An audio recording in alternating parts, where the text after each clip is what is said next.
welcome back. Alright, alright.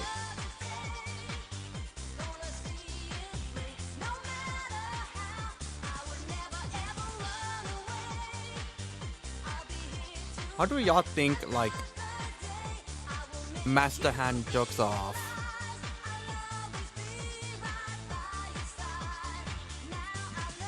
Top 10 questions scientists still can't answer.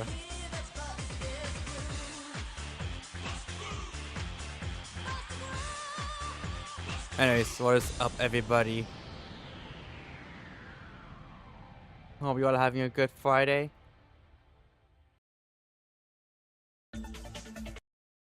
I am... Oh, well, yeah. What do you think Crazy Hand is? Crazy Hand, more like Freaky Hand. What's up, Zach? That's gotta be like my filter for like anytime I go, every time I go live, just say some random ass shit. In the beginning of at the beginning of the stream.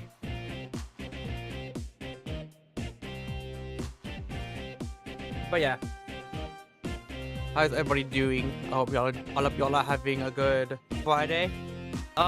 Today we're gonna be finishing chapter 12, and then we'll be doing Modia's anecdote. We're doing her anecdote last because I don't know whether or not, like, when it takes place, because Marsha took place after chapter 11. Like after chapter 11 but before chapter 12. So I'm kind of scared Modia might be after chapter 12. So I'm just like, you know what, just in case, I'll do it after chapter 12. Oh, it's like a metric fuck ton. Yeah, hell yeah, we love sleeping, kinda. I can't get enough. Like if I choose between doing something or sleeping, that chance it's usually me wanting to do something. But when you sleep, oh my god, yeah. But when I sleep, I don't want to get up. I'm like, nah, let me sleep for like a week. But I was also thinking what to do afterwards, after we finish chapter 12, because that's the latest chapter. So it's like, oh fuck, I don't know what to stream for Reverse. And probably was just like, well, I guess we could just do these like slowly but surely. Like do them plus the character stories, because I haven't done those at all. I done like a little bit of, oh shit, wrong button, wrong click. I meant to click the Golden City. That was a night in 1971, a night with pouring rain. I want to see this though. In that rain, the communication center of Xeno lost contact with the Green Lake campsite. But wasn't it a story? I am kind of attracted indeed. Attracted? To who? Snyder? Yeah, we know. Not a wise choice for you. It's our rights to stay here. You can't just expel us. Someone is passing messages to us through these notes. We have been with a butcher whose identity is unknown to all of us. Like the story of Xeno Youth Force. We are in real danger now.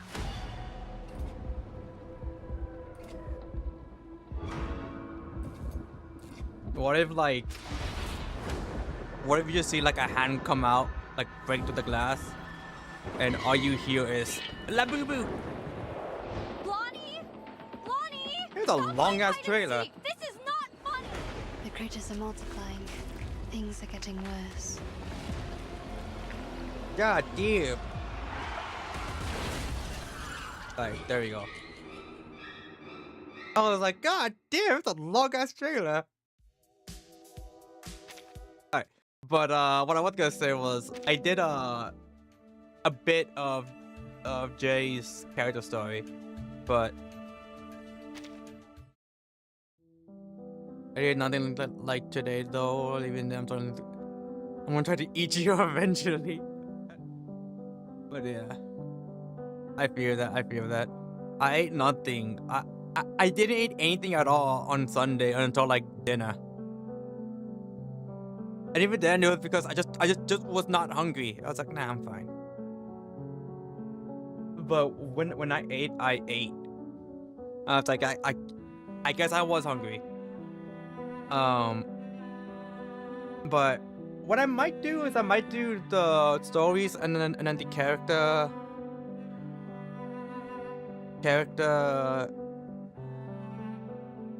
I guess character stories. I don't know what to call them. Because they're technically not anecdotes, because that's a whole different thing.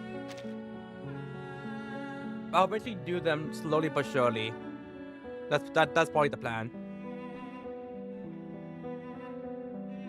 But yeah, we'll probably start with just like buy the ones I've unlocked and just slowly unlock all of these. I want to go in like order. Because the only ones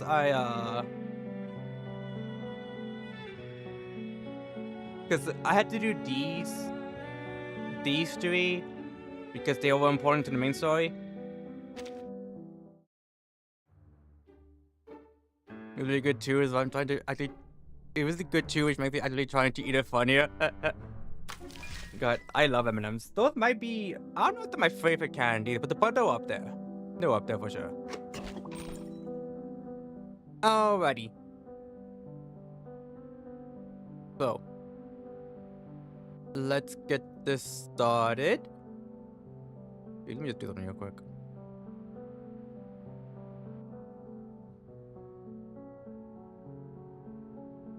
There we go. Alright.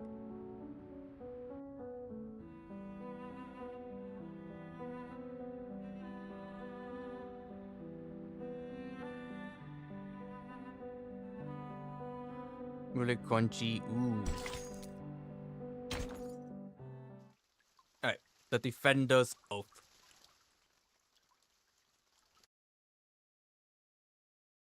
How are you feeling, Miss Erd? We ended this on like a plot Just point as I too. have the many other times I've sat on this chair. And must you insist on calling me by my pen name? Erd is your real name. If you want to find the true you, you need to accept it. But I'm just a journalist. That's the An chair we occasional saw back writer in on chapter hit 8. piece. Erd is simply a pseudonym for my submissions to a certain magazine. I still don't understand the purpose of this experiment. Your claims of world peace sound no different from many of my interviewees on the street. She's ready. Vessel ensoulment, test number 13. Begin. What the?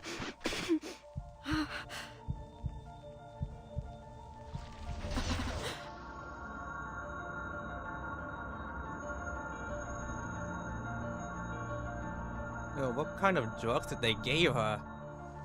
Because whatever it is, I want some of that.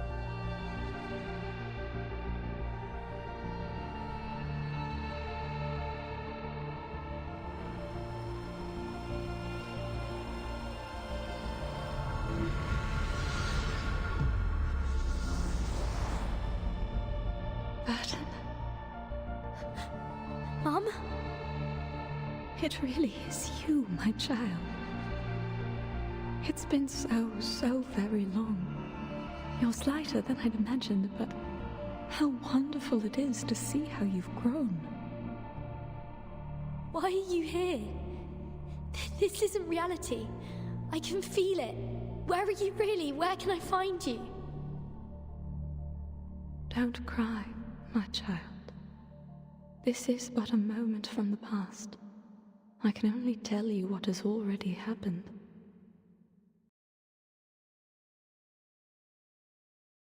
Was the ensoulment successful? Okay. I was waiting to see whether or not it was gonna continue because all that I wasn't clicking. It went by itself. But yeah, we stopped at like a big cliffhanger on Wednesday for chapter 12, and damn, what a fucking scene we came back to. But that's the chair we saw. That was in Erd's I guess Doris. Doris's home back in Brazil. And it is interesting that she could the past Erd can talk to Martin as if it's a real conversation.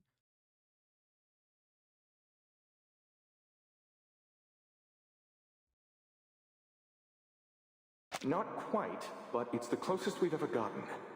Amazing. Like All she three probably new subjects couldn't bear the already side knows effects what of the experiment. Martin's gonna say and all that. Erd. State the conclusion. Yes, sir. Erd's true personality may have briefly returned during the 13th test. No, so she already had because of like the disappearance of the amber room. That is to say, for a few seconds, the room became unobservable. All feedback signals were cut off. And so Erd did say she was like, "Oh, this is just my pseudonym."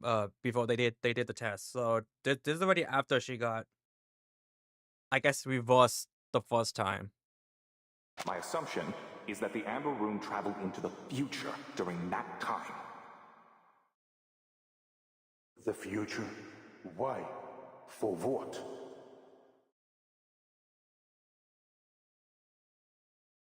Only time will tell.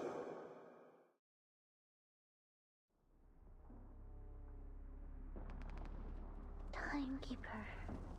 Donetto? Timekeeper? Timekeeper. What the fuck Are you happened? awake? Where's the ground beneath the all stuff that is shaking? She can't tell. With the climate noises around her, it's as though she just been thrown into a hurricane. I opened the door and I just came back to this. Sonetto, is the timekeeper all right? She's awake. Sonetto? Marsha? Her mind still lingers another time while her eyes struggle to grasp what she truly is. Well, she truly What's is. happening?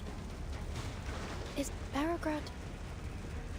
Krutov launched a surprise attack on Belgrade an hour ago. Some bandits have broken into the city under the cover of their air force. The cavalry and the militia have formed a defense. Igor went to contact his people for reinforcements. We need to get you to safety as soon as possible. How long was I down there? 15 minutes, right? An hour? 15 minutes? Timekeeper, you've Oh! been gone for almost 12 hours. I just brought you back above ground. 12 hours? Huh? Damn. Timekeeper, sorry for asking so soon, but are you able to move? I just took a 12-hour Yes, nap. What do you I'm think? fine. Just give me one more minute. All right, here's the situation. Krutov's vanguard has occupied part of the outskirts. Though this church is currently within the safe zone, it won't be for long. We need to retreat a few streets back. 10 minutes ago, a small force cut off our retreat. I'll attempt to break through a route connecting us to the militia stronghold. Wait for my signal, Timekeeper.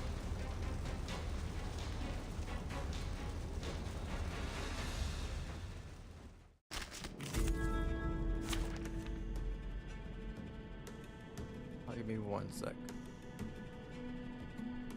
Alright, I have to occasionally go back to the Twitch because so I'm using Caster Labs to see both Twitch and YouTube chat. But for some reason they don't I cannot see any like Twitch stream streak chat. So like a stream streak is when like you've been like every time I go live y'all are there.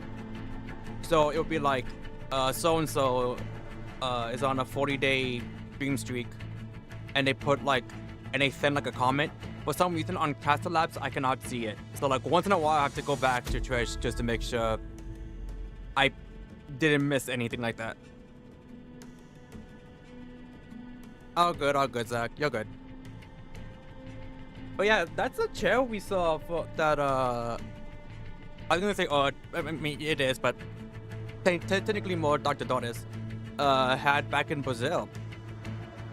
But we know it didn't do anything in Brazil, whether or not because it's not in I was gonna say the Amber Room. I was like, I guess Amber Room or laboratory. That's probably why it didn't work. But we were gone for 12 hours. What the fuck? What it was like? That took like 15 minutes, right? And so Nintendo was just like, you were down there for 12 hours. Sheesh. Have y'all ever took Tornado was like, no, you took her, Marsha. They were just like, can you move? And it's like, I took a 12-hour nap. What do you think? Because like, if I take anything more than a 7-hour, if I sleep for more than 7 hours, I'm gone. Like, my ass is not getting up from that bed. I'm just waking up, passing out, waking up, passing out, waking up, passing out. I would like physically force myself to get up if I sleep more than 12 hours. I mean, more than 7 hours.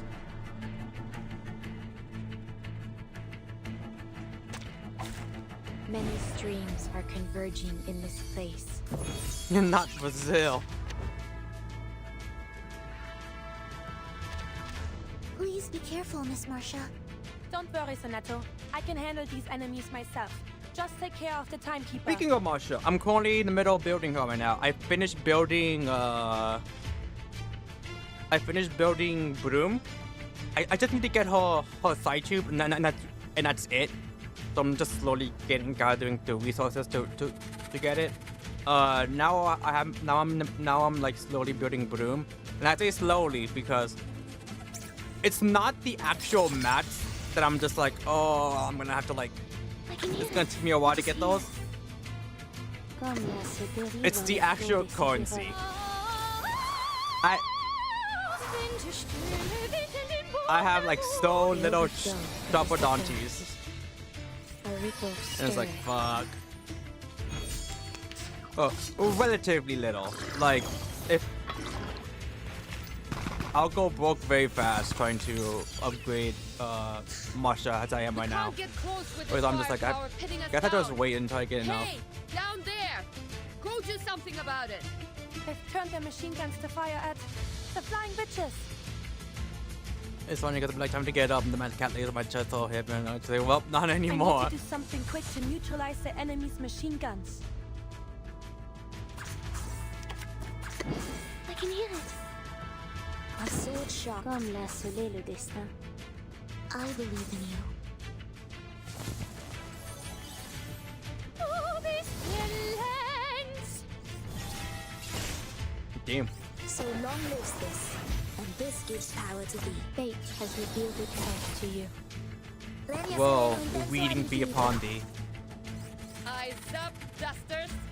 Your flying witches have arrived.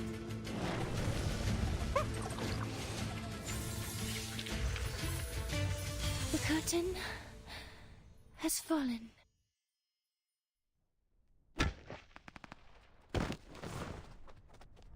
Ha! There you go. The Knights Trench Club proves an effective weapon in the cramped alleys of the city. Isn't long before Marcha has cleared the path. Timekeeper, Sonato, this way, quick! Timekeeper, please hold on to me. Right. Even half a way on, Hosanna manages to cross the open danger of the main street with astonishing speed. At the other end of this alley is the area under our control. The Cavalry Corps will escort you out of the city to a safe place. Aren't you leaving with us, Miss Marcia? I'll take you to the commander. But after that, I'll stay in Belgrade until Drop the enemy something, my is bad. repelled. I don't know if y'all were able to hear it.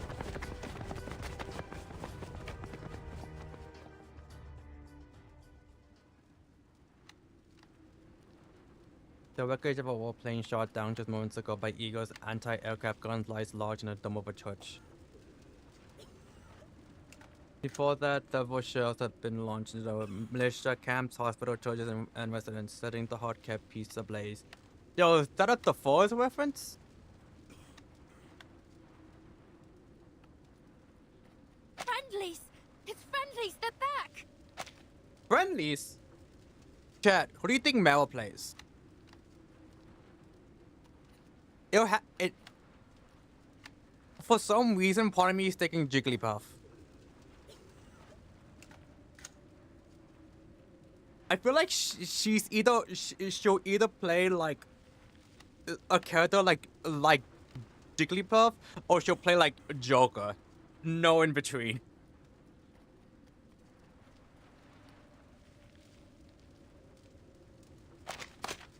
Arrow loss of binoculars and calls for the militia guarding the street fortifications to clear a path, allowing the three young women to fall back into the real formation. The Pithra, the commander starts forward, it's on up of you know? Are you alright, Timekeeper? You don't seem well. Technically, that would make sense, considering, you could say, oh yeah, one of them is the god, and the other one is Meryl. It's okay. I'm not hurt. Just a bit dizzy. The timekeeper hasn't eaten anything for over 12 hours. Her blood sugar might be the problem. I'll take her to have some food. I see. When you finish, take her to the siege outside of the city. This fight will not end soon. The city is no place to linger. I swear, everywhere I go, I see... everywhere I go, I see his face, and it's just a Smash logo. Cause in Zenless, they fucking straight up took Wob's head. You have Esam here. Yes, Commander. I'll take her away as soon as possible. Make it so. I know in Pokemon Rejuvenation, Rejuvenation, they play melee. So like, everywhere I go, I see his face, Smash logo, button keeps the time. Like when the Nazem turns to the night, waiting nearby, Mel is standing at her side, unnoticed till now. And you? You swore to stay in Belgrade. No, Egg Knight would Yes, be sir. a goddess I match can join character. the militia rescue team. Many medical staff in the city cannot defend themselves. And quite literally just gauntlets and a Good. sword. Medics of the Cavalry Corps and Griffin Legion will stay as well. You will aid each other. Of course. I'm coming with you, Masha. Fine, but do as I say. Okay.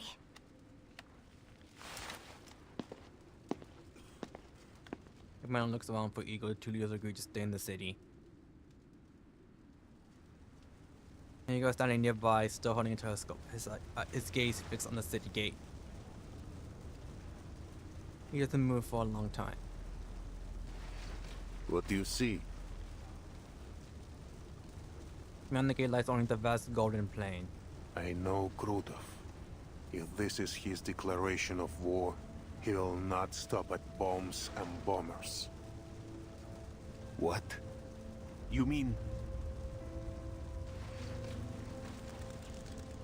It's coming. The grass bows low as black galloping hooves carve a path straight to the city. Charon? Oh, it actually is Charon!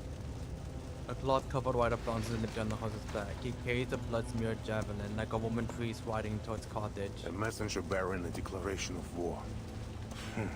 A classic move. A pity the man doesn't know how to ride.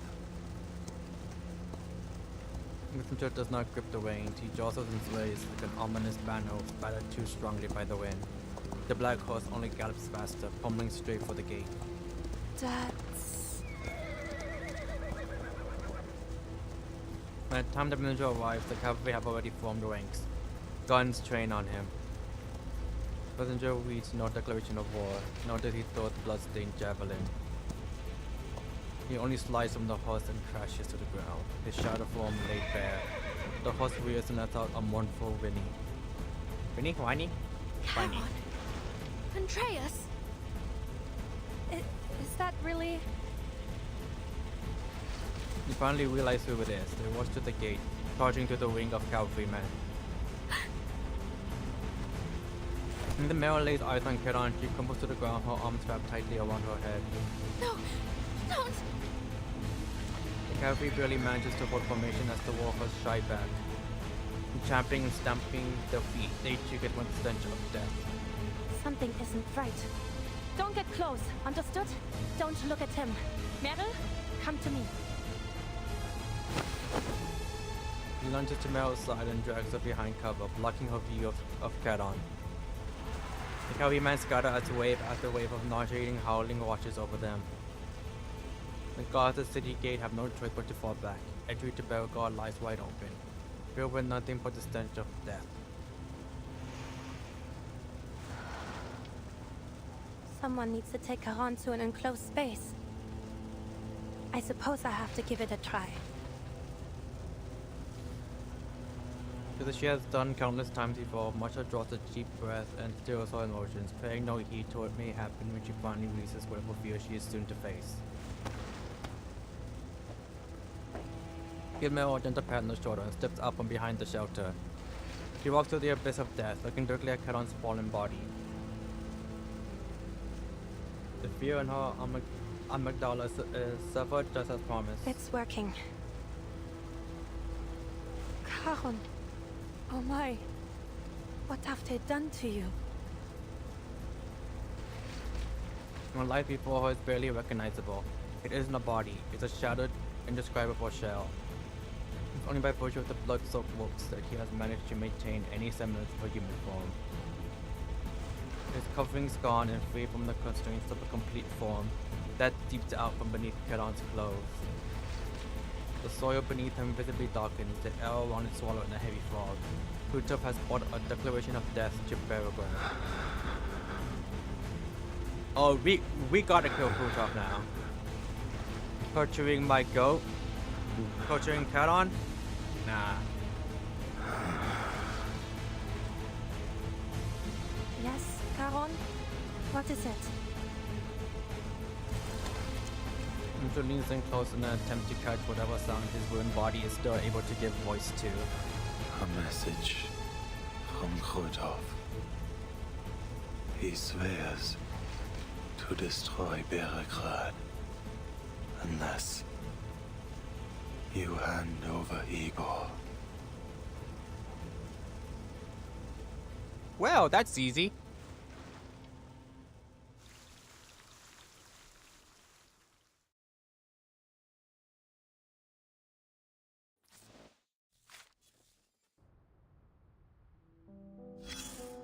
Oh?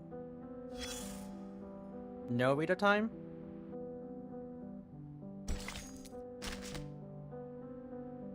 Let me see. Seems you've got some iron beneath that calm surface. Not everyone would sleep so soundly in a stranger's house. Honestly, I you played a could have bunch just of made yourself at home RPGs. and stayed the I've night. gotten used to it. When I take out the trash later, I'll be sure to toss you out along with it. Did I miss dinner? Oh, spare me the details. I'm sure it was full of enviable warmth and radiance. Just enough to scorch my miserable frozen heart. Loki, I think her and the Grinch will make a good couple. Whatever you saw or did in that dream, do yourself a favor and let it go. You may not like the reality served on your silver platter. No one does. But you'll have to swallow it. Blame this mess on the black robes if you want. Those cowards keep trying to drag the world back to their good old days. And the white robes preaching the future? No less clowns for their taste in uniforms. Falling off their high horses again and again. Brought down by their own arrogance. Listen, I'm just saying, if I had to choose based on who to join, Madness or the Foundation, purely based on drip, Madness any day, every day. Who would have thought? The whole universe turned into one circus, starring two troops of fools. What's her face? 37's friend. So, I keep wanting to call her Sophia. I know that's the correct name. But she joined Madness and like 5 minutes later was already dripped out. Like, the glow up was quick. Why didn't that instantaneous. Blind woman just let the world burn back then? It wouldn't have been worse than these chaotic times. And who asked her to play the martyr anyway? If you're lucky enough to find her, take her home and make sure she stays there, quietly, for everyone's sake.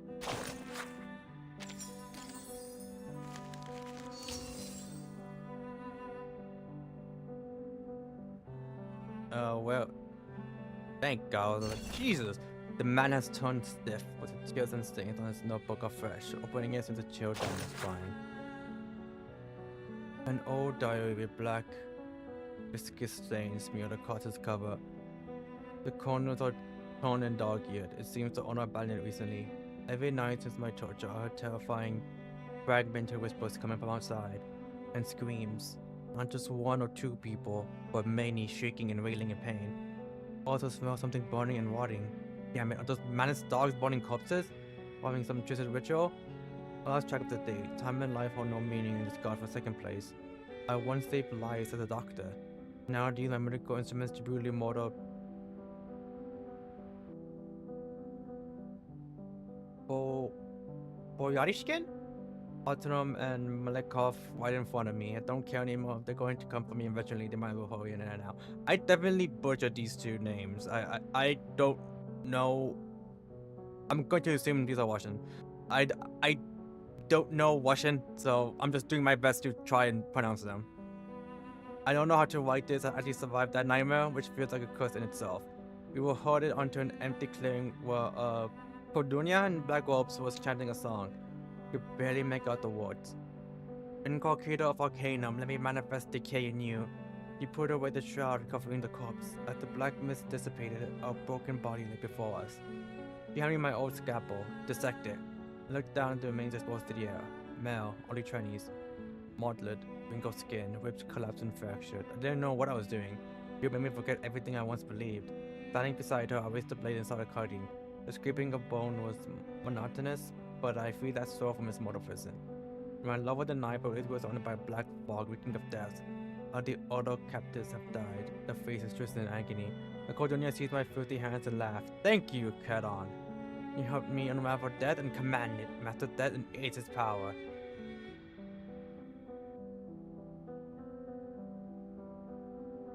Kadon was a doctor? I at first thought this was Kadon, but then when he said doctor, I was like, oh, that's probably it's probably someone else. And then when I saw this, I was like, oh, they're dissecting Kadon. But no, this is Kadon. Okay. I didn't mean to. I'm sorry. I'm very sorry. The remaining text is obscured by black viscous stains. Before scythe and plow into sword's edge, let iron learn to leave its sheath. Let our enemy know the taste of hunger.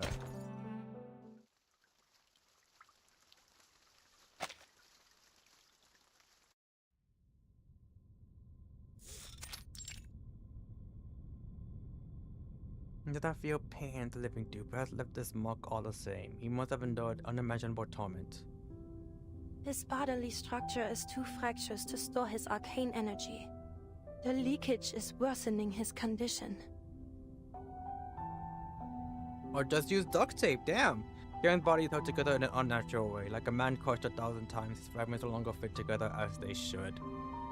How could the Manus do such a thing? Why? He's got nothing to do with any of this. Mel stands with her back to Charon, her shoulder hunched and trembling. I should have gone with you, Charon. Charon now lies on stretcher, silent and contained, like a black wall behind them. Mel finally saw Charon's arcane skill for the first time, vast and hollow like death itself. No. Meryl! Meryl! Masha. She instinctively turns to her, but Masha grips her shoulders firmly, holding her bag in place. Don't turn around. I think Charon wants to tell you something.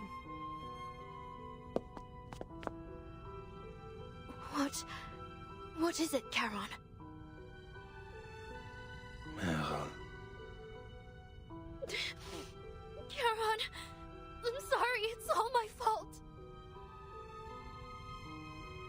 A single word Mel would come watching like a river breaking its banks.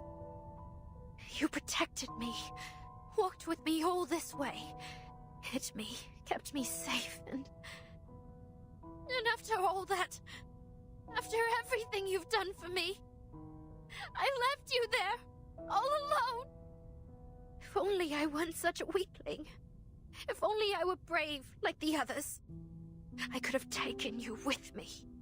Saved you for once. But it's all my fault. I'm useless. I should never have left you behind. If it weren't for me, you could have...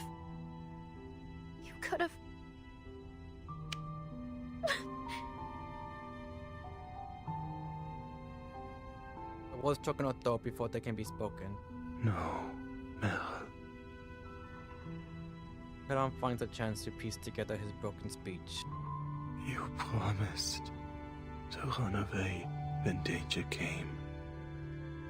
Why do you remain here? Go, find a safe place. No, I can't. I can't run away anymore. I shouldn't. I should never have run in the first place. If I'd just gone back to the squad. If I hadn't asked to go with you, if...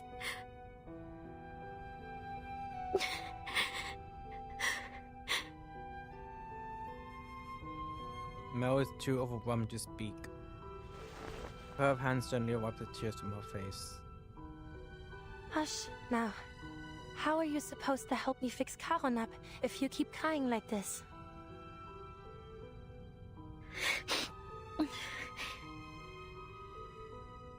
Don't forget what we need to do. Charon will be fine. As long as we can restore the vessel of his consciousness, he'll recover. I'm the only one who can look at him right now, and I need a reliable assistant. Only the two of us can help him. Do you understand? Yes. Right, I understand. Then take a moment and wipe your tears. It won't be an easy task, but it'll soon be over. Just follow my instructions and give me what I need when I ask for it. Can you do that, Meryl?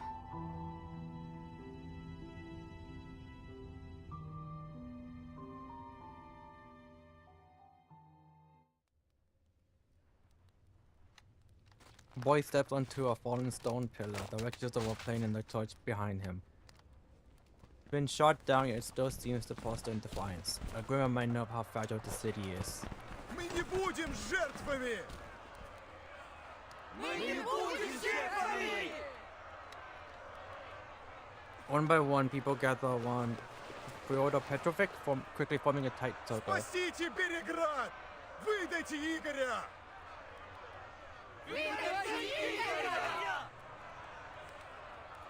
More and more voices join the chanting. Those of the residents lingered at a distance. Some whispered behind covered mountains. Others lifted anxious eyes to the sky, searching for bombs that may yet fall. The chanting crowd clambers over the street barricades, only to be halted by gun barrels before the fortifications of the city defense headquarters. Stop! Don't go any further. Stand aside, kid. I need to talk to your commander. You can tell me. I'll pass it on. She feels a shot from the side. Hey, I know this man. Let me talk to him. The Belgrade militiaman climbs onto the fortification, standing taller. Fyodor, take your people and turn back. Or are you here just to cause trouble? Still standing strong with the cavalry, are we, Dima? Don't you know how many have sided with us? Them? Just little sheep following any dog that barks at them. I've only known these two people for like a minute, but I'm already shipping militiaman and citizen rep. You work-race duraki. All we have to do is hand over that Igor and Krutov will leave us be. The choice is obvious. You're the Durak. It's They're the classic bandits. enemies to you lovers can't trust the word they say. And this Igor, who is he? No one here has ever even heard of him. It's no skin of our back to hand him over. You cavalry said you wanted to protect the city. Now is your chance. If Krutov has some personal issue with Igor, then I say they solve it themselves on the step. You don't know what you're talking about. The drinks pickled your brain. Just look at your nose. You've got no say here anyway, so shut it and go home.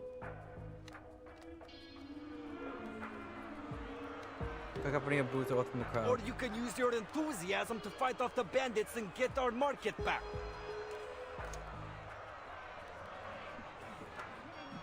Command turns from the window. Tell the 1st Battalion's commander to evacuate the citizens trapped outside. Just a few sharp soldiers won't worsen the situation. Be careful. No misfires. Fyodor won't dare start a real fight. He'd sooner roll in his wealth than die. Yes, Commander. Sonova leaves at the order. You taught Krutov well, Igor. He has driven a wedge between us. Old-fashioned, but effective. He knows we need both the militia and the citizens to hold Belgrade. One whisper deal and half turn against us. He will do anything to bring me a humiliating death. Why? I never warmed to him, true, but I had no inkling his hatred ran so deep. I'm like, God damn. And I thought we hated Igor. I thought Lilia hated Igor. No, Krutov fucking despises Igor. Igor falls on insufficient to start from the depths of a dark pond. Like me, there was no turning back for him after San Paulo. He can only continue down the path he has laid. I keep thinking, though, I know it's not. But I keep thinking this over here under his scarf, it's like his chest. And I know it's not, but every time I see Igor, I can't stop thinking about it and thinking, damn, he's whipped. Which, to be fair, he most likely is whipped, but it's just because of this small cloth here that I just keep thinking it's like his chest. Since the deal with Manus Vindicta, he has resented me. He claims I shot at him for his sacrifice. He also believes our break from the Manus was a grave mistake. He wishes to wrest more power from them. But I never promised him power. I promised him a chance at survival. Still, he calls the boon a sacred thing that will grant him the power of a god. Krutov took my choice as weakness. Now, he is obsessed with proving that his path is the right one. I'm pretty sure it's not. I'm pretty sure it's just another slice of cloth under his scarf. But it just happens to be like patterned in a way that kind of looks like his chest. Cause like every time I see it, I just can't help but think like it is. But I don't think it is. Give me a sec. I'm gonna search up his Ascended outfit.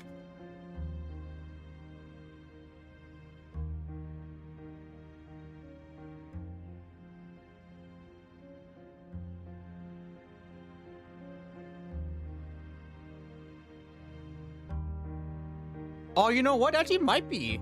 It actually might be. Okay, yeah, it is. Yeah, it is. It is. It's his chest. I'm looking at the I'm looking at his like Ascended outfit. Yeah, it is. Because he doesn't have the jacket on him. He doesn't have the jacket on him, so like you can clearly see it's his chest. Yeah, the shading on it threw me off a bit too, because like when I was seeing it, I first thought it was his chest, and I was just like, but it kind of looks like I don't know, like a pattern. Like a checkup pattern kind of stuff, which made me think it was a cloth.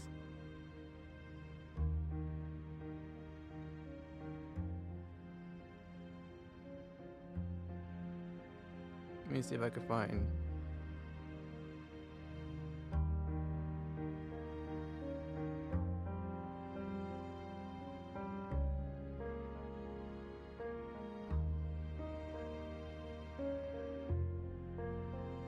Yeah, like you can kind of see here, it's his chest.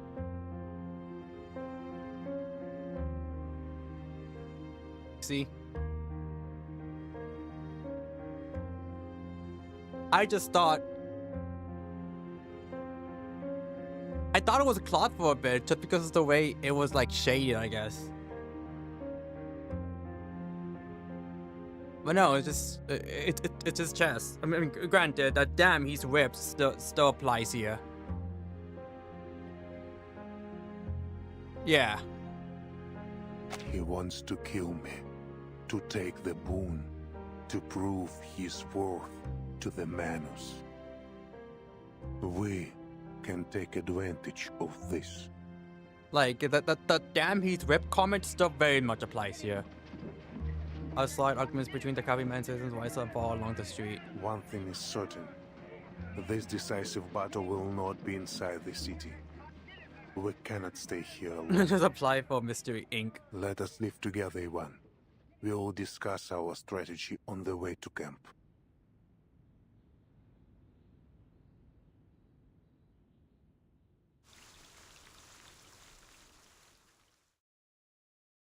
I'll be right back real quick.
Alright, I'm back. I am back. Yeah, but at least we finally solved the mystery that scientists still couldn't figure out. It was in fact his chest. Also, remind me to go back and do this for chapter 11 because I went back earlier today when I was doing my dailies and I was like, let me look at chapter 11, see if I started to do it. Turns out, yeah, I would do so much of that. I was like, damn.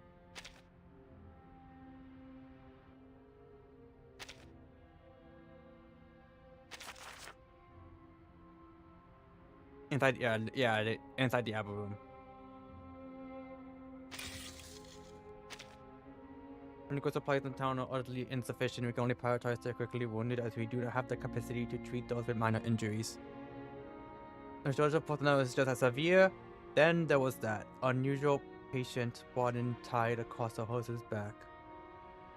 I don't know whether he could even be referred to as a man. Not even certain he was a patient at all.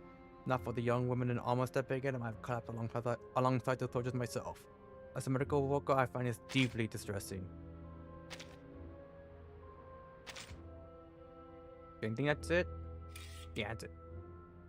I'm pretty sure this is just like just summary stuff. Oh wait, no. I have to do something here. Okay.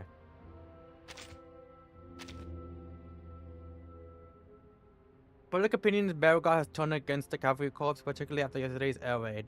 The opinion is now taking the anger at the troops stationed in the city.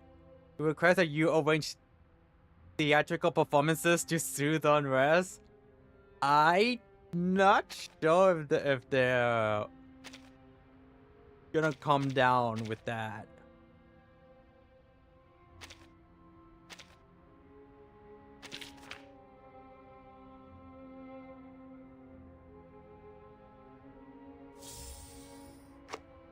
There's still a war going on outside. I'm supposed to put on a play here. The city was just bombed. The performance bombs too. Won't they take it out on me? But what should I do? The stage lights up. The performance begins. From ancient times to the present, tyrants and violence have never been able to strip people of the right to joy. Not even war. Not even blazing battlefields. That's right. Raise your voices. Cheer for the tyrant's inevitable downfall. I think you made this worse. I mean, amazing performance, but I may have made it worse. Okay, so we at least know there's 22 nodes here. So we're like a little over halfway.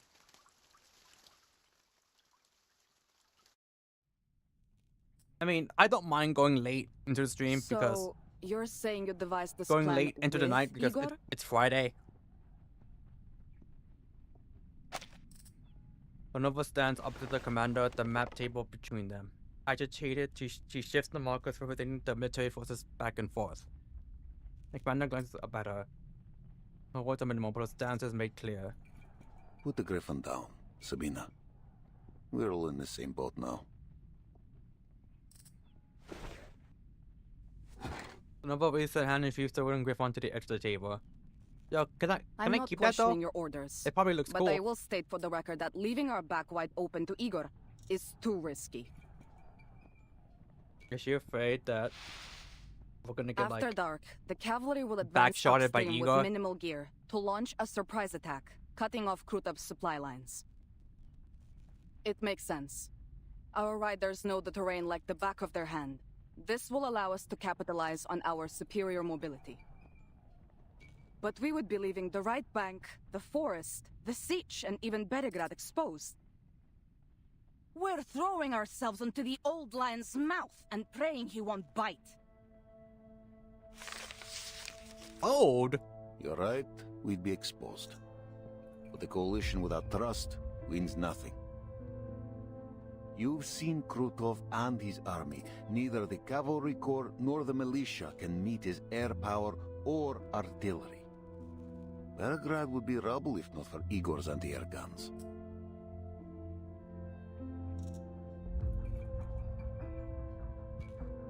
Our darts drift to the poorhouse. Its dome half destroyed in a bomb dropped during the withdrawal from Belgrade. The Griffin Legion is well equipped, but they're thin on numbers and supplies. They will hold cities and forests best. Let them guard the city. Our riders will flank the enemy by night. Both Igor and I agree on this. But... She knows the commander has reasons, yet the smoke of South America still hangs heavy in our memory, casting an inescapable shadow over this coalition. I hear your concern, Sabina.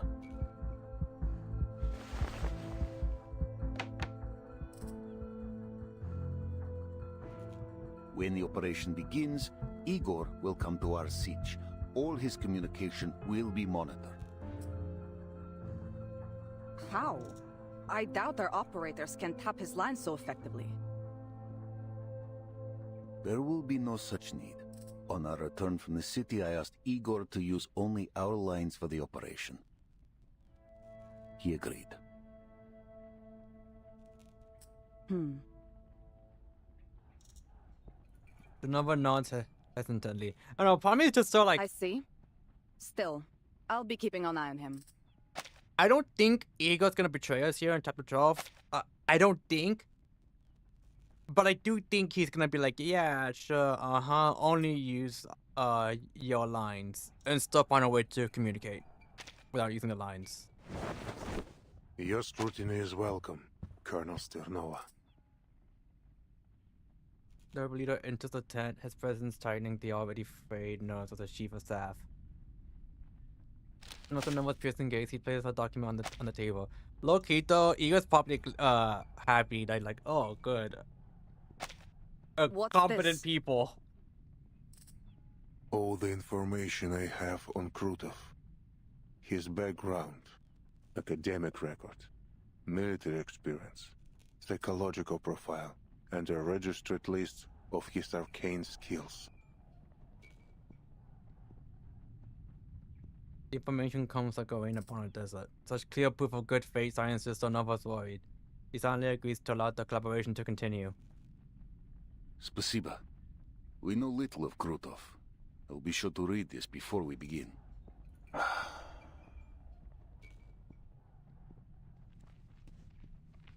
In the high noon sun, blood shadows fall across the canvas wall of the tent. Huh? Who's that gathering outside? I saw some officers discussing something in camp. It may be them. Let us hear what they have to say, Sabina. Keep wanting to call her Sabrina. But I know that's not her name. As Igor predicted, there is a group of officers standing outside the tent. Their hands rest along the seams of the trousers, their faces each wearing a complicated, cautious expression. Why are you out here jabbering when you should be making preparations? They want to leave, don't they? The leader of the 5th Regiment takes a small step forward and delivers a textbook salute.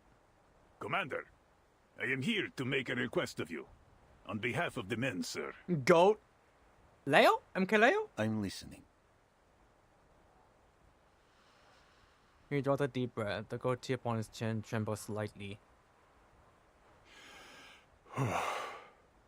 As you know, many of our comrades have homes nearby, families. We formally request a half-day's leave to visit them.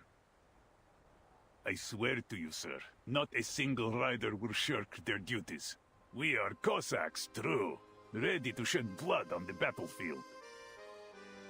We were born soldiers of the steppe, just as our fathers were, and theirs before them. We know that not all of us will live to see the rising of the sun tomorrow. So, if we have a chance to see our loved ones... He clenches his teeth, facing the commander. The speech he prepared seems to have slipped from his mind. Though he simply remains silent. After all, the most important request has already been made.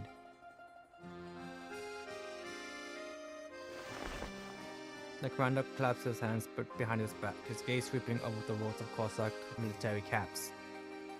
The soldier follows his eyes. No one dares break silence. And then he waves a hand. A half day. No more. Go see your families. A bittersweet cheer erupts from the soldiers. The feeling spreads quickly throughout the camp, the other soldiers soon learning of the commander's answer from the rising fervor. Anyone who fails to return to the siege before nightfall will be branded a deserter. Do I make myself clear? The cavalryman dispersed to the tune of "Yes, sir," and "Thank you, sir." The man lets out a long sigh and meets Stornova eyes. Will you be paying a visit to Tamarka?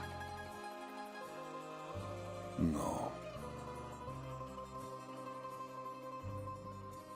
He shakes his head. There is much to prepare. Come, let us return to it.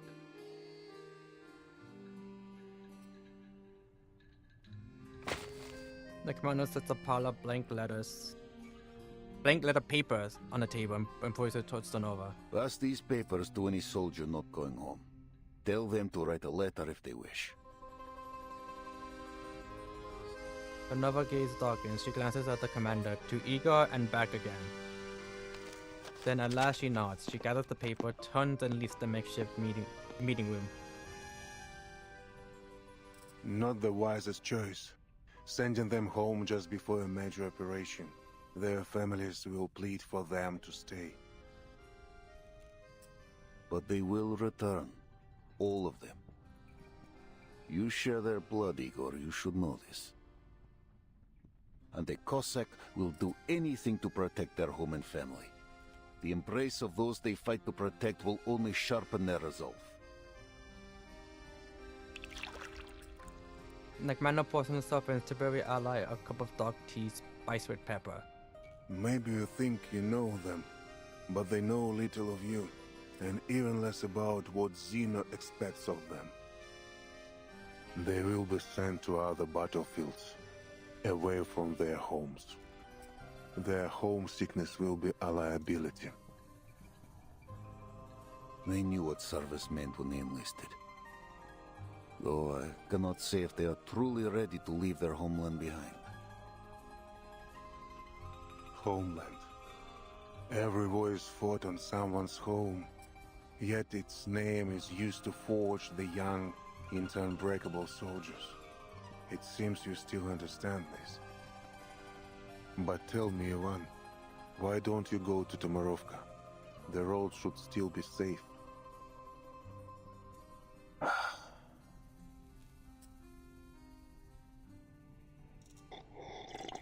Ivan lifts his cup and takes a sip. Or is it that the dawn of this era is no home to you? Are you afraid to tell your soldiers the truth? The commander adjusts the collar of his uniform, searching for a way to change the subject. I don't answer to you anymore, Igor. In fact, you're one of mine now. You should join them. Join them? What do you mean? Does he even Write have a anybody here? letter to your loved ones. Yeah. No one's put a proposal when there's Igor silent. Krutov bears a grudge against you.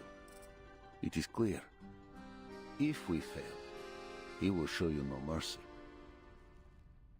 So, anyone to bid farewell to?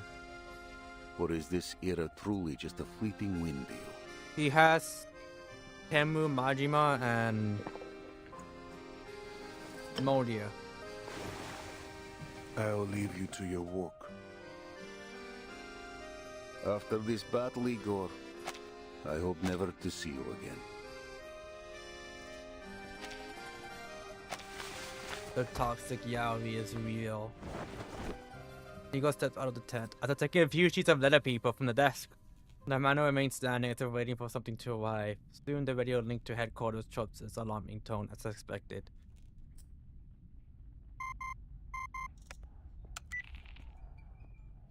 Vice Admiral Barakov, is the timekeeper safe? Yes. Officer. She says our mission in Belgrade is mostly complete. Good. Foundation Committee. With that settled, your orders are to pull the Cavalry Corps from the region, effective immediately. Immediately? We were given 2 weeks to secure Belgrade. A warlord and his bandits, aided by Manus Vindictae, have been running rampant on the Dawn. We are working to neutralize this threat before redeployment. Manus Vindictae's forces are concentrated on the Western Front. Our manpower is already stretched too thin. We can't afford to hold the Don River. Not while there are more important strategic goals. The decision is set. No 2 weeks. 5 days, that's all I ask. We will resolve this threat here and ride to Hungary without delay. And how do you plan to resolve the threat? With Igor's rebels? Did you really think you could hide your coalition with Igor and his traitors? You and I only turned a blind eye for the Timekeeper's sake. Who told? But the Timekeeper has finished her work, and you are still collaborating with them.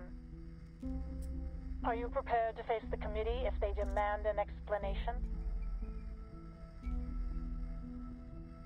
Vice Admiral Barakov, do you read me? Ivan Ivanovich, you understand what I'm saying, don't you? You'll obey orders or you'll face the consequences, Ivan. To protect our home and kin. That is why I stand with Igor's rebels. That will be my only answer to the tribunal.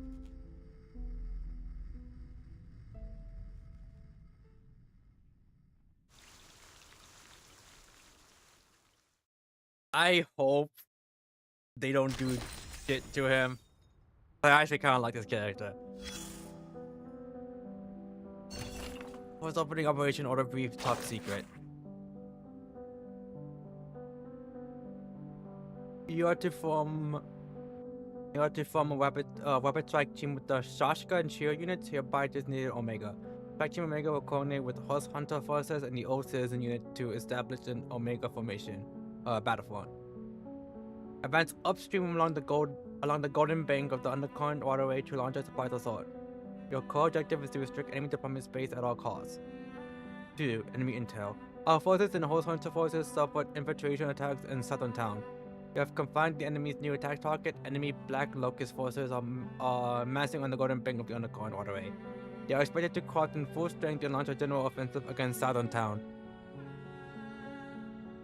According to reliable intelligence, enemy Black Locust forces are expected to mass for attack within the next 24 hours. However, the exact strength of the troops committed to the Dark Bank of the undercurrent waterway remains unknown. 3. Execution rapidly for the undercurrent waterway before enemy forces complete assembly. Execute a flanking maneuver from the narrow ring, ambush and eliminate all encountered enemy units. Penetrate enemy wheel positions and sever supply lines. All companions must reach the RoA2 Riverside sector and assemble before the autumn harvest. 4. Coordination. Horse Hunter forces and the Old Citizen unit have been integrated into Southern Town Defense Network and will conduct diversionary attacks on the Dock Bank. Long-term forces will provide supporting fire and cleanup. Following the extension of the offensive, your unit must immediately engage the enemy and coordinate with friendly forces for encirclement. If you encounter an enemy counterattack, you may request air support. Due to logical constraints, the Scout Short Sword can't assist in securing abandoned horses and equipment recovered during operation. Maintain status quo until next classified order is received.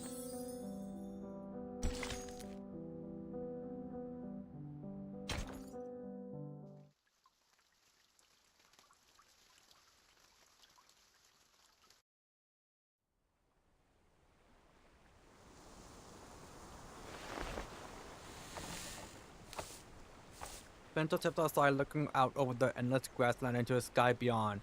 The afternoon wind rushes from across the steppe, carrying unseasonable dryness. It gently whistles through her hair, the weariness from her relentless schedule, the weight of the coming war, and the tension she bears from her responsibilities, all for a brief moment faintly eased. Greetings, Miss Sonata. Mr. Igor.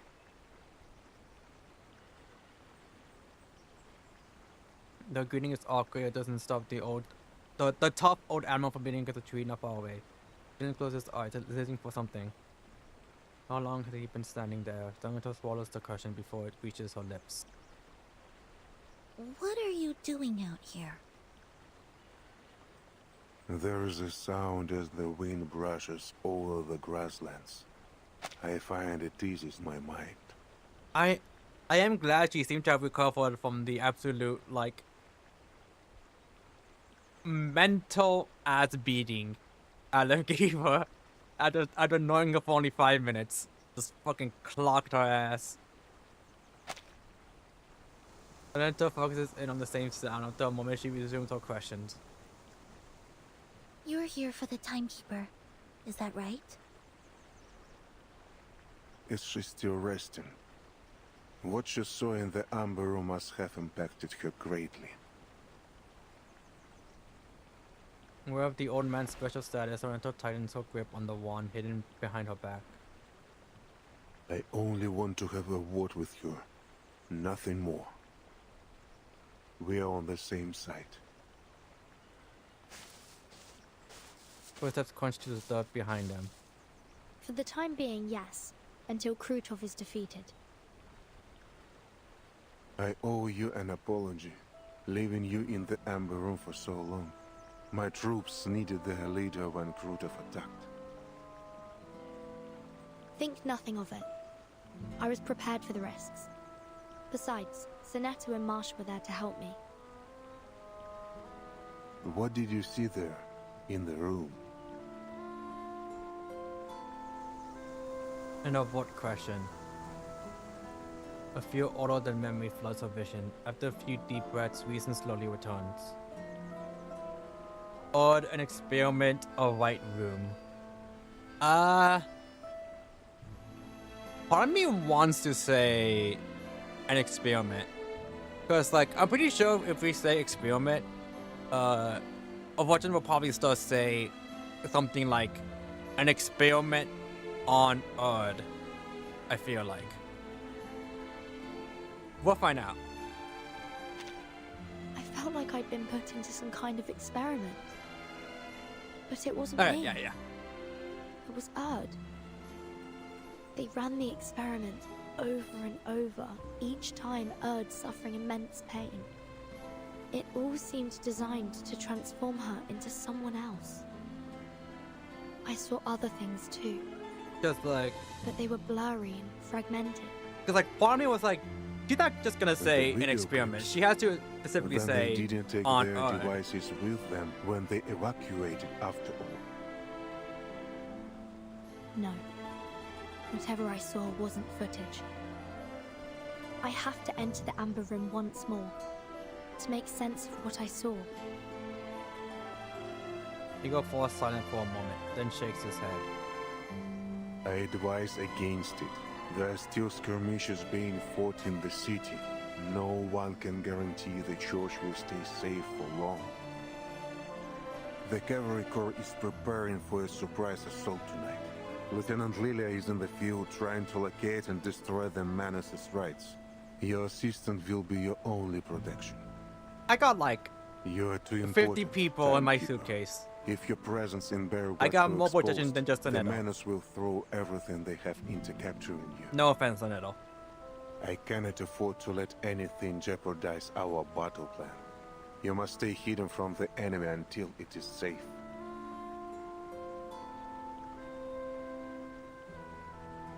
Miss Sonetto, I don't question your capability and devotion, but Belgrade is a potential battlefield.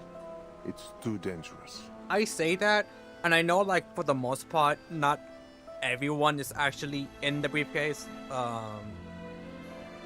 Like, I'm pretty, like, Med Park is more than likely always going to be in La Place, for example.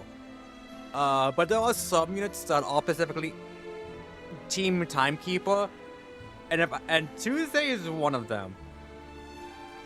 And I'm just like, it would be kind of funny if we actually did some more Tuesday purely because of that.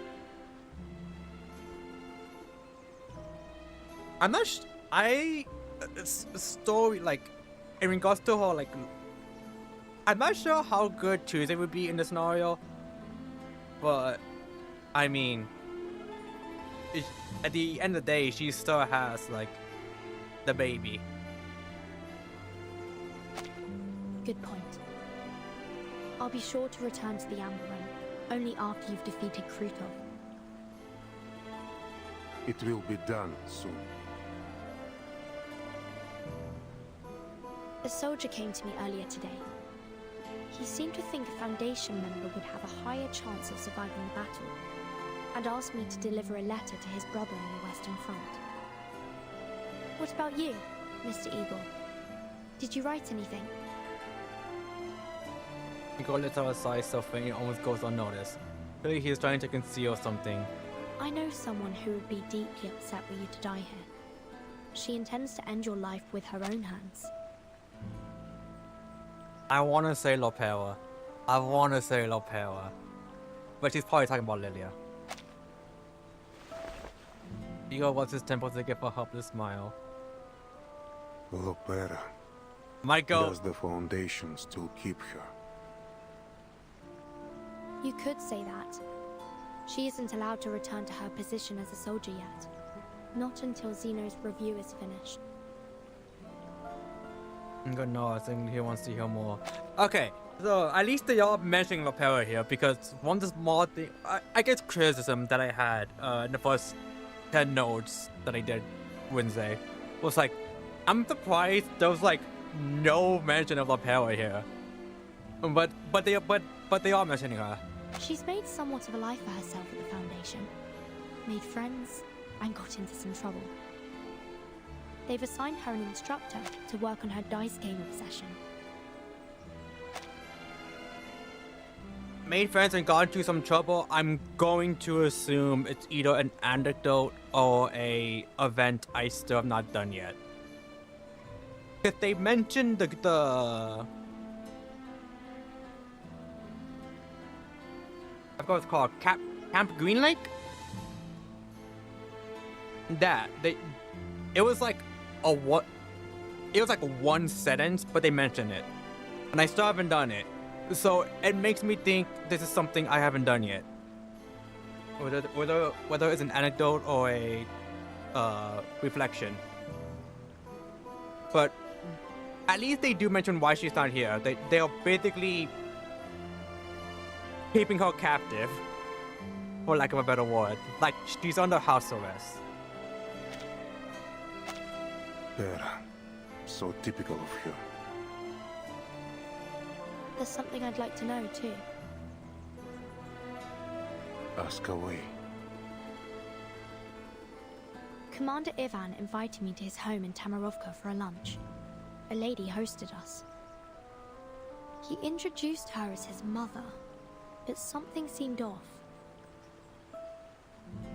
She is indeed Ivan's mother. Then, did Commander Ivan request shelter for her from the storm? Yes, a request made not long after their reunion. Eagle folds his arm across his chest, frowning. Not even the most capable diviners could have predicted the advent of the storm. As you suspected, Ivan's mother, like most at that time, was reversed during the first storm. Sometime after that, Ivan rediscovered her. He told me that he knew it was her from the wrinkles on her face and her tender smile. He was certain that, by some miracle, his mother had survived the storm and returned to him. This reminded me of something. I'm not saying I agree with this theory, but I did heard of it. I did hear a theory that, like, what if Miss Grace is a reverse of Kayla? The Mattel Duncans would be like a reversed Carson. And I forgot her name. Jay's sister seems to be more or less like reversed. Because there was like a bunch of differences between the two. So I guess the implication was that I want to say her name is Penelope. I forgot that's the name, but the implication is that Penelope's the foundation, the Penelope that the Foundation knew was like I guess original Penelope, but the Penelope that Jay knew was like the reversed one, which is why I felt like their eyes were different and why Penelope was engaged. Now, I don't know if I agree with that whole Grace's Kayla reverse thing, but I did hear about it and I was like, oh right, I totally forgot about the reverse stuff. Because I know Corvus is supposed to be like a reverse of somebody, because what's-her-face at the end was like, we used to work at the RoA2 thingy, and like Corvus had no memory of it. An improbable scenario, don't you think, Timekeeper?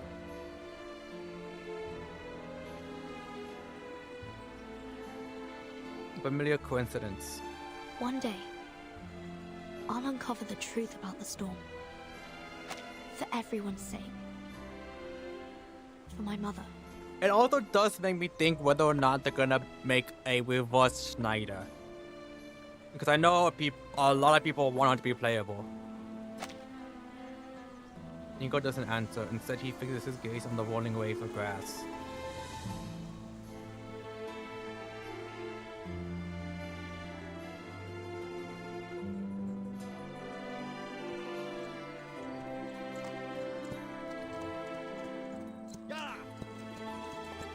Night falls over the step. Amid the chaos of pounding hooves and shouting voices, Stornova lifts the tent flap. Colonel Stornova, is the Corps prepared to ride out soon? Yes, our forces are assembled. We're ready to go. As for the Griffins, 3 of their air defense squads have been stationed in Birigrad, while the rest are heading to Basakagoria, the mountain north of the city. Is Igor marching with his army? No. Both Igor and Commander Ivan will stay at the command post in the siege. I'm here to check on you at Lieutenant Lilia's request. She said you're good at slipping away and making people worry.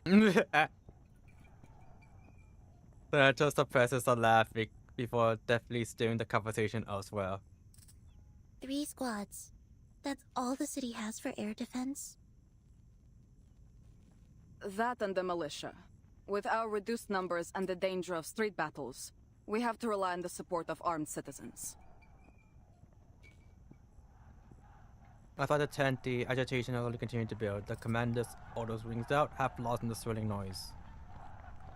Timekeeper, for your own sake, I suggest you leave the Dawn. Or at least make sure you bunker down someplace safe. I'll take my leave of you now. Commander Ivan is about to rally the troops. Well, time to go into the suitcase.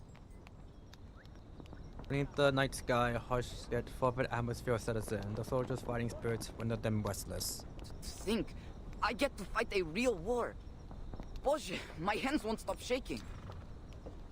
Keep your head on straight, you Durak, or you'll get yourself killed. There's nothing romantic about war. I've fought alongside many soldiers like you, dreaming of glory, victory, and the praise of our people when we returned home. But I returned alone. The rest died on some god-forsaken battlefield, along with their dreams of glory. I visited their graves before I left. Hope their spirits are with me. I went home to see my girl. You didn't promise you were going to marry her after we win the war, did you? No, I didn't say anything at all. I just looked into those beautiful eyes of hers. She understood the rest. We knew it could be the last time we'd see each other. All right, that's enough, lover boy. Commander Ivan's about to give his speech.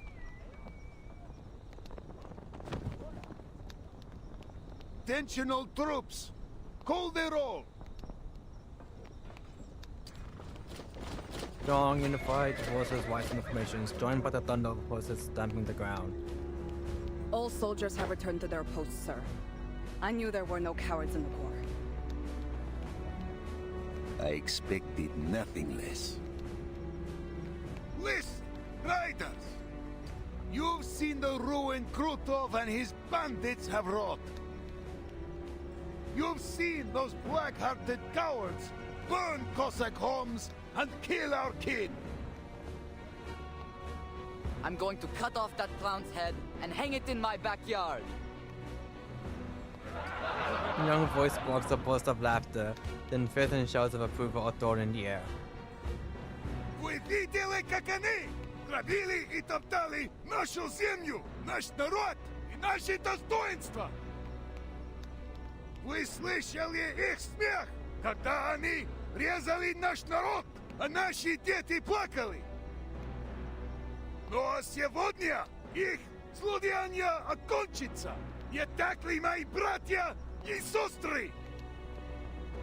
Потому что мы, Корикорпус, всадники степи, Дети Донна, остановим их на месте. Мы сотрем их в пыль и вернемся домой победителями. За степь, за Дон, за еще не рожденных детей казаков. Today, we destroy the enemy and reclaim our home. Get on! Hurrah!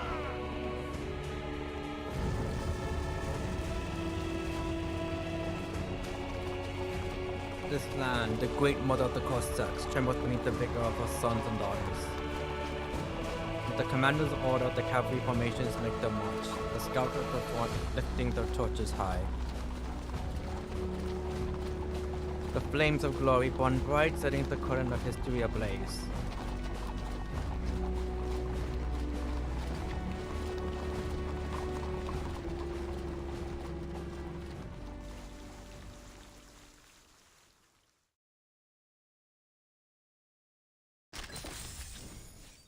Oh!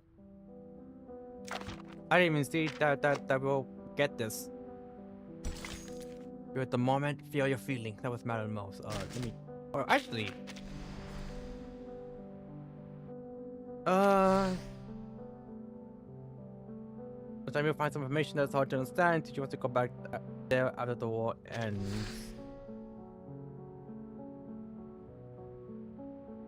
Be prepared to face the military tribunal for it.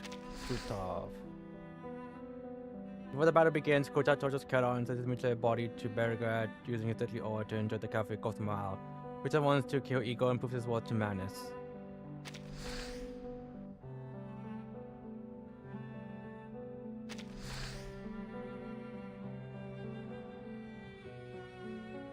Before the war starts, Mr. Kedon endures horrific torture at the hands of Krutov soldiers. His bound and mangled body is sent to Belgrade as a declaration of war. Alright, let me go over... Oh, let me go over here. Oh, quite a bit. Quite a bit, Jesus.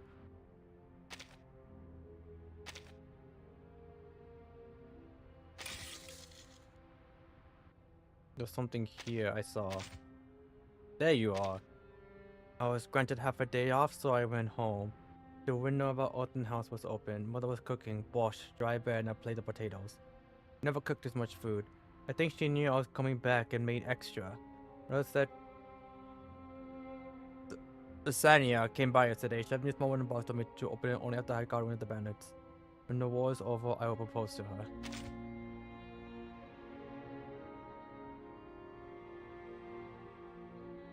Oh, it's just... No. Yeah, okay, we're good, we're good.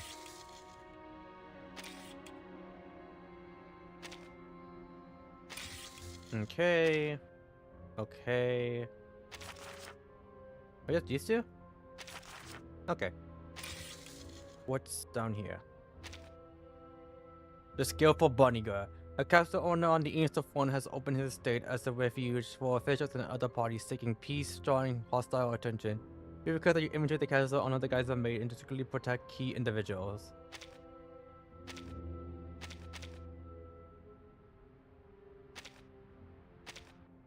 Discreetly, by the way.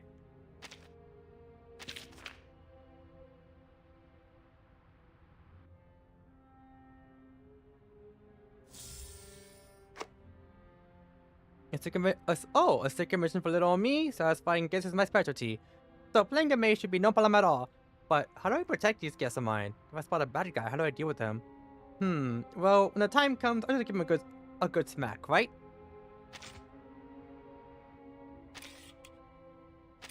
What am I missing from this one? I guess foundation stuff? Oh, this. Right.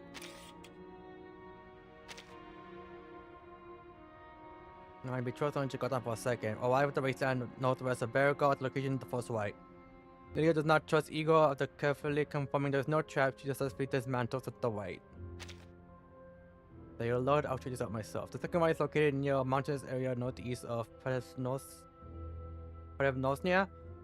Lydia maintains a high level of vigilance, however, having spent too much time on the first site, she does not hesitate for long this time and swiftly destroys the right.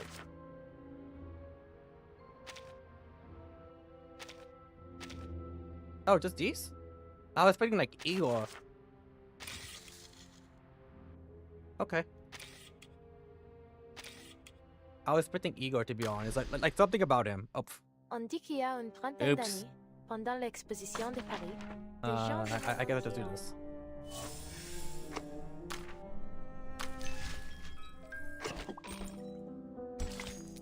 Feel the moment, feel your feelings. That's what matters most.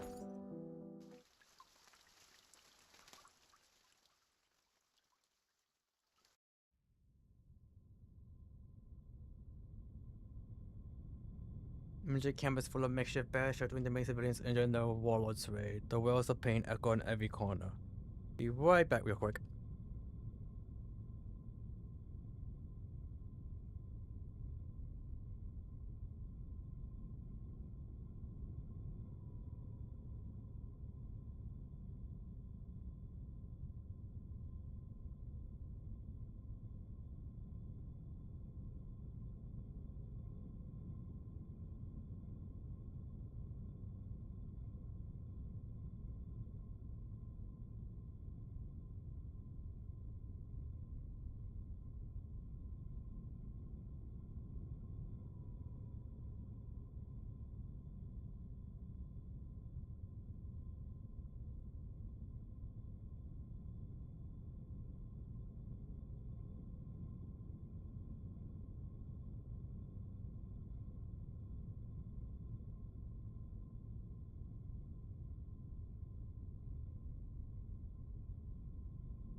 Alright, I am back. I am back.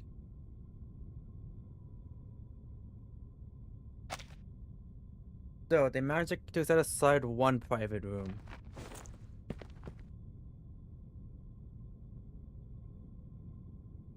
Miro voices somewhat chill for the 33rd time, pacing around the only bed in the room to check on the patient again. The patient no longer oozes death, yet she still can't bring herself to fully look at him. Her gaze drifts aimlessly towards the single basement window, the green of the wooden chair. A smudge of chocolate at the edge of the cloth catches her eye. Miss Awaken has an unnaturally low body temperature, so low that even in Beauregard's long autumn, a piece of chocolate wouldn't melt.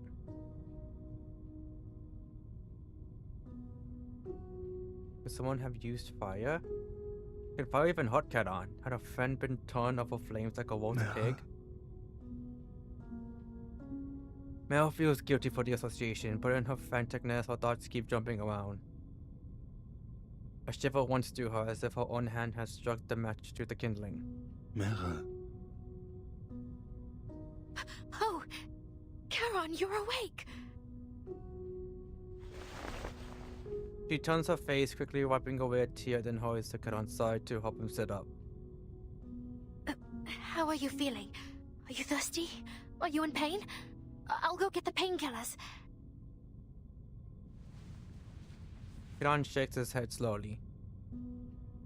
He has no need for water, and the medicine in the apple makes no difference to him. Besides, the body beneath his bandages has almost healed. Oh, right. Marsha cut your cloak when she was patching you up. Here, I found a new one for you. Do you like it? Mel is desperate to do something, anything for him. That won't be needed, Meryl. You owe nothing. The cloth covering the death beneath shifts as if a breeze had just disturbed the air in the sealed room, muffling Charon's next words. No, I owe you a lot. What I did was wrong.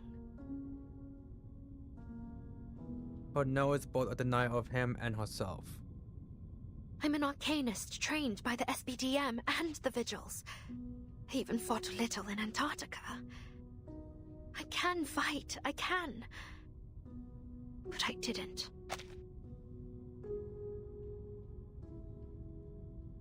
I can fight. Playable win? We could have escaped together. If I hadn't run away. A horrifying thought grips her. I should never have forced you to take me with you in the first place.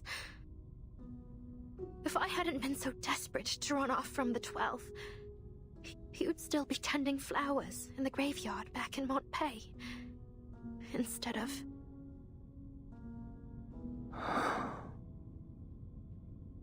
Death's call had grown heavy in the east. The path forward was clear. So long as Krutov's atrocities grew unchecked, this was inevitable.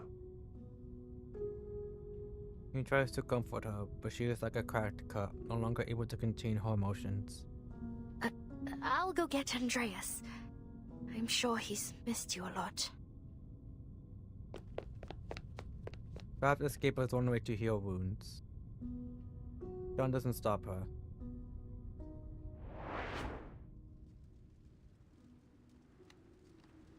The streets of Belgrade are barricaded with coats, leftover firewood, and by the people who have refused to leave the city. Women speak in low, anxious voices about what will come of this unusually warm autumn and about families who are now far away. I'm pretty sure the stable's around here. Dodka. Dodka. The tender sound of an old voice draws Meryl's attention. She turns to find an elderly lady sitting in the shade beside the road. Are you talking to me? Yes, Dochka. You were in Tamarovka, yes? Sergei said you were the fish he and his friends caught from the river. I'm not gonna lie. I saw the art, like portrait, and I was like, oh, that's the commander's mom. But I was like, no, she didn't be here, right? I guess she is. If it weren't for them, I probably would have wound up in the stomach of some big fish. Speaking of which, the soldiers have left already, right? Ah, so you don't know either. Ability's face falls. I saw you with those Foundation people. I thought you'd have some news from the inside. Ivan sent his men to bring me to Belgrade. He told me it would be safer there, under the protection of the militia and the Foundation. He promised to take me to Zeno headquarters once he's back. Ivan? Wait, you don't mean Ivan Ivanovich, do you? You're his mother. I am, Rodnaya. So you have a mother? Though a child doesn't tell his mother everything. I'm sure he has his reasons. I've grown quite used to it. But every time he suggests taking me to headquarters, I feel sad for the friends I made in the village and the red carnations in my little garden. That soon, they'll all vanish. The old lady saw forward to make something inside Mel give way. Dochka, tell me, are we heading into another era?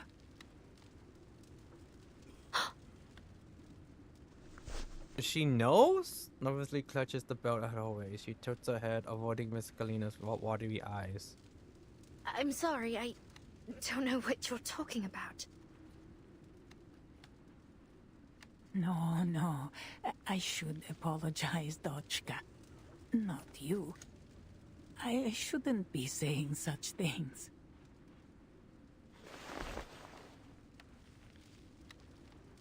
The old lady takes Mel is shaking hands on her own. I am just an old woman. Sometimes I don't even know what I'm saying myself. Come now. Lift your chin and smile, Dochka.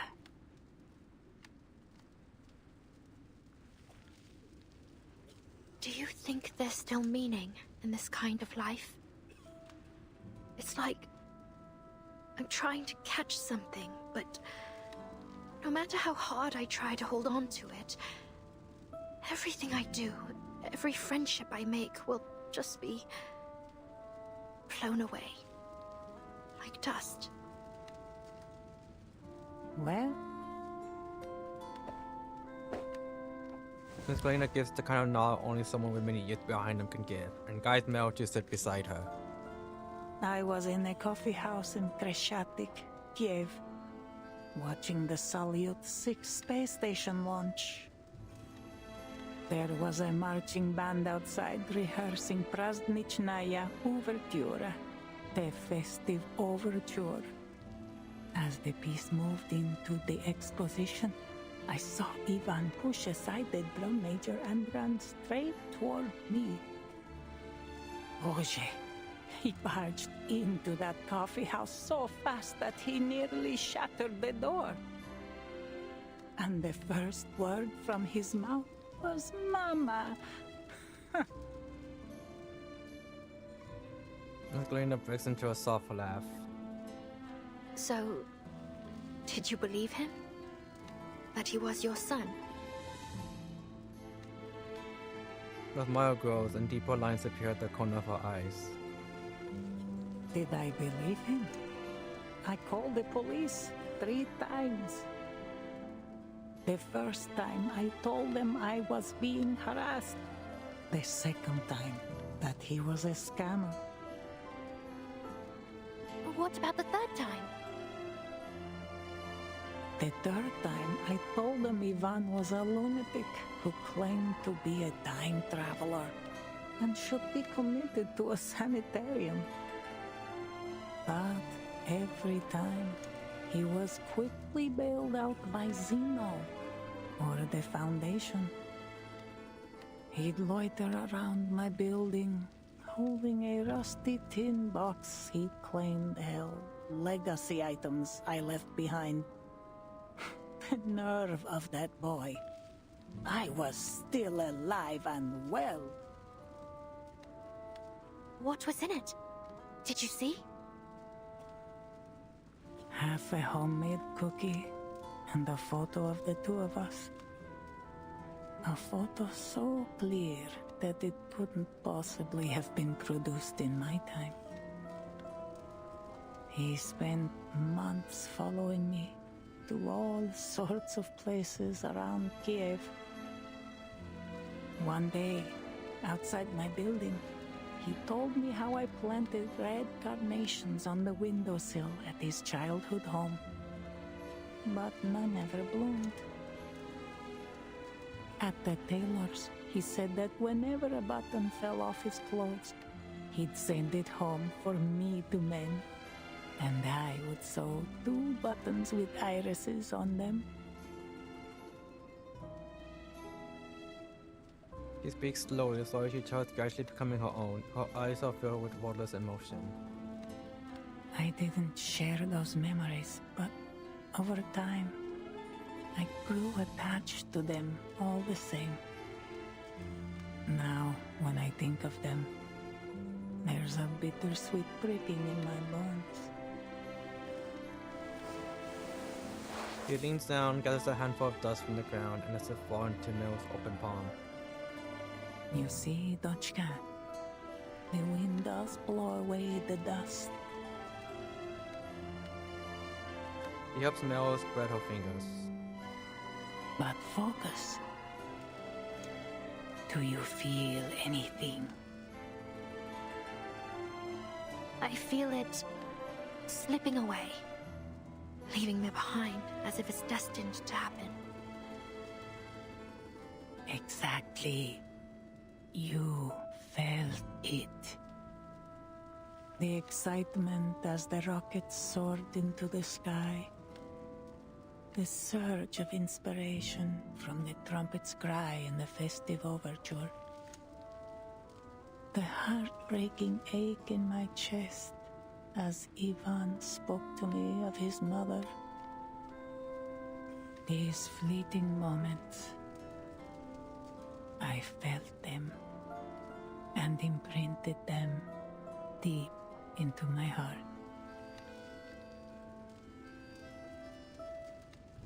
So then, the meaning of all this isn't in what we leave behind, but in what we feel as we go through it. A spark lives for its light and warmth, not for the ashes it will leave behind. Don't you agree? What's your name, child?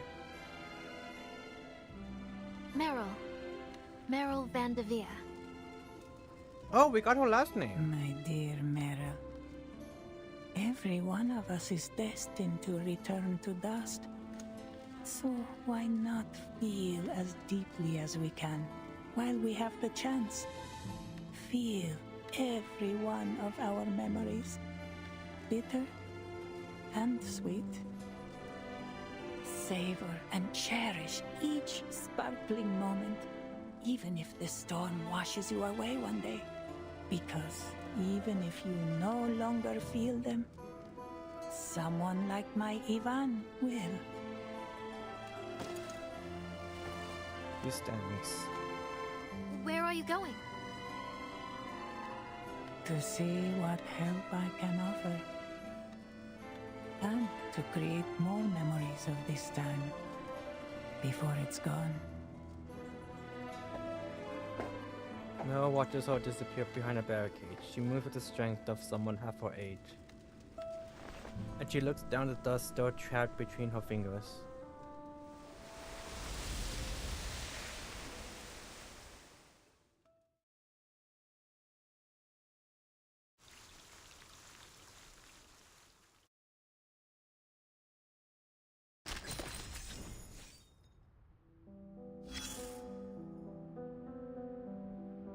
Alright, discipline and merit, 2 ends the scale. As for where the rates are placed, who can say? disciplinary action for Vice Admiral Ivan Ivanovic for cause violation of military regulation. Net forces in Operation Abaddon, Operation Baikonur, Cosmodrome, and others during the Storm War. Only numerous commendations for distinguished service. A big clear on merits and demerits, lists everything. However, following the third storm, Admiral Borodkov deserted his post while on active duty and subsequently on multiple occasions without authorization from superior command or consent from the individual.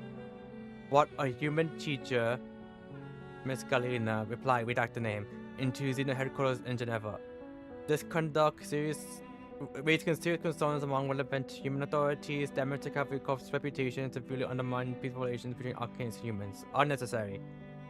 Regarding Vice Admiral Ivan Ivanovich Borodkov's unauthorized conduct in bringing human to Xeno Arms Academy, following investigation by the oversight team and verification by the Military Discipline Department, the Xeno Arms Academy High Command has determined his actions constitute not severe, constitute violation of the latest supplementary Xeno Arms Academy military regulations draft.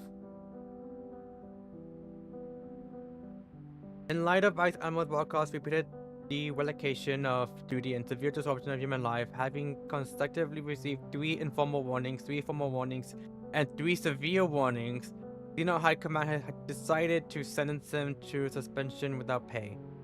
Who authorized this? Are you just officers going to command troops in the field? Unnecessary. The oversight team would dispatch personnel to supervise Vice Admiral Borodkov's division to ensure compliance with the sentence. Unnecessary. He follows orders.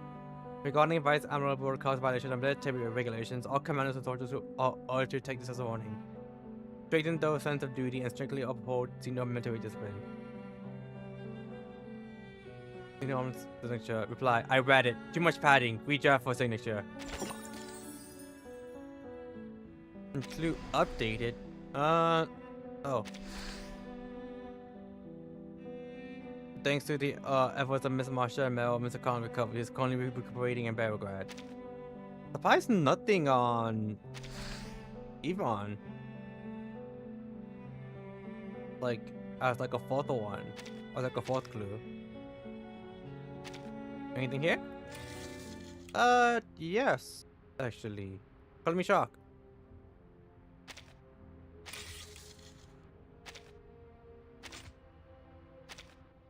Mother says the bands flew a massive plane over the city and bombed it. Awful people, through and through. The church people were destroyed. It looks like gatherings are to be held in a square from now on. Mitchell was practically bouncing with excitement. He says he has never seen such a huge aircraft before. Alec wanted to crush it into the open field ahead so we could turn it into a sacred base.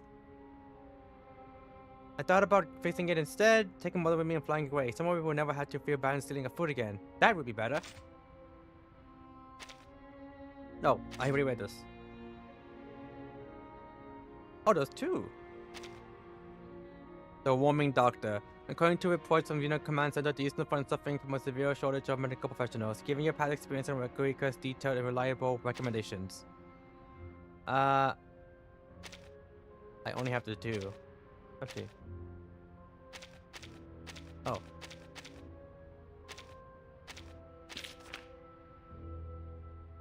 I kinda need to build Officers and Balloon Party, but I'm like, that's like a low priority.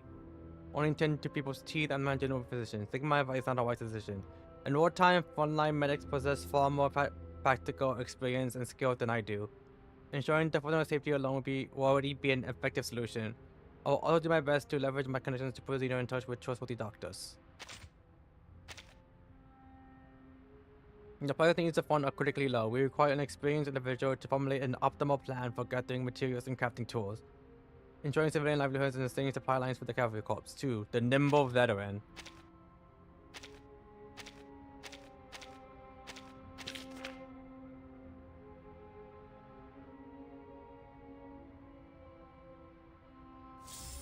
Alright, what does he say?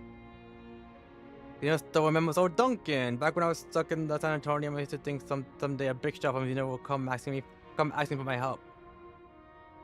Life sure takes strange turns. Right, back to business. When supplies won't show you improvise and you get your hands dirty. As long as you can push through, that's a win. My rule is simple. If it works, use it. Hold on, let Otaku jot down some ideas. What? You're hoping for something more scientific and reliable?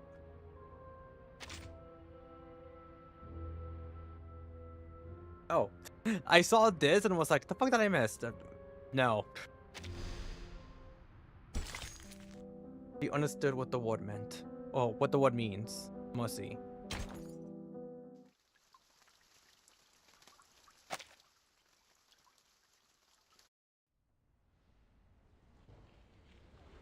You seem to know a thing or two about training horses. Impressive. Kids these days don't appreciate riding like they used to. Complaining that the stables stink. Ungrateful brats. Forgotten the foundation of Cossack life, if you ask me. I know it's not Lilia, because apparently she sucks at running a horse. Oh, hit Mel. Or just a companion absentmindedly. It's got nothing to do with me. He's been a good boy since I met him in... Andrea lowers his head, breathing warm, wet air against her neck. Hey, watch it, Andreas. Mel scambles to wipe the damp spot with the back of her hand. The young militia man laughs. Look at him. He's your horse, all right. Shame. Thought I'd get to see him shine on the battlefield.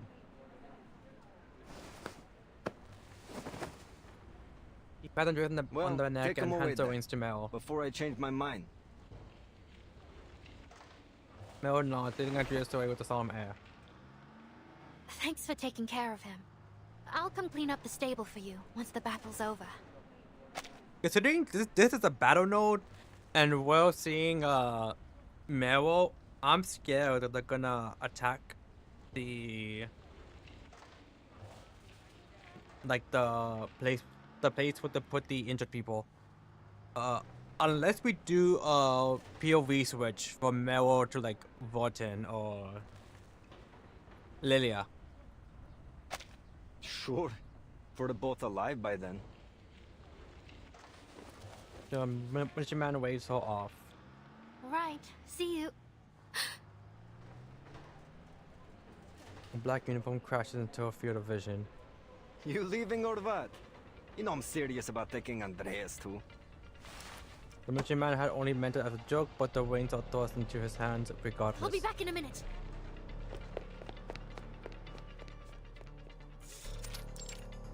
Oh, yeah, holds her breath in an attempt to slow her heartbeat. She can't be spotted. Black uniforms?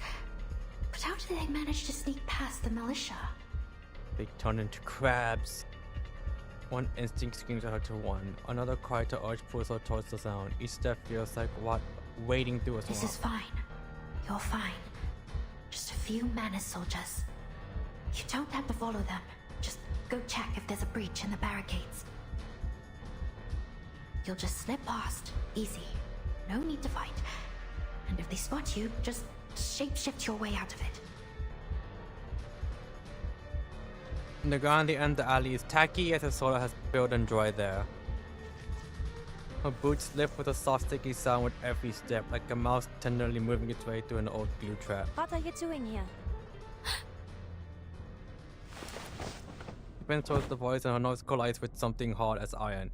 She scratches her face. Yeah. Did anyone ever tell you you're built like a tank, Marsha? I pulls the face large handkerchief from her pocket, press it to Mel's bleeding nose. Hold still. The bleeding will stop soon. The militiaman at the stable said you went this way in a hurry. What's wrong? Shouldn't you be with Charon? I was going to tell you Charon was awake again, but something's happened. Manus soldiers. They're here. They were gone in a flash, but I saw them go into the alley with my own eyes. That's why I came here, to check if there's something wrong with the fortifications. You sure it was the Manus, not bandits? I mean, they have black uniforms. Absolutely. There's no way I'd mistake those uniforms. This is bad. Good thing you didn't do anything reckless. But what you were doing is more than dangerous enough, don't you think?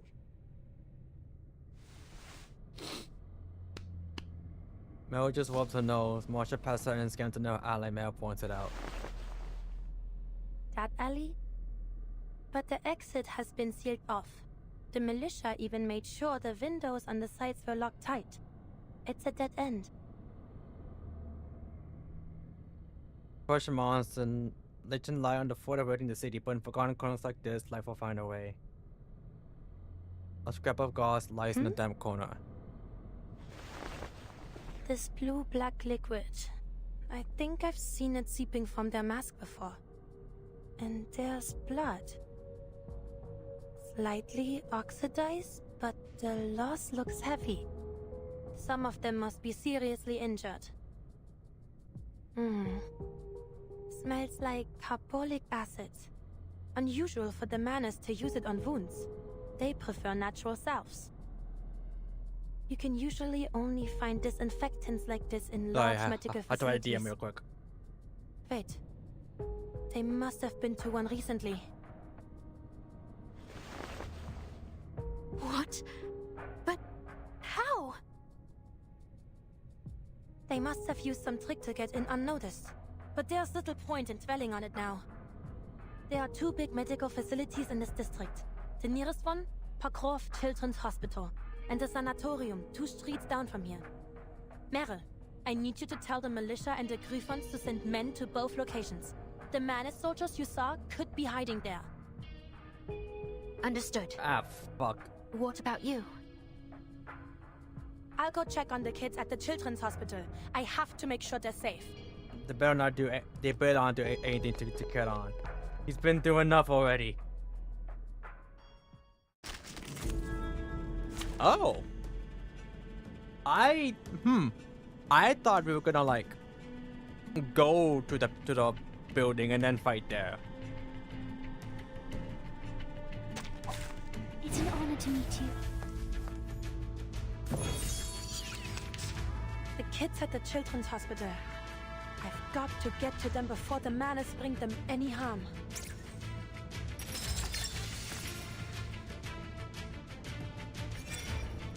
I'm not going to. Okay. It is here. I can hear it. I was like, you know, I just realized I don't think I know what this enemy is. So I just check real quick. Pray, caught in the woven net. A ripple stir.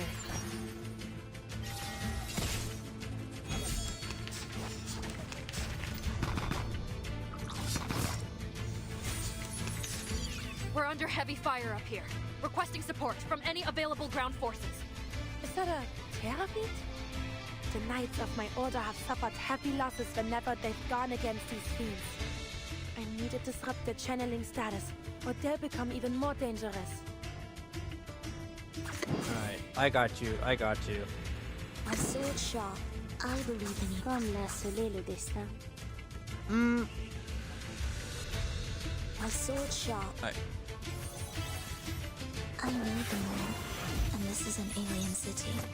Sempre caro mi su quest'ermo cole. Fate has revealed itself to you. Whoa, reading for Yapani. Ow! Ow. Dumbass. Rude.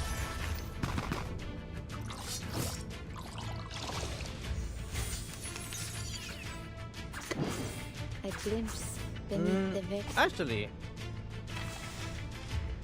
he sold. Stop being lazy and do something. A glimpse beneath. I can hear it. Sterilize.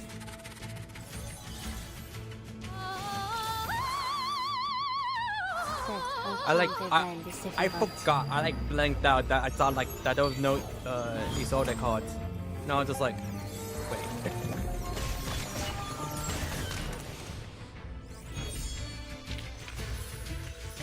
The curtain has fallen. Ooh. Actually, do need some of those because I think Marsha needs them to send to Insight 1.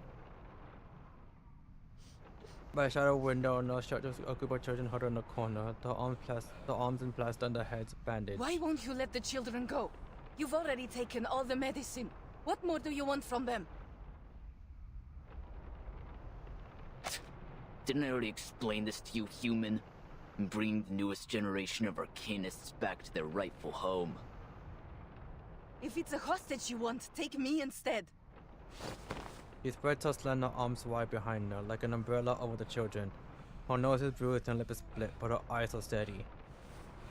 You're not worthy of even that, human filth.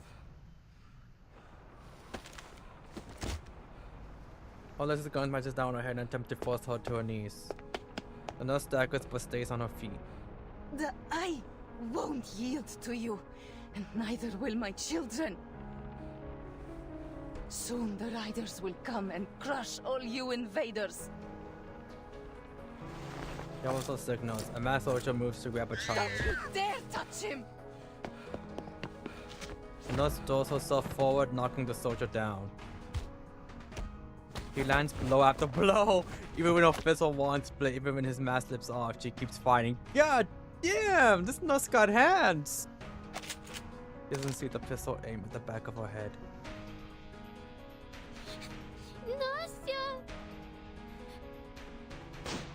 The shot and the children's cries echoes as one as she falls to the ground in front of them.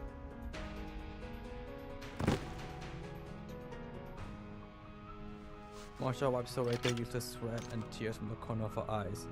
Grips her trench club and presses herself into the shadow of a pillar. Manus Vindicte. They're really here. No signs of children in other rooms. And the adults are all gone. The Manus must have gathered every child they could find in here. The soldiers in black spread through the hall, kicking down doors and taking even the smallest of supplies. Only one officer stays, his gun still trained on the group of children as he moves towards Marsha's hiding place. They have been abducting Arcanists from the villages. But to think they'd even lay hands on children... Alright. 10 steps away from me. 5, 4, 3.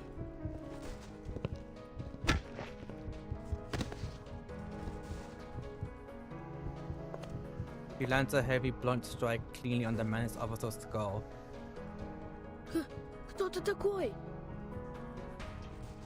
Don't worry, little ones.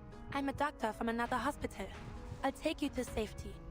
Just stay close to me and follow my instructions and we will get through this together, alright? Maybe it's the smell of disinfectant she carries or that they're accustomed to following a doctor's instructions. The children trust her quickly. Alright. Hey, it's gotten a little quiet, don't you think? We should go check on the boss. The soldiers halt the search, turning with weapons raised towards the fallen officer. Come, get inside. Marsha crouches down and guides the frightened children into a small storeroom behind the stairs. She slips in last, swiftly closing the door as footsteps approach. Will Nastya be okay? Marsha has no answer to this question. She takes off her cloak and drapes it over the children's heads. I need you to stay here in this room and be completely quiet no matter what happens. Like a game of hide and seek. Easy. Can you do that? Yes. She rolls her shoulders through the cloak and slows her breathing to steady her own racing heart. Her arcane skill smooths her frayed nerves, returning her focus. Meryl will bring help soon, but there's no telling how many Manus are here. The best course of action is to hold this room. Are you in there, sir? We better get going before Zeno and the militia find... Huh? Sir! Sir! The man in the shadows, the soldier finds his commander on the floor. Damn it! Those little brats knocked him out! They can't have gotten far! Search the room! Doesn't take long for them to find the sealed door. Door's locked. Call everyone over. We'll smash it open and drag those brats to the ritualist.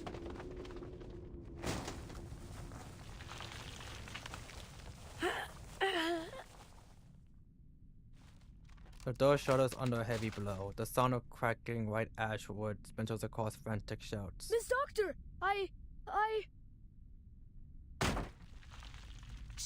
keep your voice down. We're playing hide and seek, remember? We can't get caught by the baddies.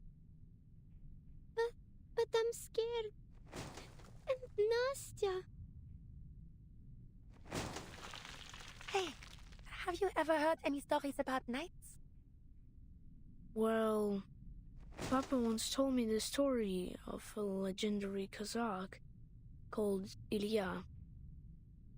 My brother brought home a book from Moscow. It had 12 knights in it. I'm sure both stories are wonderful, but I have a story about knights to share as well, and I bet none of you have ever heard it. What happens in it? It's a wonderful story too, but you need to promise me you'll stay in this room, and I'll be back soon to tell you all about it. Deal? Deal. But where are you going, Miss Doctor? You'll come back soon, won't you? Of course I will. A promise is a promise. Just be good, every one of you, and wait for me here. But before the next strike comes, you can just open and quickly close it behind her.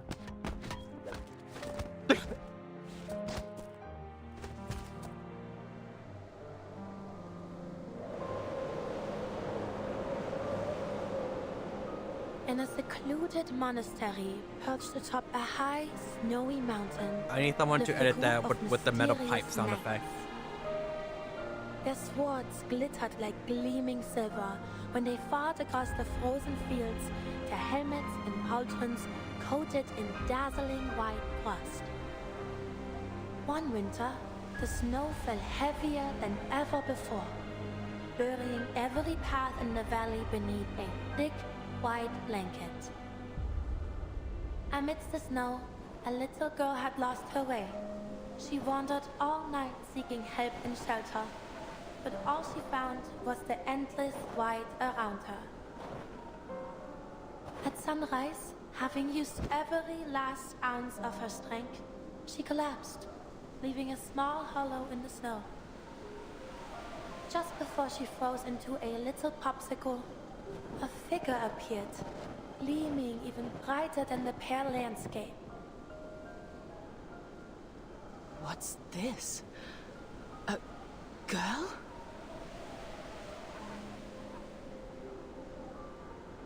Oh, merciful Lord. I thought it only a stray fox. It seems my trip to the valley must be delayed. Come, child. Lean on my back and hold my hands. I shall take you back to the monastery and get something warm in your belly. Worry not. I shan't have you die on me.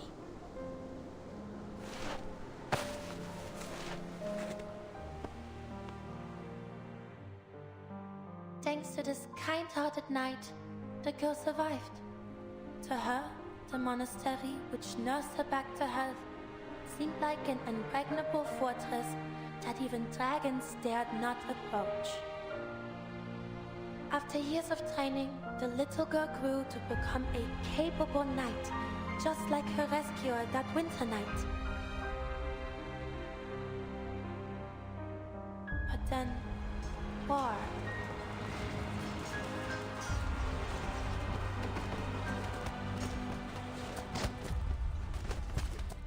War found its way to their once secluded fortress, and she, along with her fellow knights, was called to the battlefield.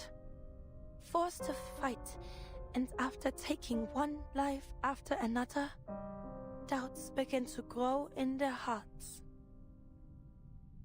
They were welcomed to the glamorous halls of the royal palace and praised for their skills, their slaughter. But for these noble knights, those words were not praise.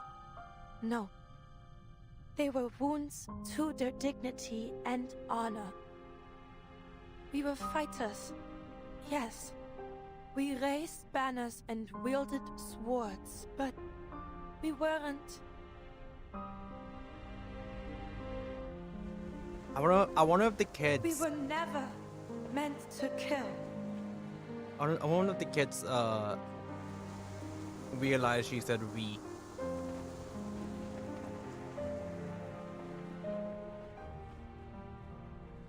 I hear someone. In that room. Masha, is that you? We'll know once we blast this damn door down. Come on, men. 3, 2, 1, push! Oh god, Masha, you're hurt. And all these kids. Hurry, she needs medical help.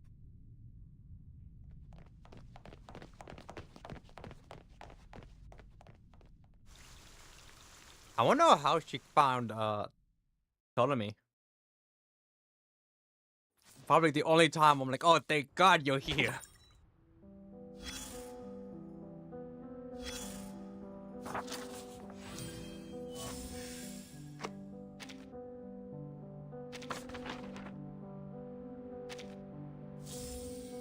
God damn. You know what? I should probably just wait until I'm on train 2. Since I could just get these all at once. The manual says nothing about treating traumatic brain injuries in cured conditions. Can you hear me? We need to get to the hospital now. We are in the hospital! Don't just stand there, take the train to safety. The rest of you find a doctor. Lost too much blood and need some bandages. Damn it, if I come along then. Then we'll have 2 casualties on our hand. What must you do in this situation? Calm down, Mel. Think. What must you do? Are you done? She's bleeding out. What do we do without any goddamn bandages? I got it! I have to make a tourniquet with what we have. Tear these fasten strips for us. Yes, like that. Wrap it tightly above the wound. Tie a slip knot. Is that rubber tube to cure it? But she's still bleeding. Are you sure we're not killing her? That doctor? The doctor's here. She's saved.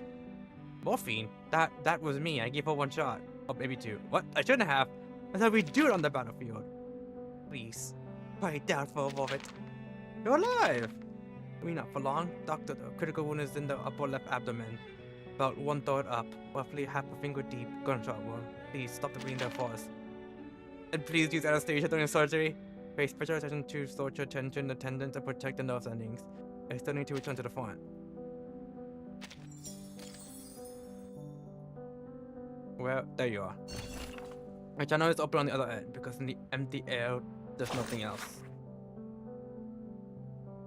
Enemy nighttime infiltration and assault. Beginning at dawn today, enemy forces infiltrated our southwestern defense perimeter through unknown routes, tending to sabotage neo-medical infrastructure. Our forces, with the support from the Giffen Legion, successfully contained and repelled the infiltrators. The Southern District Medical Supply Warehouse was breached. 25 crates of medical supplies, including morphine and bandages, were from loss. The 7th Block Militia Company defended the facility, suffered heavy casualties. P9 killed in action. The facility is non-operational. Eastern part of the Western District. Our counterattack succeeded. With support from Cafe Corps medical personnel, Polkarev Children's Hospital was secured. The following supplies were recovered from enemy forces. Surgical instruments and medications, 33. Children clothes and beddings, winter, 4. Medical equipment, 3 crates of incubators and 10 crates of steam inhalers and other devices. During defensive and counter-offensive operations, the 3rd Stream Militia Company sustained train 3 killed in action. Hospital medical staff sustained 10 killed in action. The French medical personnel sustained 1. I'm going to assume wounded in action. In the part of the Western District, enemy assault repelled by Eagles, Griffon Legion, and main militia forces. The San Antonio remains intact. Medical assessed and wounded successfully secured. Detailed inventory of recovered supplies is ongoing. Final verification. We submitted with a supplementary report. Current status. City defense elevated to maximum alert. All critical facilities have received reinforcements to security. Request. Militia forces urgently require resupply of lost medical materials, particularly analgesics and bandages. We respectfully request that Cavalry Corps Command provide material assistance and facilitate logistical transport. Alright, chat, I have a question. 1. I'm feeling kinda EP. I am not ending stream. We're gonna finish all of this chapter and more this anecdote. But should I just say fuck it and just drink caffeine, or just keep drinking water? So, for reference, every time I stream, I just drink water. No, wait, hold on. That's Masha. Okay. God, I feel so bad for the head nurse though, because I actually liked her from when we saw Masha's anecdote. And I was like, no, She died too soon. These horseshoes aren't yet. Yeah, what's the lads? Be right back real quick.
Alright, I'm back.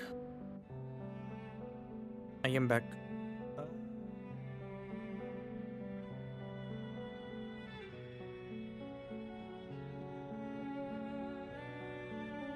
Alright. Just check something real quick.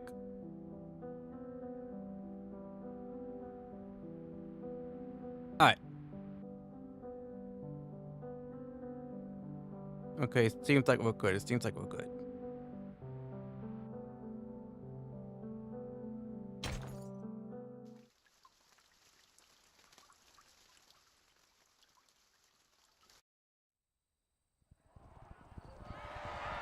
The enemy's turned tail. Let's ride them down, Sergei.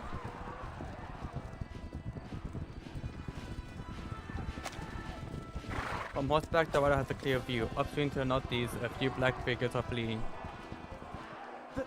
They're running? Are you sure? Sergei pushes through the grass and stands on his tiptoes, straining to see where his comrade is pointing. Of course I am. The moment those cowards saw us coming, they scattered like scared little rabbits. Left their heavy guns and supplies right where they stood. Wait, where the hell's your horse gone? Sergei flushes red.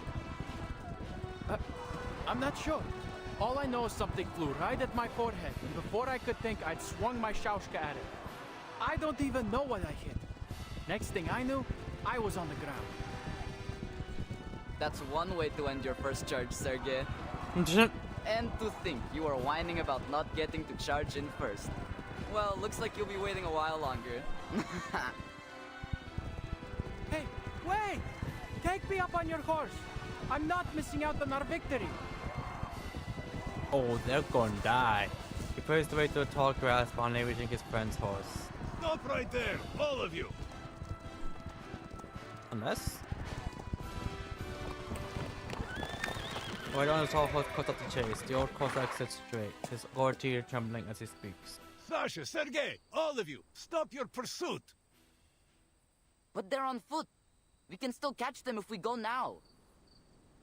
This order comes from the commander himself, so do as I say, or I will haul your disobedient asses straight to his feet. Fine, fine. But why? You fought all kinds of battles, Yuri. What do you think? The trap is what I think. Probably hasn't caught up with us. We would be exposed to a counterattack if we move too far ahead. You know what, that too, but I was what about thinking the like... stuff they left behind? Crap. Are we just going to ignore it? For now. It is not like the Ravens will swoop down and snatch them up. Then, shouldn't we just grab their weapons first and then wait? We have been fighting for hours. Head back to camp. Catch a breath and a bite to eat while you can. For you and your horse. They will rotate another unit in later, after the scouts confirm whether the front is secure. Let them have the bother of retrieving the enemy's supplies. What? But we found them first. And you think that means they belong to you, huh? Are you a Cossack or a bandit? Sergei freezes. I'm no bandit. Then stop thinking like one. Leave the supplies for now. We must return to camp. But my horse is gone. I need to find him first. Stop your whining now, Sinok. I spied your horse wandering off toward camp. Oh, damn, smart-ass horse. What? He ran back without me?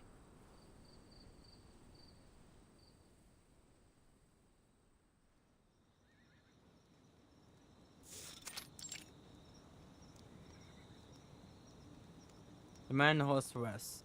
They sit and lean against one another, looking wary. Here, drink this. Or use it to clean your wounds. The old Cossack moves along the wall with several canteens in hand. He makes his way to a grassy slope. Watch your step, Dada Yuri. You nearly stepped on my foot. Like he rolls off on the ground, the old man offers him a canteen. Here's your Sinok. Cleaned it 3 times myself. Drink up and be grateful. Okay, reaches for it and enters.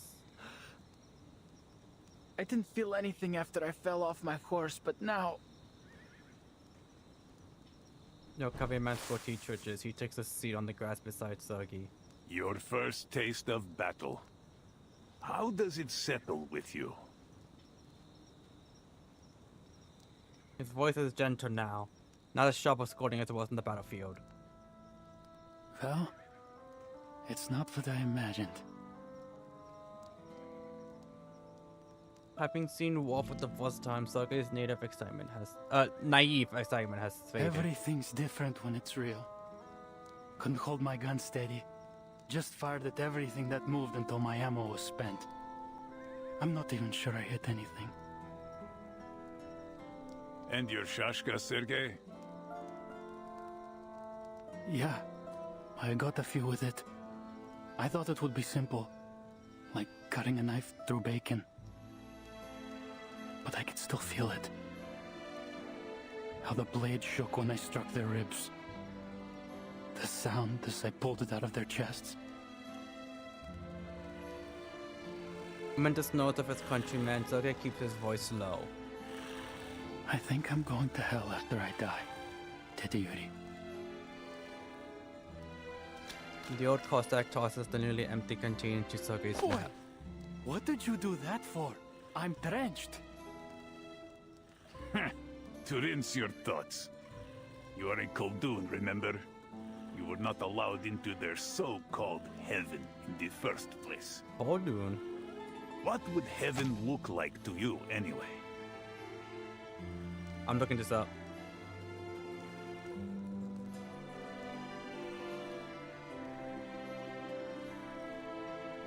Oh! I get the pretty thing. He's an Arcanist.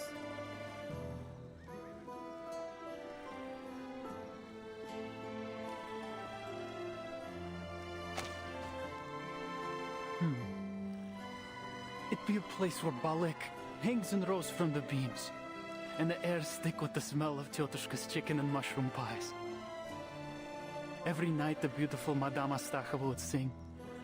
My friends and I used to sneak down to the village square just to catch a glimpse of her. And our horses would roam free on a lush green steppe. And the river would run through its heart. A river that never floods and never runs dry. Oh, isn't that...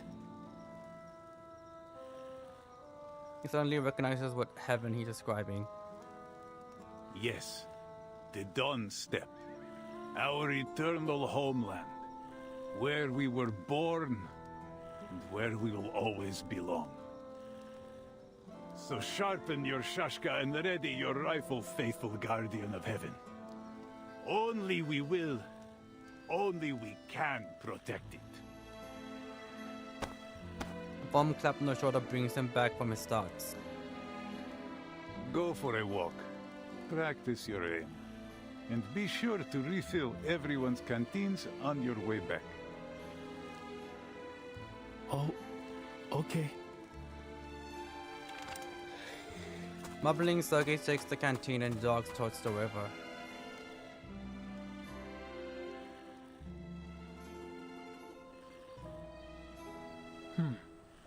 How can I become a sharpshooter like Daddy Yuri? Sergei lifts his rifle and twists his head to aim. A moment later, he lowers it, frustrated. Something's wrong with my stance. If I hold a gun like this, the horse will throw me off again. How does the Colonel do it? She won the Xeno horseback shooting contest 3 times in a row. Oh, is he talking about Stonova? He tries again and closes his one eye, pushing himself a star on the step. Сядь прямо, Сергей. Расслабь ягодицы. Держи равновесие. Yeah, that's it. I think I've got it now. A few ants crawl across his sides. He rubs his eyes. They're not ants, they're people. Short! It's Krutov's men! Enemies! Enemies at all! Sergei's tongue sticks fast in his mouth. Look what we found. A cartoon. Those arrogant Xeno fools. How could they assign a gifted arcanist like you to such trivial chores? And so young. Can you even use that thing properly?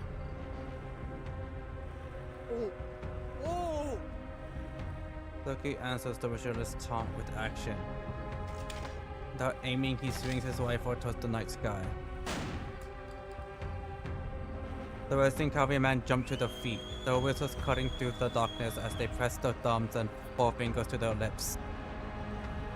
Curse you! Children of the great mother of resurrection, show your devotion to her grand vision and the imminent, brilliant, blank era.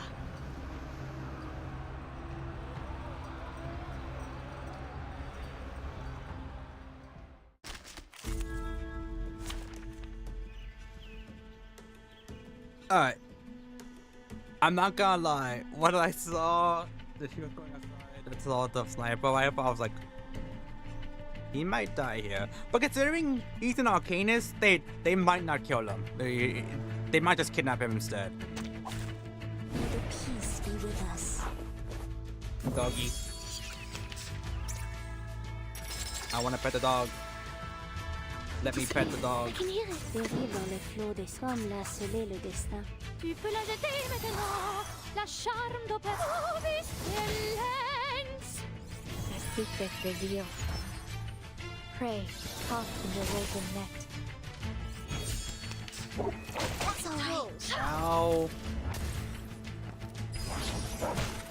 Freaking dumbass!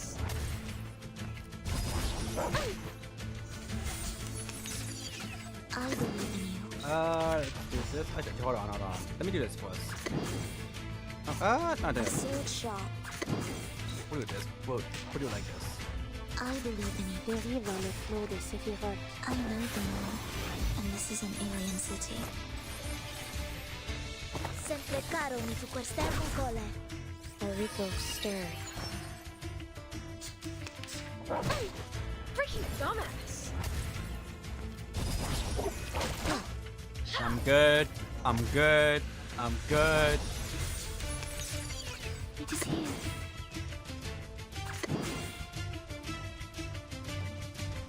Comme la cellule dérive dans le flot des séphirotes. A glimpse beneath the veil. Mon officier n'est pas un capitaine. The tremors of fate. Fate has revealed itself to you. Damn. Freaking dumbass! ZHAOBUBU révèle les séphirotes. Alright. Beryl, you know what to do.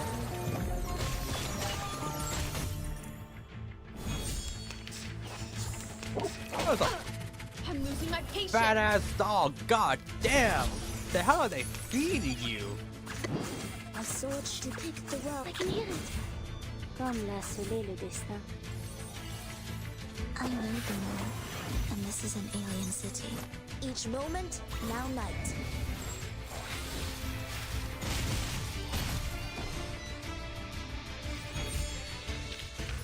Voilà donc succès. Atteindre la fin. Non la prophétie. Alright. Mais par mes propres. Gunsmoke filters the light as dawn breaks. At every 5 volts, my simulators look for cavalry field radios. That is turned by gunfire and the cries of men and horses. Thought you'd outflank me from the left bank and cut off my supply line? Ivan Ivanovich, I almost thought better of you. Even in this era, cavalry have outlived their use.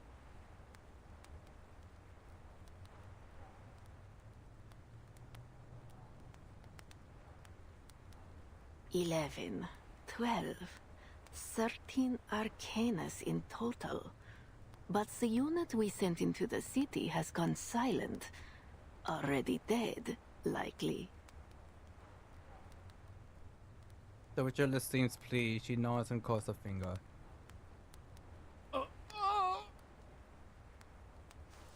Invisible chain seems to clamp around his neck. Sergei and Trevor, the captive Arcanus, all wrench forward.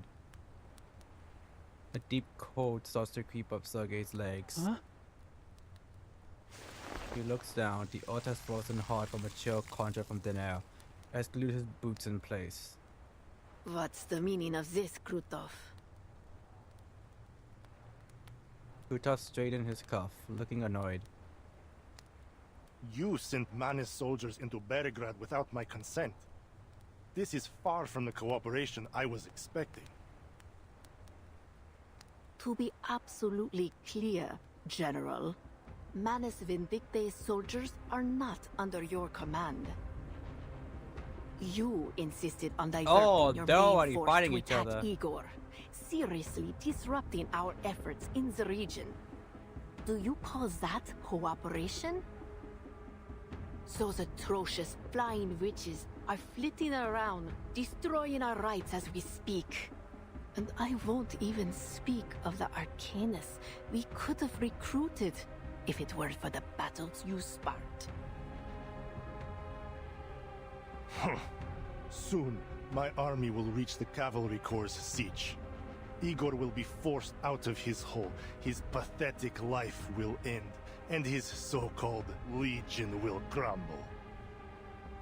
As for the rest of them, they're beneath concern. You and the Witcher is already fighting. Under my control. So, after that, you can do whatever you want here.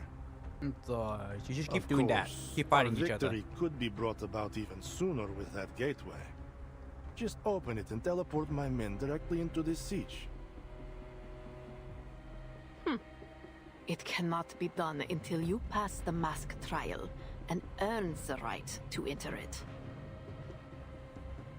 Ah, these masks. A convenient excuse to undermine me.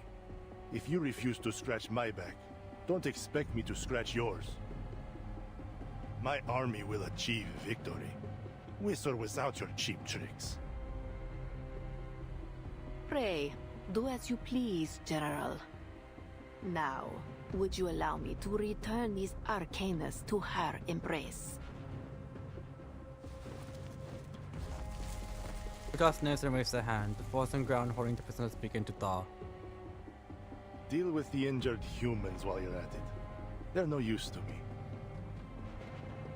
Also, is My Kutas not pleasure. too? Considering that it seems to be his thing. The visual just pulls a bottle of smelling salts from her sleeve. Blow till thou rust thy wind.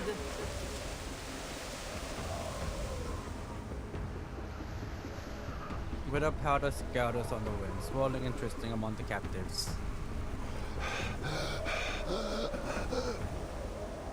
Blood boils in the veins, their eyes, hearts, and mind turning into a strange rhythm. Sergei's thoughts have never been so clear. A wide examiner grabs him by the neck, willing him to turn towards his captured commander.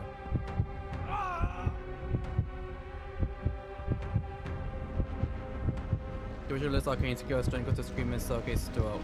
His face contors, his eyes bulging as if possessed by some beast. Oh my god! His parents, his family, even his heaven are far away.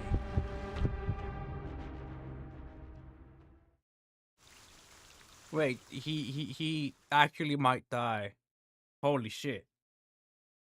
I expected him to die early, and then he just kept not dying. So I thought he was gonna live till the end. No, they schmixed me. No advance in biotechnology shall come at the cost of reach of safety. They've been blacking out.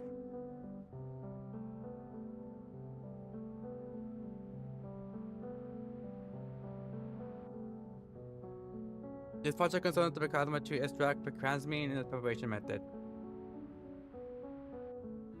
Deciduous medicinal tree found in both wild and cultivated settings, whose roots and fruits possess medicinal value, with the primary active extract being a fat-soluble resin. The primary pharmacological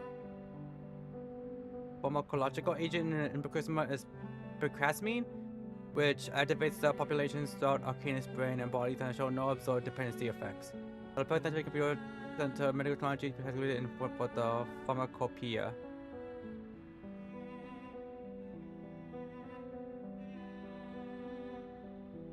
I don't know about this. There are no observed dependency effects, considering Arcus is basically an addict. You might have to change that. Experimental findings indicate that standardized picasma extract picrazamine exhibits toxicity to tissue cells in both the brain and body of individuals with less than 1/4 arcane lineage. The toxic response may correlate with specific metabolic dysfunction in such populations. Basically what killed Hoffman. Single high dose administration or prolonged intake of picrazamine carries a significant risk of severe cardiac failure. Consequently, this project findings must be applied to general portion development and are strictly prohibited for use in pharmaceuticals intended for human or mixed blood humans. To achieve the project's technical objectives, primary extraction procedures are outlined below. A process flow diagram is attached. Material sorting, washing, drying, grinding, primary purification, filtration, concentration, drying and grinding, secondary purification, concentration, and pulverization of secondary extract. The attached diagram illustrates the process flow for this diagram. These examples, yada yada. Notice, this preparation method and procedures outlined in this project must strictly comply with regulations issued by the Pack Security Council and must not be applied to pharmaceutical development for humans or mixed blood humans. Oh, I missed something.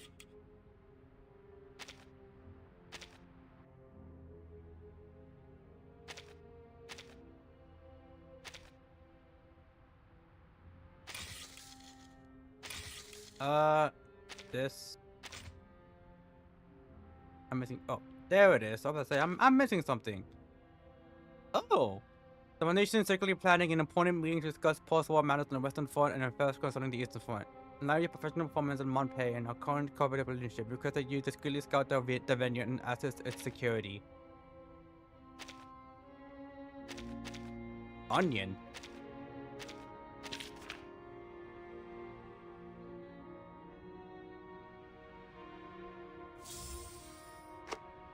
The venue chosen by the Foundation superiors. So, Gargoyle Born in Darkness, this is a grand and extravagant setting. From a security standpoint, it has surprisingly few blind spots. If the Monpei agreement had been signed here, it might not have succeeded. As a secret venue is sufficiently secured, so if given the choice, that we're in charge on the Western Front would make me feel safer.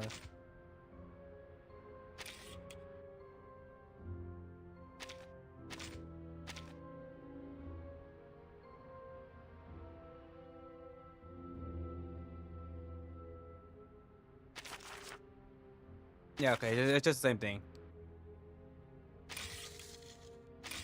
Is it just that one? Kinda looks like it, yeah. Okay.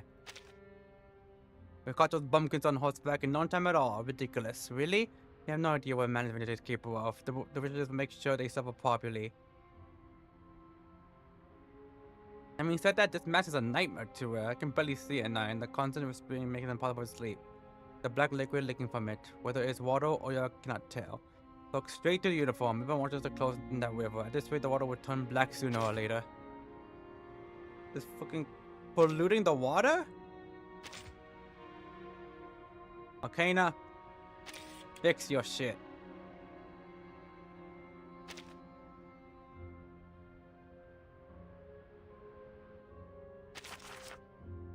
The line which is all currently dismantling the rights established by the management there across the Eastern Front, acting on changes provided by the rebel admiral. This operation is expected to resolve the golden famine affecting the region. During the cavalry corps operations, the timekeeper will also assume responsibility for parts of the communications between the corps and Xeno Command Center. Looking at the defensive ambush here, for one upper two below them to Kingdom Come. The third right lies on the western side of the upper dawn. Unlike the previous sides, it is guarded by a small number of management soldiers, supplying which is eliminate them all.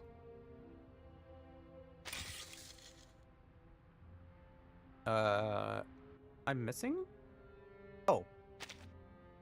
Not on time to be relaxing. Stay sharp. The flying witches reach the mountainous region southeast of the dawn and successfully dismantled the fourth right. The operation progresses smoothly. Some members begin to slow the guard, but Lydia issues a timely warning. Okay. The warhorse is brittle, waiting for the coming tempest.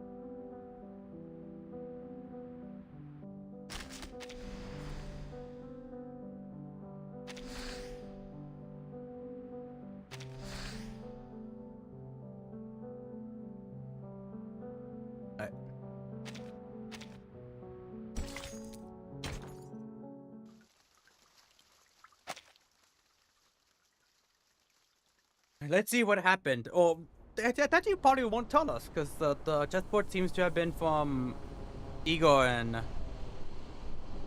Ivan's point of view. Slow descent as they circle above the clouds. The temporary captain remains lost in silent thought.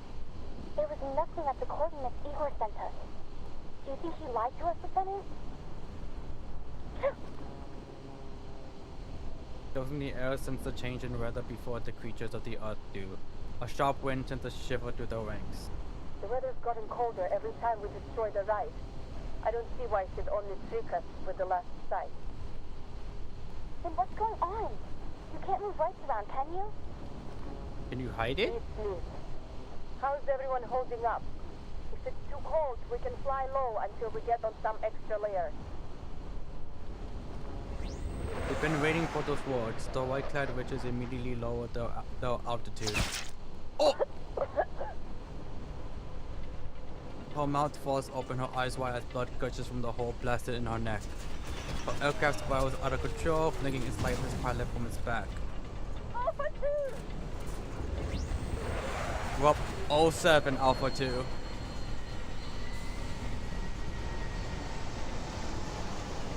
He plunges into a near vertical dive, catching the falling witch before she hits the ground.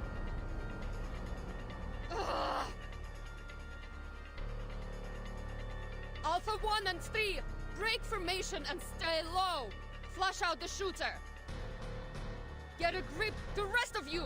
Alpha 4, 5, and 6, pull up and stay out of range of those rats on the ground.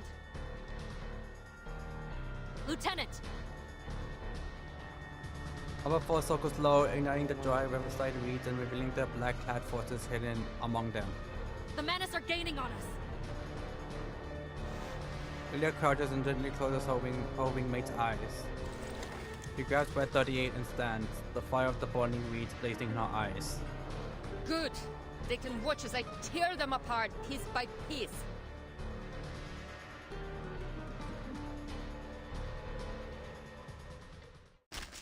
Hell yeah.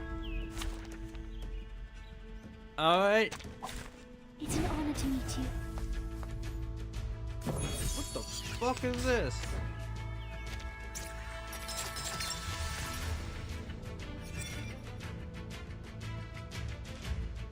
Tatanka?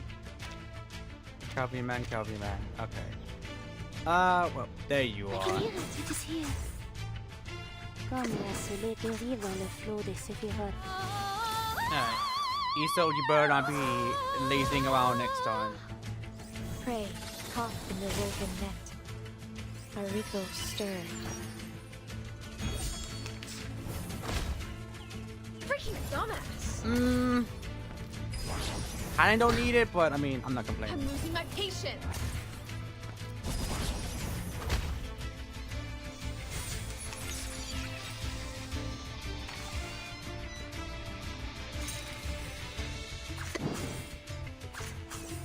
I can hear it. I believe in you. Comme la soleil. It is here. Alright. Tu peux la jeter maintenant, la charme d'opéra. So long lives this, and this gives power to thee. The overflow of the Sephiroth. There we go. That's what I want to see.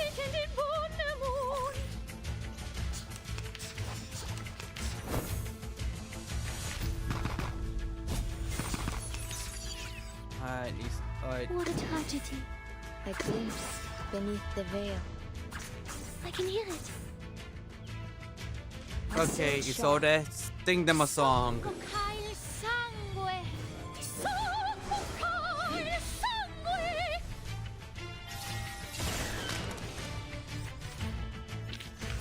Voilà donc ce que c'est. Attendre la fin. Ooh, Non, okay. la I need the prophétie, coins, so mais I'm par happy mes about that. propres mains.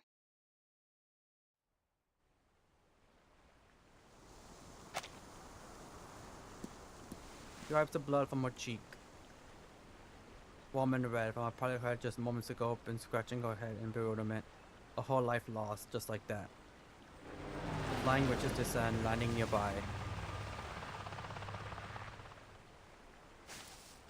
Lieutenant. A faint light returns to her dull, weary eyes. Take her to Beregrad along with Alpha 5. We'll bring her home once the battle's over. The rest of us will keep looking for the last rite. Mission's clear. The Menace must be stopped. So, Alpha... I want everyone watching for threats from the ground at Alpha all 5 times. died too? We can't let this happen again. He watches as the team forms up and rises again.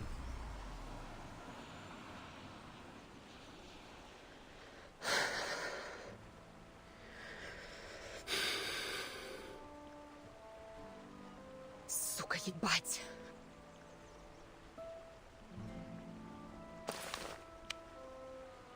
Only when they disappear into the clouds did she let out a deep sigh. Her back sinks and she buries her face in her hands. Hey, Capitan. Are you alright, Lilia? Sonetta and I have been trying to contact you for the past hour. Sorry. Manus rats kept me busy.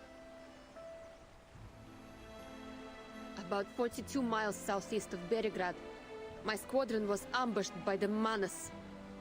Alpha 2 didn't make it. Okay, so just Alpha 2 died. Because you said bring her along with Alpha My 5, which condolences. made me thought Alpha 5 died as well. A heavy grief and anxiety hang between them, the silence only deepened by the morning wind outside. We've got some bad news of our own. Around midnight, the command post lost contact with the frontline cavalry. We haven't heard anything from Berograd either. Scouts reported flares upriver. There may yet be survivors. A flight unit's eyes would tell us for certain. I'm on it. What about the city? He goes down from the sand table. My soldiers are responsible for the city's defense. I will go there myself to assess the situation. You promised to stay in the Sich, Igor. A promise I intended to keep. But as you can see, we are struggling on multiple fronts, and our enemy remains hidden. Yeah, how did they manage to get into Belgrade? Like, they're gonna tell us later on, I'm sure of it. But I'm still just like, that is extremely nerve-wracking for everyone here right now, considering they did that early the analysis, We all know and these coalition's collapse we only is got imminent. lucky because We Meryl must saw act. them.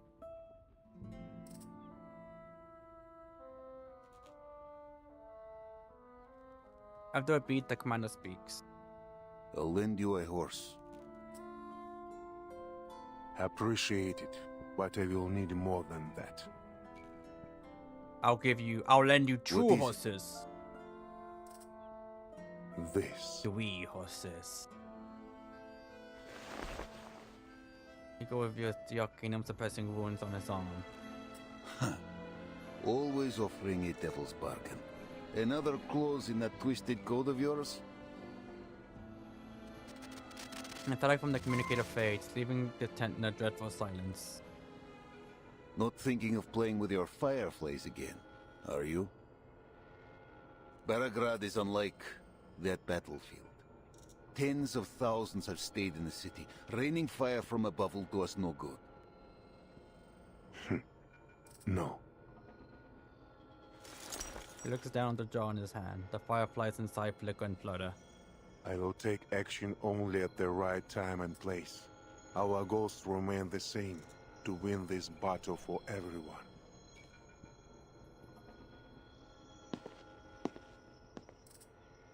My horse, Sternova. Commander.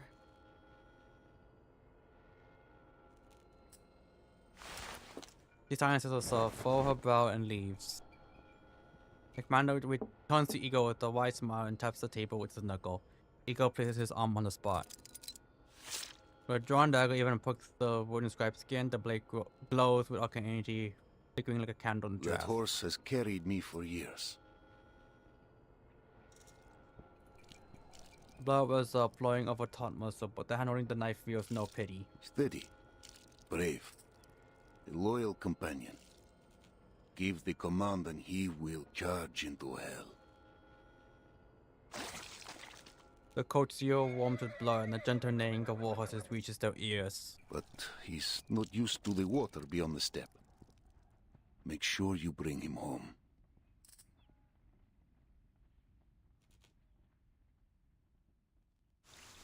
Oh! You know, all things considered, that's like a relatively short node. Or at least it felt like it. I was expecting a bit more. But I guess it's because it was like a battle node. It was shorter. What's next? The unit and the ambush member shot down and carriage sheets are sustained.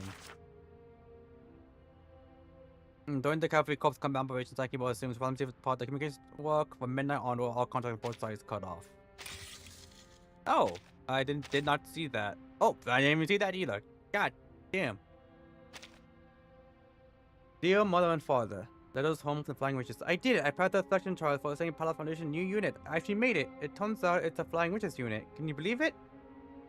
I get to ride a flying boomstick and soar through the skies just like that. Free as to win. Oh, I'm still preparing my service number. I promise to give everything I have and make you all proud. Your daughter, Arya. Oh, if this is Alpha 2, I'm gonna feel so sad for them.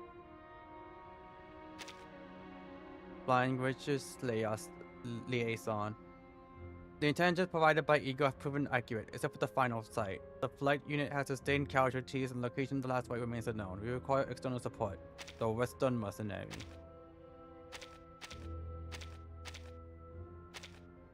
Oh, wow. Putting DC together is like probably the worst combination. Considering he has like basically the Shadow Wolves and she kills wolves. A big commission from the Foundation. If you're looking for someone, give me a personal item belonging to the target. If you're hunting Arcanite fragments will do. Anything marked with the white. Soil, scraps of paper, blow it to bits, doesn't matter. Let me take a look. Are you sure what you're looking for is a white? From where I stand, this white seems to have grown legs. You got a real problem on your hands.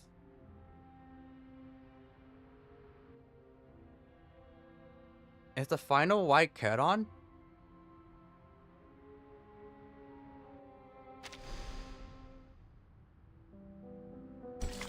The eagle pierces through a thick black cloud of gun smoke. I'm only thinking Charon because I'm just like, they did torture him. Maybe part of the torturing was making him into a walking, living white. They all know this age face. He's the one who bought the gunfire and the one who now guards them. The militia allows Ego to pass, even guiding him to where the Griffons are now quartered. I'm glad to see you still remember Xeno's teachings, Ptolemy. When facing a bombardment, we move all vulnerable units under... Silenced, a wall of bodies under white sheets. Each pair of eyes with two cubes pressing their lids shut. Let me sit behind them, shrouded in a dark shadow. Father.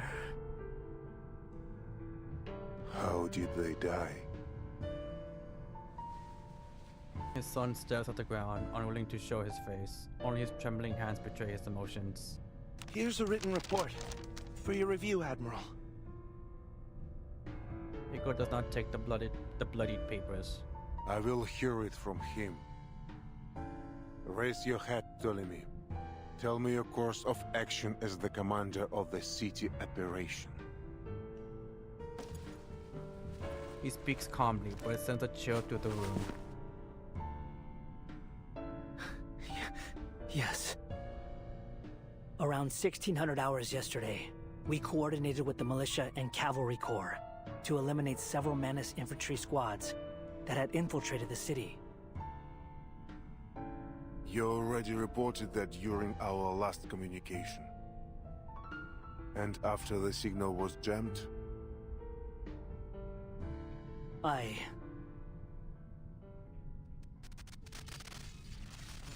dispatched an ad hoc squad to investigate the source of the signal interference.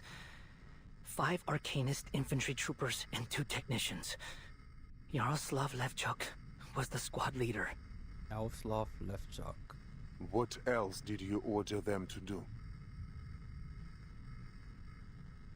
His father has torn away the veil. While shame burns Ptolemy's face, fear freezes his words. I ordered them to sneak into the forest, to find traces of Krutov at any cost. And then 6 corpses were delivered to the entrance of our base. You allowed yourself to be blinded with hatred, Ptolemy. How can I entrust you with the Griffon Legion if you can't maintain a steady hand? I know, Father. I made a grave mistake. I will accept whatever punishment you see fit. He pauses, the ache in his left eye socket betraying resentment really shown in front of his father. But Krutov... I saw him! He was right there, hiding in the woods. I was so close I could see that arrogant sneer of his. Hear the incessant classical music playing from his tent. You know what he did to me. To us.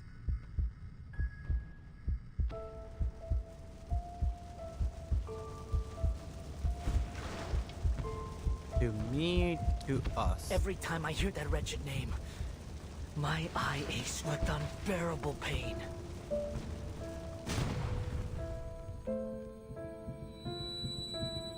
Oh. A strange feeling, a sharp throbbing pain. Half the world has gone dark.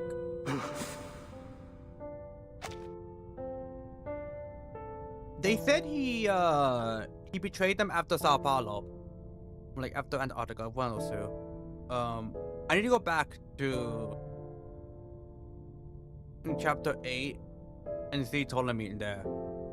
Because I could have sworn he already had the eye patch. Medic! Medic! I need morphine. They just gave you some, Ptolemy. Voltaire! What happened? Did our convoy hit a booby trap? That's a No, not a booby trap. on-screen Mordio appearance. Enemies disguised as civilians were lurking by the farms you passed through. No one expected them to be hiding explosive blaze fuse cylinders beneath their clothes. Right. I remember. My eye. When will it be healed?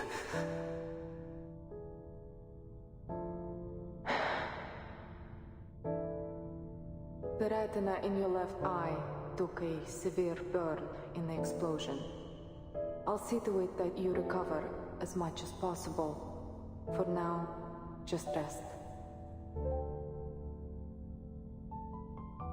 He understands what this means. He will have to learn to fire from his other shoulder. Is Captain Krutov all right? We were in the same car. He only suffered a mild concussion, thanks to you. I doubt he would have survived if you hadn't pushed him off in time. Oh! You should sleep, brother. I'll ask the medic to increase your dosage. So he didn't cost it. Did we win? Of course. Father's strategy was effective as always. We destroyed the enemy command post. We took Sector 4 decisively. Good.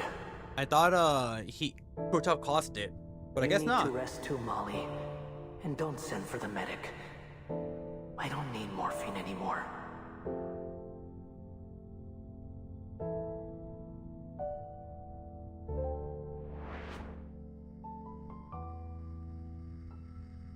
As we left Antarctica, I saw the documents those traitors tried to steal from your bag. I learned what Krutov did. Staging an assassination on himself, making it look like an enemy ambush. Just to pressure the Foundation into approving the use of high-risk arcane weapons. He caused it. Never mind. Killing me was part of his plan all along. I only survived because the assassin hesitated when I tried to save him. Father, why did you keep this from me? Anger would only cloud your judgment, as proved with your actions. You will have your revenge, an eye for an eye, I promise you. But now, you must bear responsibility for your mistakes and honor the sacrifice of your brothers. You know, assuming Ptolemy does not die here, like here and in chapter 12, it's only a matter of time before he becomes playable too, right? Because it'll be weird if he's not the only sibling or like part of the Eagle family that isn't playable. They gave up past glory, identity, and every proof of their existence for us, entrusting the future into my hands. Do you not remember what I told you after leaving São Paulo? No more meaningless sacrifices. We don't leave anyone behind. You speak with my voice. You should remember this more than anyone. I will, Father. Ptolemy touches the bandage over his burning eye socket and nods, willing himself to remain steady. I guess the only question would be, would he be a 5-star or a What's that 6-star? noise? I thought communications was severed after Krutov's assault. And probably a 6-star, right? We managed to re-establish a signal. It's been up nearly half an hour, but the only thing it's picked up is some bizarre enemy frequency. The operators think it's some form of interference intended to jam our signals, so they've muted it. You mean this noise is a signal from Krutov's army, from Manus Vindicta? Well, in theory, yes. Bring it up and unmute it. Now. Yes, sir.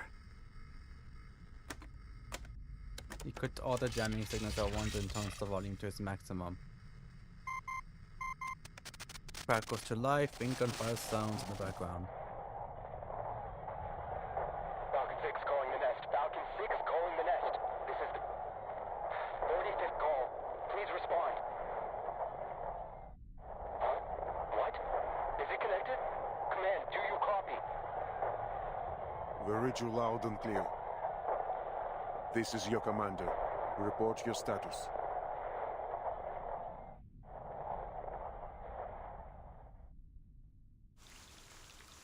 Oh.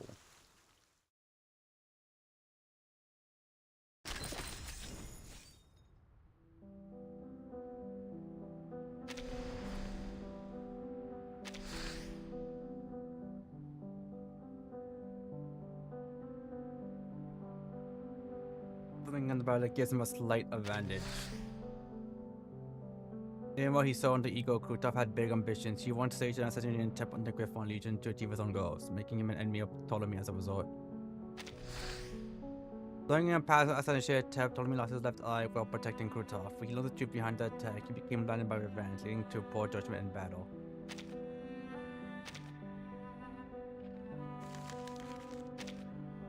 Anything? Oh, wait, huh? Oh, the Griffon Legion. Okay, just those two. Campaign was sent to a real hospital to recover after being shot in the lung. I still owe him 50 rubles. He hasn't once pressed me to pay him back. Damian lost an arm in an explosion at the time he was in the trench, getting ready to bring bread and drinks to the others. Yama passed me a condolences letter. I wanted to return to the front and keep following him. I wanted to drag his leg of my to the Krampus and Damian. I miss those good old days. Oh. I always forget. I always forget about this one. They take to the saddle because this land weighs them.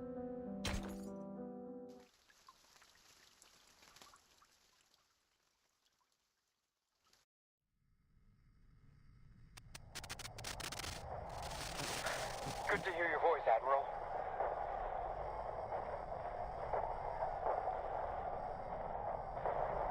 Is that... Levchuk? You're still alive? This is urgent. Enemy forces are marching towards the southern bank. Their armored convoy has already reached Tamarovka. There are at least 2 armored divisions and 1 infantry division, plus 3 artillery regiments. Roger. Good work. The man on the other end collapses to the floor with relief. The gunfire in the background sharpens. Ego hopes it's just his mind playing tricks on him. Report your position, Staff Sergeant. A squad will be sent to your rescue immediately. A long silence follows, then a soft laugh. Gunfire goes closer, unmistakably so. Bullet seems to be tearing right past the receiver. Have you secured your retreat? Commander, I, Staff Sergeant Yaroslav Levchuk, have successfully completed my task. Let me push his way to the speaker. What are you saying? God damn it! Don't you die on me! I'm coming to bring you back right now! Stop causing trouble for the Admiral. You hear, Ptolemy? Artillery begins to drown out the staff sergeant's voice. It has been a true honor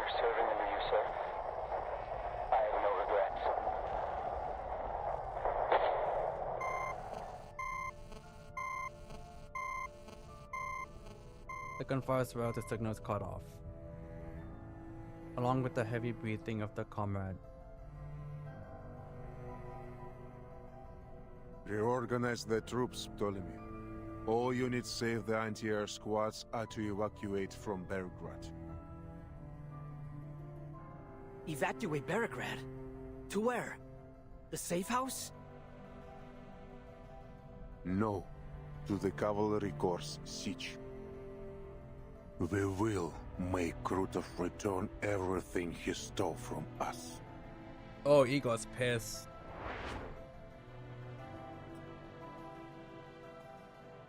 The Griffons bring towards the news. The commander swallows his grief and feeds the casualty list to the coals. In the solemn silence of the siege, he has already made his decision. Tamarovka is the keystone of Krutov's plan. If it falls, Belgrade will face a formidable Arcanist force with armored vehicles. If only we had cut off their supply lines. The Legion can launch a raid from inside Tamarovka. They won't see it coming. Even if your griffins could strike the enemy undetected. The chief of staff places the link to the sand table for the third time. They won't hold long if Krutov keeps getting supplies and reinforcements. We have to cut them off. But how? I saw plenty of soldiers standing out by their horses. Couldn't they? Они же всего лишь дети! They're only kids. Minerva slams her hands on the table, scattering the markers. All the grown men rode out in the first sortie. Most of them lied about their age. Just trying to get a good meal. Their hands haven't even been toughened by the rains yet. They're boys, not soldiers. Sabina. The commander pats her back and urges her out of the tent.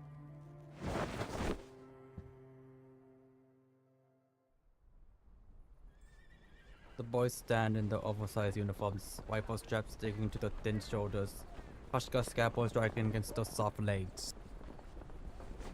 They stand quietly, their throats working under tight collars. The silence suppresses her anger.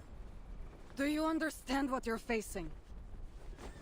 In all likelihood, you'll die in the battlefield. You'll never see home again. Don't take me for a kid, ma'am. I'm a Cossack, like my brother, sister, and my parents before me. Ura! The blood of the Cossacks! They're so heroes not important, runs they through don't me. even get a silhouette. Damn. We may be young, but our blood is strong. No Cossack fears the battlefield. If it means losing a hand, a leg, or even our lives, we'll do anything, make any sacrifice to protect our homeland.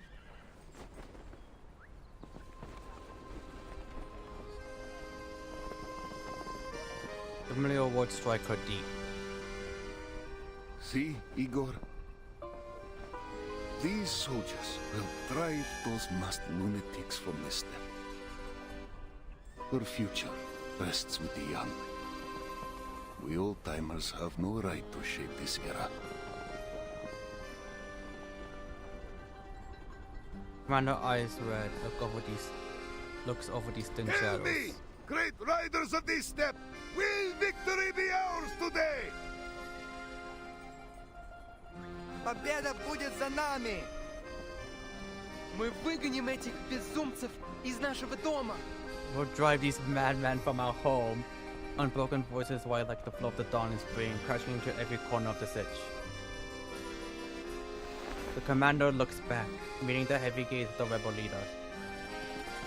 Igor, this is our last chance.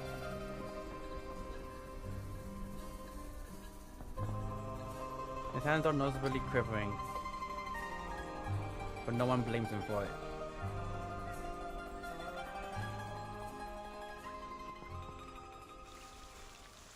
To be continued.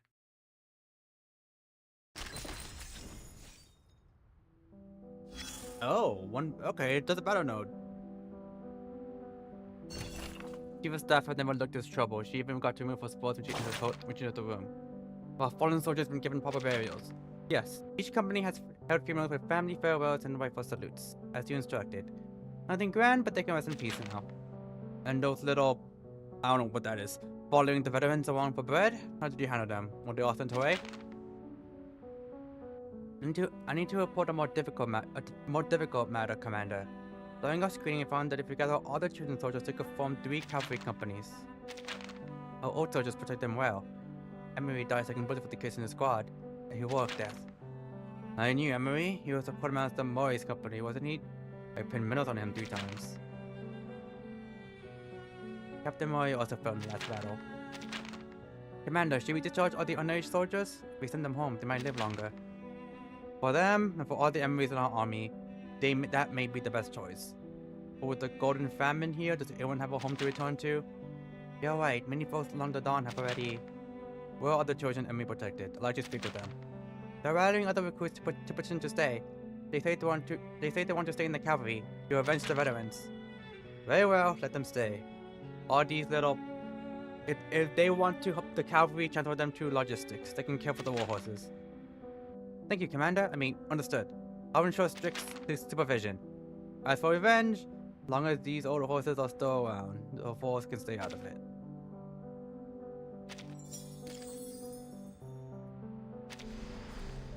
Nothing. But here. Something. Something. Oh! Okay. Let me get rid of this, just so I, know.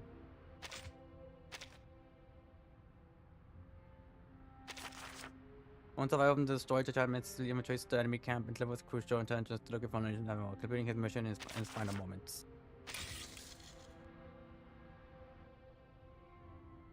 There you are.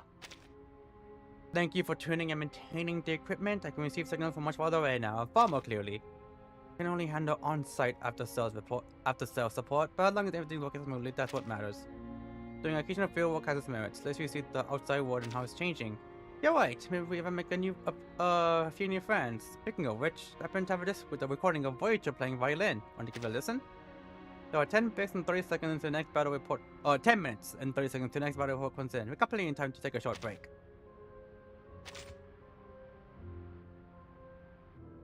Okay. The Admiral and his man. They once traveled down the same road. Oh, are we gonna... Oh, what the fuck? I'm not gonna lie, I thought there was a 10 at first. It took me a moment until I realized that. Until I realized A, how it was shaped, and the fucking cannon. I'm assuming this is the boss. Also, be back real quick, gonna get more water.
So judging by that, that's probably the final battle. Considering fucking giant ass tank.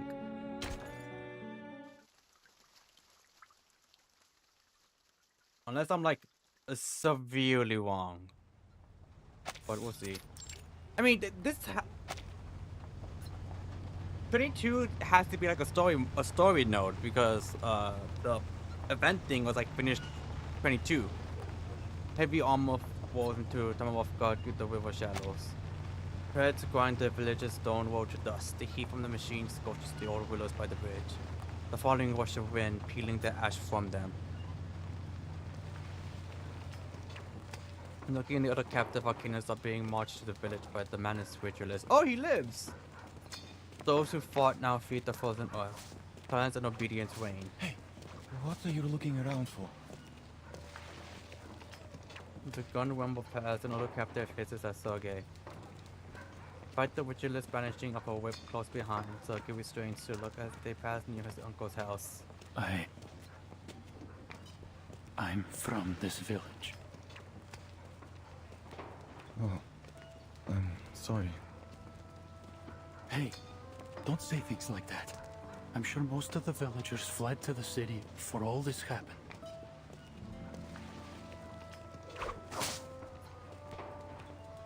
He latches at Sergei's back, tearing flesh. Blood runs down the grooves of the whip, putting the inscriptions of it in a shimmering scarlet glaze. Keep quiet. The pain renders him silent. The blood-stained wounds sever his link to Numa, sending his arcane mind crashing to the ground and intensifying the pain. The old arcanist supports him. They bend low together, another silent pocket in the procession. Klutov steps out from an armored car, heavy frown on his face. I need hands to clear this sludge from the riverbank, or it'll slow our advance. Put some of these captured arcanists to work. Understand? It would be my pleasure, General, but I'm afraid they'll be of little use. Per your previous command, I have yet to put them through her benevolence's trial. So, this is technically the ritualist's fault, because it said that they had to the fucking goop, the goo, the black goo was like constantly falling, and they were just like, yeah, we even had to like wash ourselves in the fucking riverbank to get rid of the black goo. So this is all your fault. She glides her thumb over the whip's ridges, the coagulating blood smearing over the grain. She touches the inscription slowly, reverently, as if to confirm the channeling of some sacred affliction. And to avoid complications, I've prayed for her blessing to ensure their Numa remains completely dormant. Then where on earth are you taking them? Oh, just a small trip to the wilderness to harvest some hawthorn twigs, red carnations, holly leaves, and, if possible, a few devil's finger mushrooms. If you need to hasten the march, I could provide you a shortcut by freezing part of the river. You know such a skill? It's no great feat, really. But it comes at a small price. The soil we stand on will be utterly infertile for 3 years. So, do you wish to drain the life from this place? As if I'd give a damn about some pitiful village. Klutov lifts his chin to signal the ritualist to act. We've already eliminated most of the Xeno cavalry, but their remnants will likely attempt to regroup and make another attack. We must take the battle to them before they get the chance. Let the river freeze, and we will carve it as Igor's tomb. Smiles a yes. As the whip is cracked, the air tears with a shriek. A flight of pointed hats split the clouds above, their trails streaming like banners. The witches. I spotted the bastard. Leah dips her broomstick and formation tightens into a sharp arrow behind her. To me, Alpha Team. Target confirmed at 3 o'clock from the dead tree at the bridge.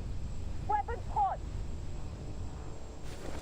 The flying witches lower the goggles and dive like white shooting stars over the battlefield. Let's blow them to hell.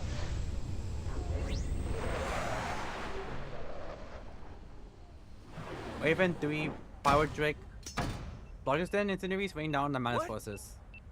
The Fire Dragon, whatever Lilia said. The flame force and the Fire Dragon crawling into the armored cars through the observation ports.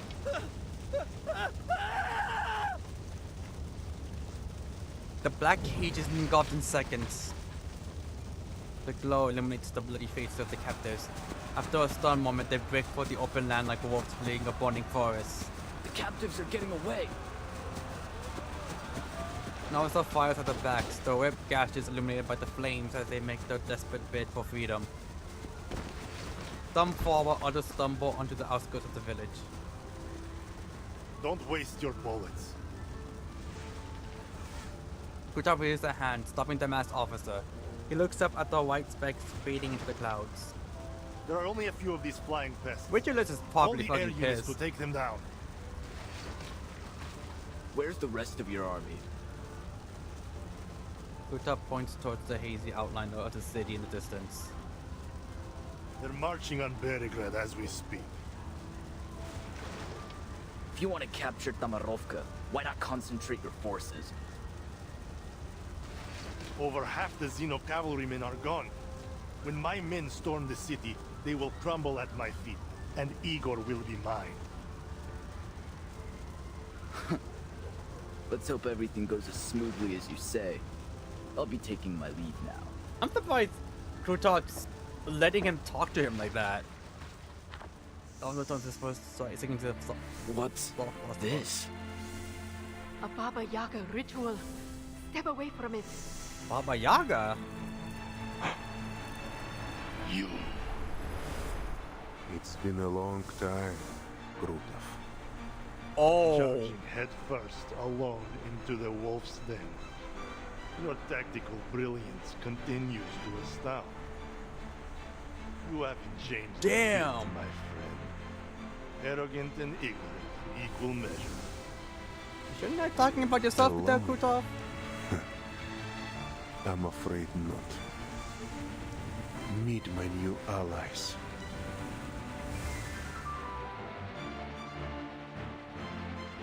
He and Commander Ivan show film 9.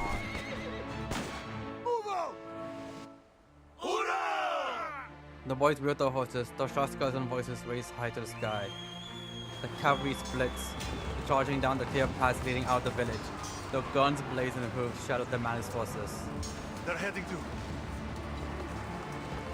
The former member of the Sentinel unit, it takes them only a moment to grasp Igor's tactic. They're going to cut us off! Third company, stop those riders at once! Griffins, pin down the Manus infantry! Oh, Lieutenant Ptolemy. Kutov smiles a cruel smile as if mocking a curve that overestimated its strength. I hope you're not suffering too much from the pain where your eyes should be. Fuck, traitor! Not even a censor. They just let him say it. No audible censor. They just let him say it. Also, maybe it's just me, but I feel like almost nobody sans Igor respects Ptolemy. Or they respect him as a soldier, but that's about it. That's how it feels like to me. Ptolemy. It's not time yet. Yes, Father. Ptolemy surrender widens Kutov's grin. He treads on the pride of his former spawner with almost gleeful mockery. Oh, what a pitiful boy. Can't even hold his gun steady without Daddy's help. Another blade stops just 3 inches from Kutov's chest. I know you've been trying to kill me, Grutov. Now's your chance.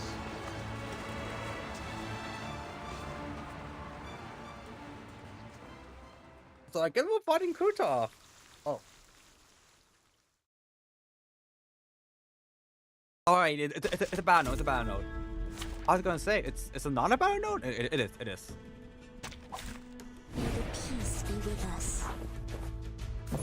But then, are we fighting the Witcherless last? I mean, I guess we'll find out soon enough. It is here. Oh wow, no dialogue. I can hear it. Comme l'aspérie dans le flot de Alright. Sephiroth. Show me what you got, Kuta. The overflow of the Sephiroth. A secret revealed.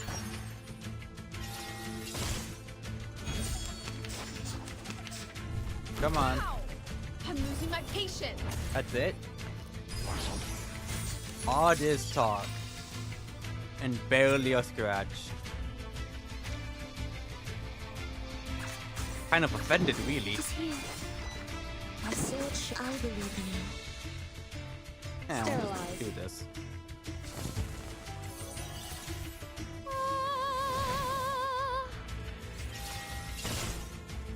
I know the moon, and this is an alien city. Sempre caro mi tu quest'ermo cole. Oh, hi. There we go. Oh, he lived. Never mind. That's alright. Ow. I'm losing my patience.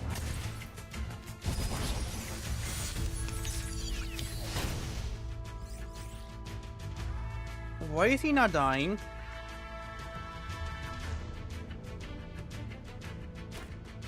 Why are you not dying? I can hear it.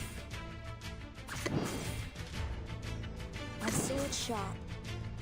I'm not going insane, right? He's just not dying. Let me see. Get out of here. Oh, he's not. What the fuck?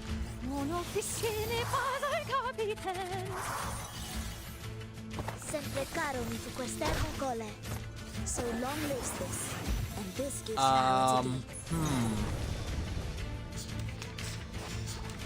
The ground's shifting. Everyone, stay back. You've grown weak, Igor. You don't deserve the reverence you once held. Look, even the land itself turns on you.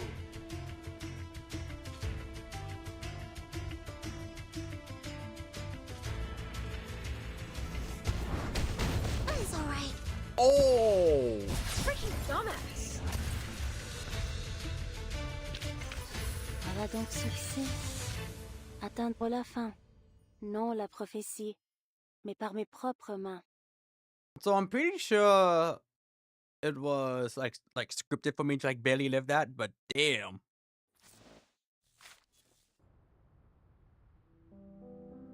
Oh, does it? Wait.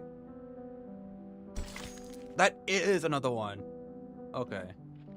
So we're still doing another battle. Wait.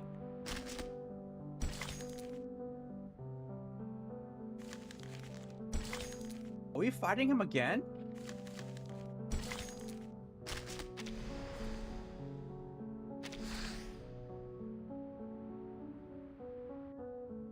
Use his arcane skill to put himself and soldiers into the heart of the enemy formation.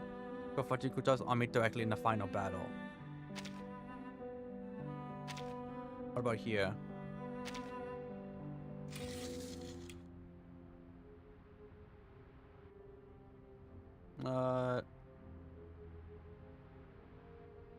Okay, cool. I don't want that to be like a secret hidden thing I had to like look for. Okay, let me just do this real quick.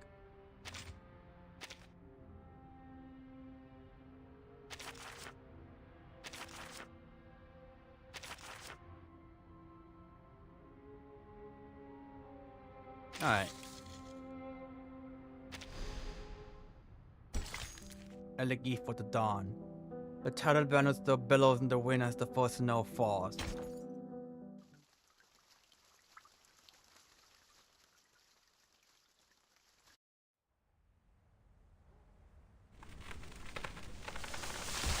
The red willow that watched over the Cossacks for century lies fractured.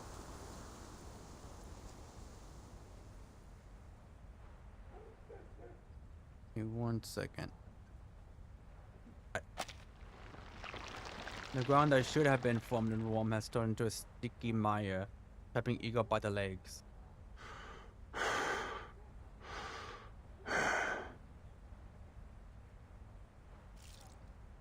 Blood courses through his already throbbing veins as the power borrowed from Baba Yaga puts an almost unbearable burden on his mixed blood Arcanist body. You've grown stronger.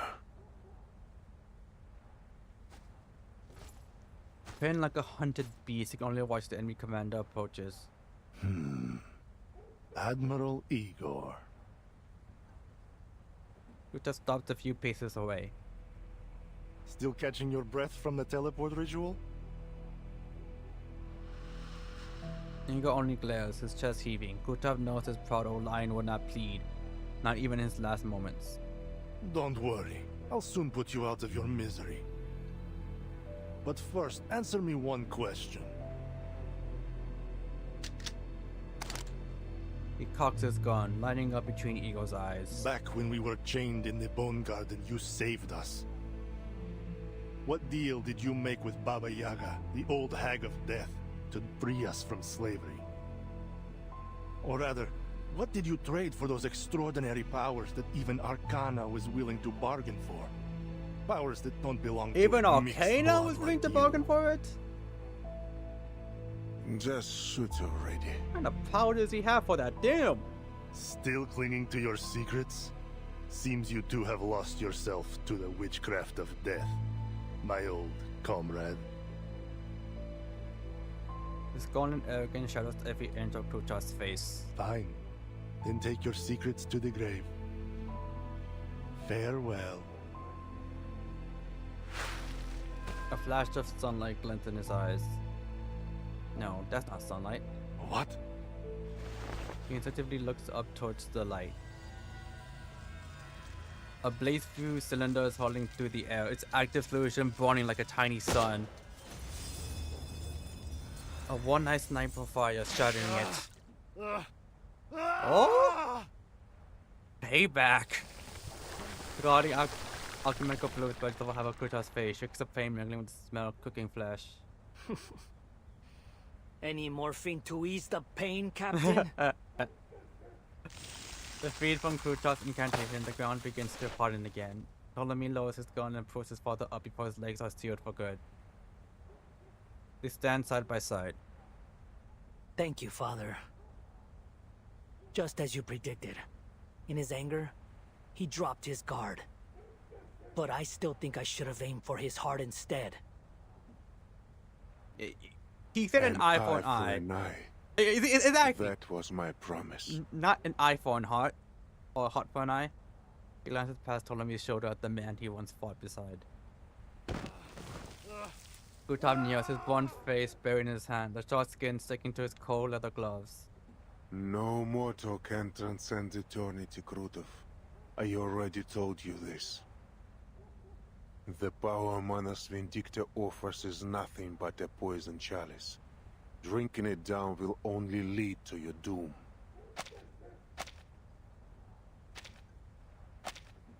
No! I'm no weakling like you, Igor. I won't flinch from the pursuit of strength. His whole body is quivering. I won't make the same mistake you did. Oh. Another Wait, fight right now? What's he holding? Between his hands and ruined flesh, a familiar dark mask appears. Oh, he's finally putting it Forgive on! my earlier ignorance, Your Holiness. From this moment on, I will eternally praise your name. God damn it! Ptolemy fires at Krutov, but the bullet hits a wall of ice before it reaches him. Yeah, the visualists are probably like, yeah! Krutov takes the most from his as he undergoes a trial. Ptolemy faces forward, I'll waiting smash himself. that mask to pieces. No, stay back. Igor grabs his shoulder and pulls him back. A sharp wall of ice slices through the air in front of him. I hear it. I hear your wise words. I should have listened to you long ago. I should have seen the truth of this world. Ah! Krutov lowers his hands, the melted flesh of his face drooping like soft rags and sticky amber threads. Mother of resurrection. Melted flesh, by the way. With the hand-shaped mask filling his eyes, all in a chilling air begins to spread from Krutov. This code. It's... I see. Krutov has passed the mask trial. That Manus ritualist must be hiding nearby. She's giving him the power to contain the entire stolen winter on his own. What? So that's why the Flying Witches couldn't fully stop the ritual. Who'd have thought Krutov was? Oh, Krutov was the final one.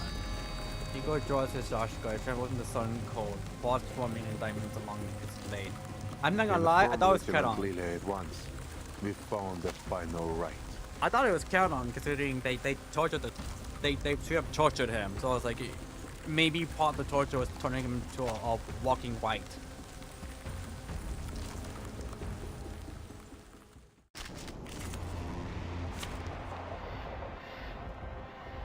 Alright.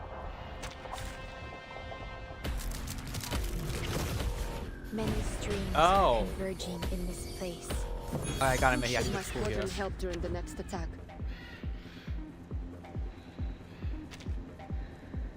Better think carefully. It seems he's developed the traits of a Terra Fiend after passing Terra Manus Fiend. Vindictor's trial. Watch out for his channeling effects.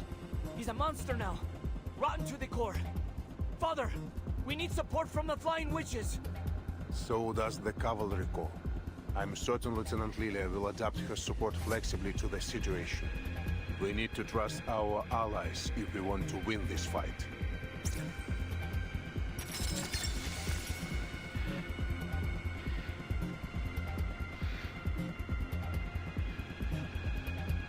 Huh. Does this? Energies airs upon the other areas decrease battlefront progress by 30%. I'm gonna be completely honest, I don't think I need her help.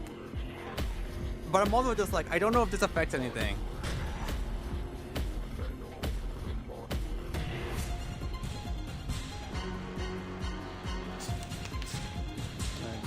Just in case. I'm worried it's gonna affect something. Like, oh, because Lydia didn't help. Help is on the way. Yvonne's gonna die. With them.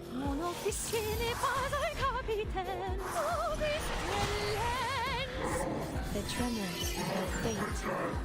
Prey caught in the woven net. Those machine guns are keeping Krutov well covered. They must be taken out as soon as possible.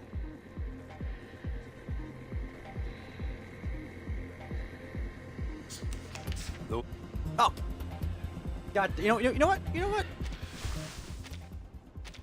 Oh, we start. I want to see the full dialogue.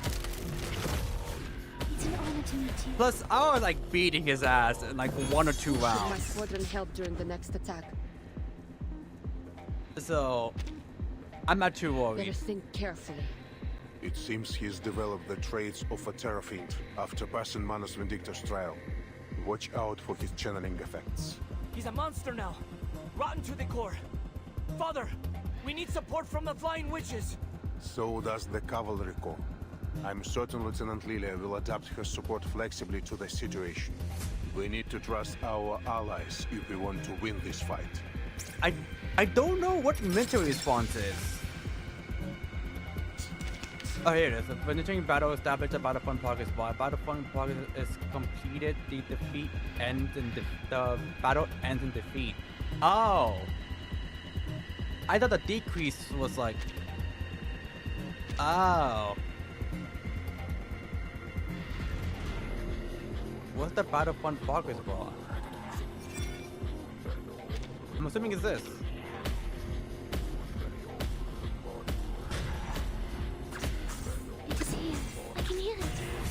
soleil dérive dans le flot des séphirotes. Help is on the way. Coordinate.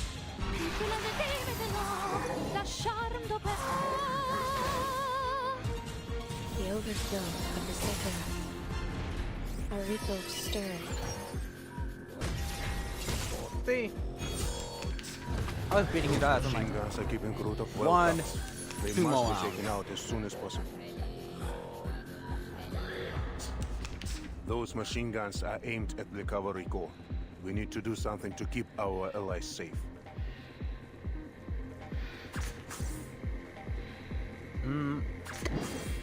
It is here. Comme l'a scellé le destin. Actually, hold on. I'm like, I was thinking something. I'm like, you know what?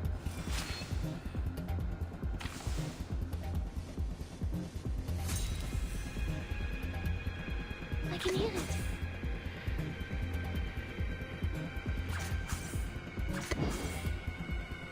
Dérive dans le flot des séphirotes. Sterilize. Comme l'a scellé le destin. Alright. Mon officier n'est pas un capitaine. Flying witches are coming to help. Hang on, everyone. All troops, break formation. Air support has The arrived. tremors of fate. Get out of here. Fate has revealed itself to you. There we go. See? Managed to kill it. Didn't even need Lydia for that. Uh-oh. We can talk about it? I'm losing my patience. Nah, we're good. We're good. Yeah, I thought it was something important.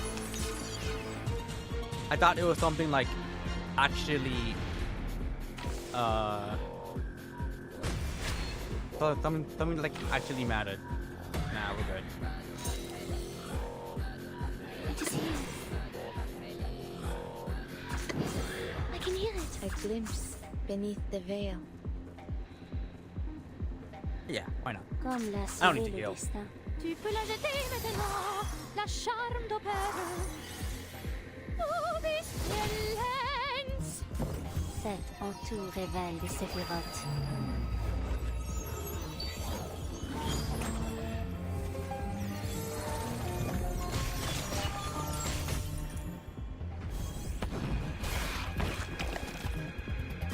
Ew.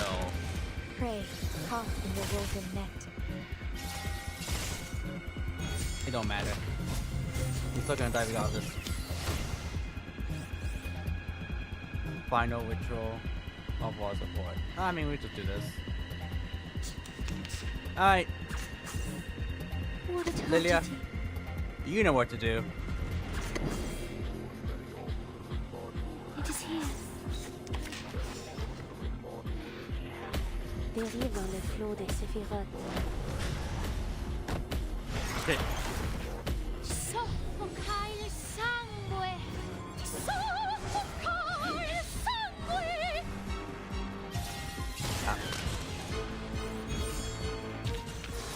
Voilà donc succès. Atteindre la fin. Non la prophétie, mais par mes propres mains.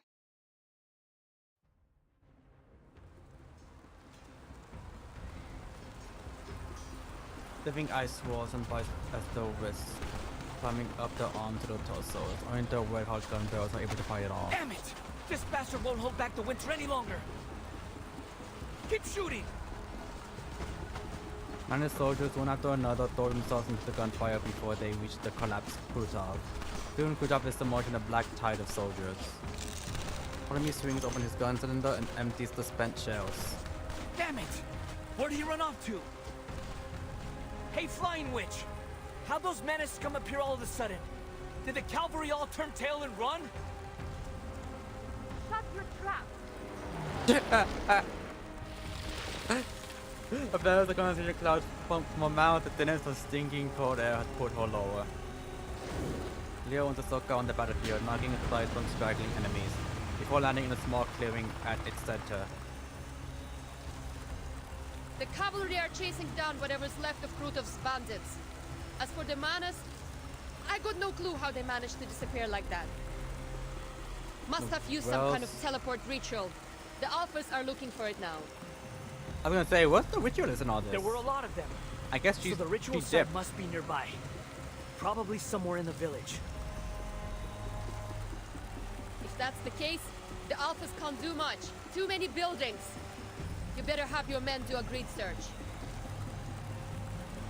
How about we carpet bomb them out? What about the villagers, huh? I was gonna What about say. your own men? У тебя что, мозг отмёрз? What about anyone potentially living here? A unit will be dispatched to perform a ground search, but they won't be as fast as you, Lieutenant. She has no words. After a moment, she clicks her tongue and climbs onto her broom.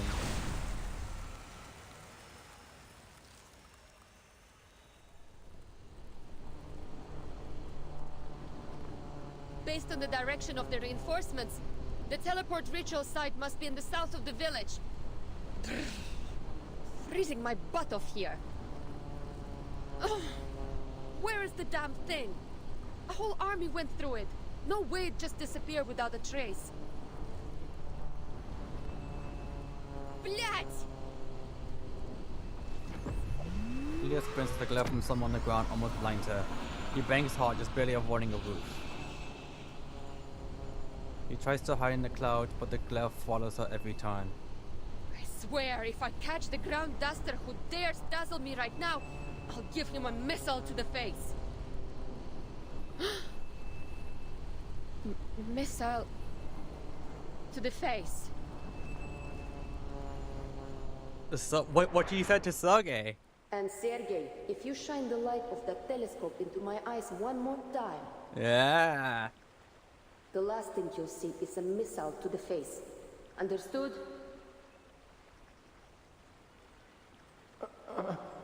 Understood, Lieutenant. God.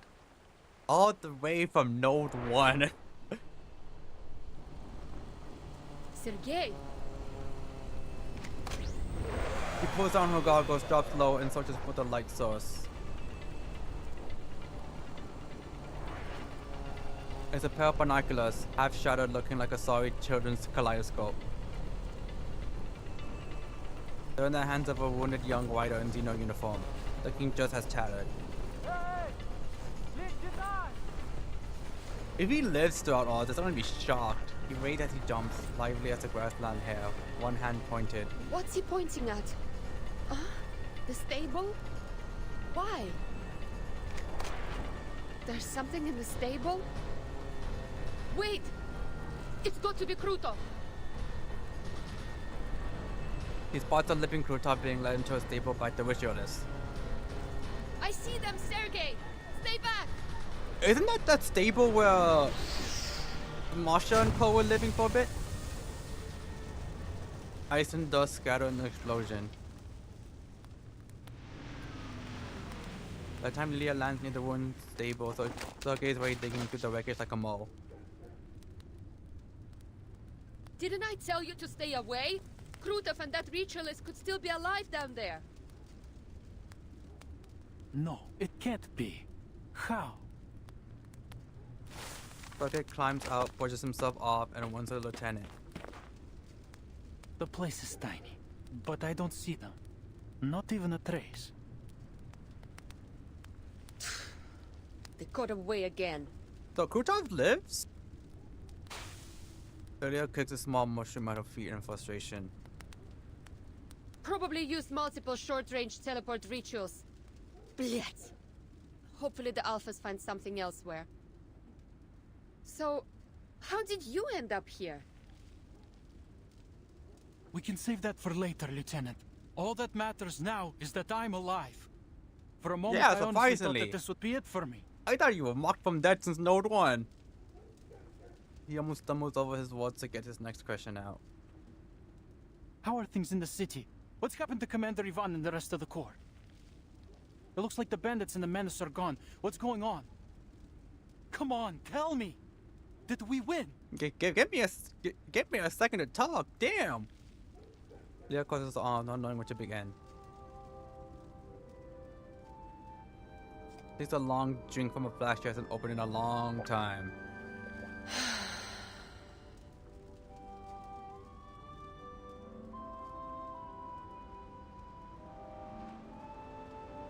Winter returns, and with it the eerie silence of snow.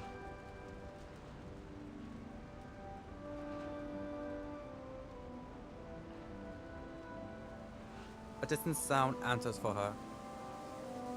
Hollow voices, snorting horses, and stirring of long grass all echo on the banks of the shimmering dawn.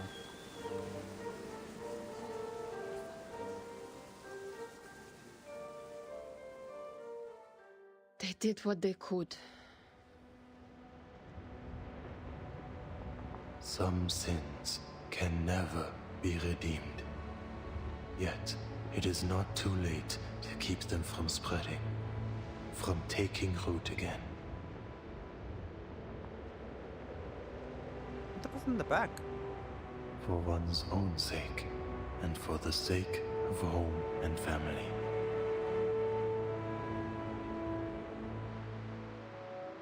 Bare fists struck steel behemoths. Soft flesh warded off fell sorcery. Yo, cut on! Their brittle lives were laid down so that others might be spared. Ivan, please live.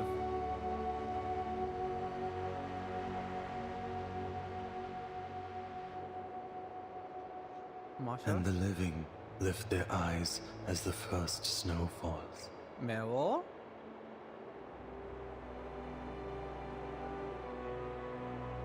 Who else? Don't know. Time finds its rightful course once more. Winter has come.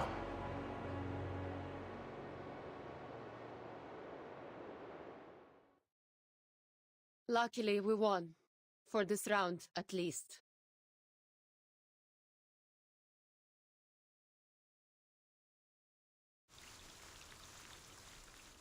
To be continued.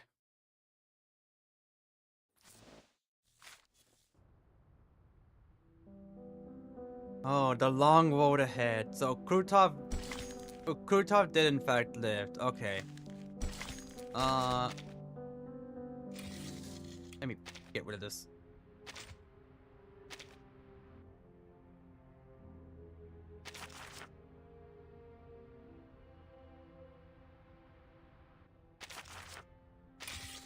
Anything here at the bottom?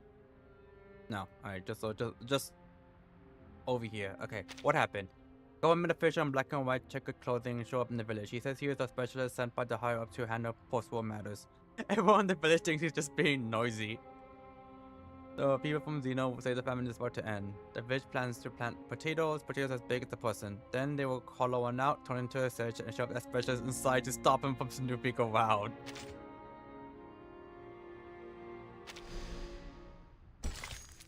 The hammer of history strikes the anvil, yet the marks it makes will soon be smoothed away.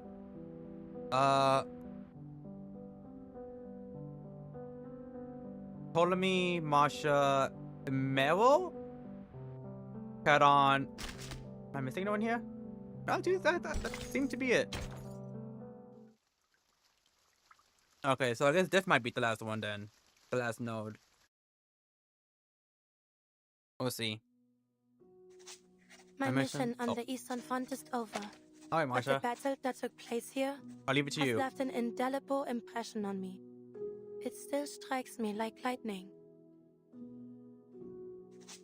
In the city of Belgrade, civilians, barely knowing how to handle a gun, gave their all to defend their homes from bandits and manus vindictae.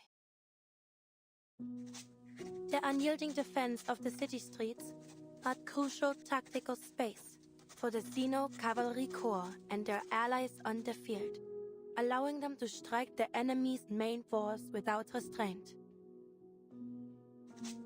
Some lost their lives, but many more will live because of their sacrifice. I am certain those names will be remembered on this step forever. As an aside, I ran into Charon here. What are the odds of that? I'm still shocked Sergei lived through all I that. to share more stories with you in just one letter. Oh, is she writing this to Sentinel? I hope one day to tell you all about them in person.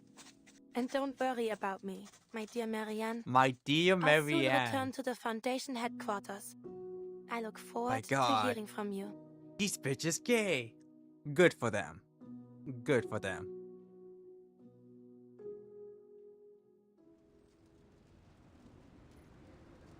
That the only letter you want to send?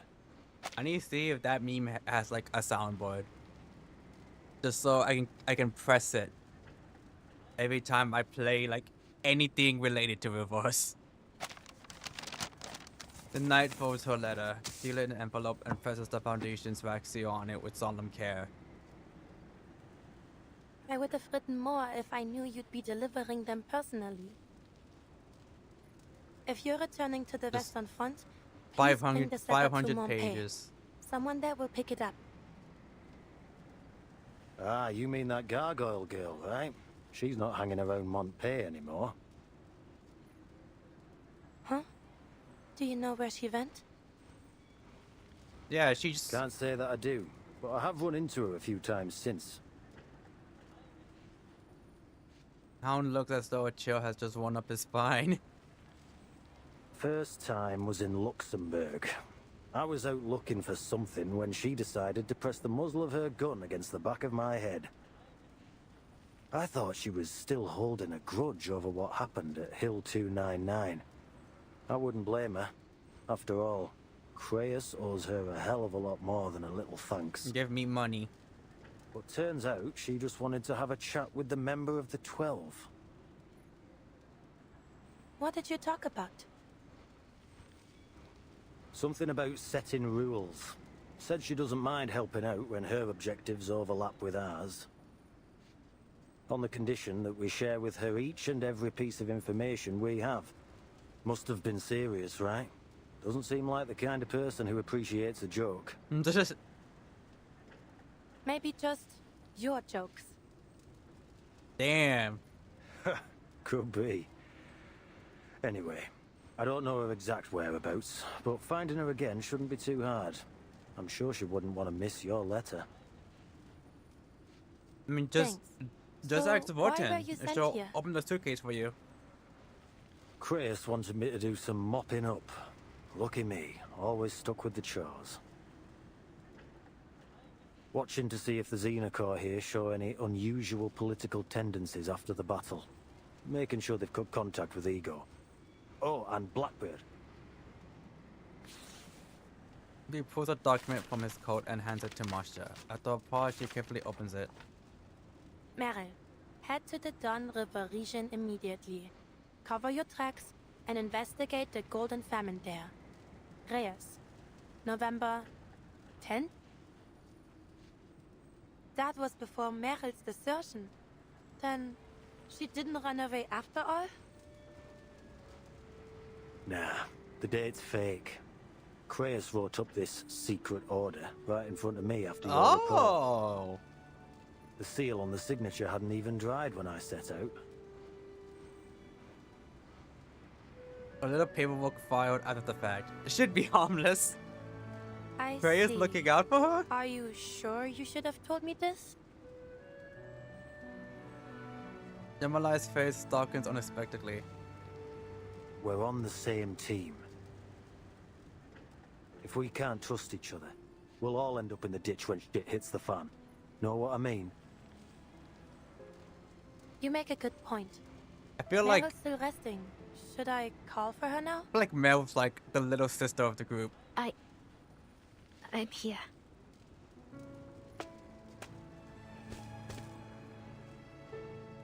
Fell for now by the secret order, peeked out from behind Marshall with a sheep stuck on her face. Marshall's a soldier during one of the World Wars, so Doom DOE. She's with the Foundation. So yesn't. Because theoretically she doesn't have to deal with World War II unless time reverts back to World War II.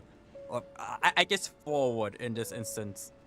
But speaking of World War, do not tell Sentinel about World War II. Her, Kakania, Isolde, and Marcus. Don't tell them about World War II. Imolai tilts his chin at her. Your days of fluttering under a babysitter's wings have come to an end, Blackbird. You may be off the Foundation's hook, but I'm afraid some form of internal punishment within the squad is inevitable. No chocolate for an entire month. Internal punishment? Eunice Mel takes a slow step back. Don't think you can get away again. The man pulls Mel out from behind the night. Carry on! Take off your hood! Hey, go easy on her. I'll be keeping tabs on her from now on, Marcia. Even got a tracking serum. Creus's order. Tracking serum? Yeah, goof juice, invented by some eggheads. Goof Still juice. in development, actually. Our little runaway will make the perfect lab rat. I won't run again. Trust me, I swear. Keep that voice down. You trying to tell the entire world you're a deserter? Or you looking for a taste of Dumbitter portion? No. I said it before in the previous stream, but I really like her hair. She bites her lip. Marta gives her a light pat on the shoulder. Relax. I'll be traveling back with you.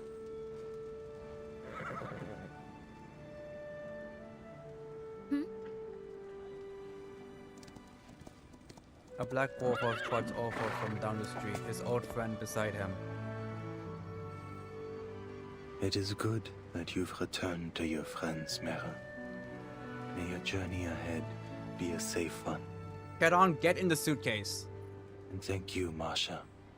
Tending to this broken body must have taken a great toll on you. I am sorry. We are going to for protect any this pain it boy. caused. This Please, precious don't think boy. of it This that way, Charon. little precious boy. I can handle my arcane skills. I'm just relieved that you're back on your feet. Gotta say, I was surprised to hear you'd made it out this way, Gravedigger. Ravian told me it was you who covered Meryl's tracks. Ooh, wait, leave Charon out of this. I forced him to help me. What's got you so worked up? All you did was follow Creus's orders and cover your tracks, right? Yeah. No, wait.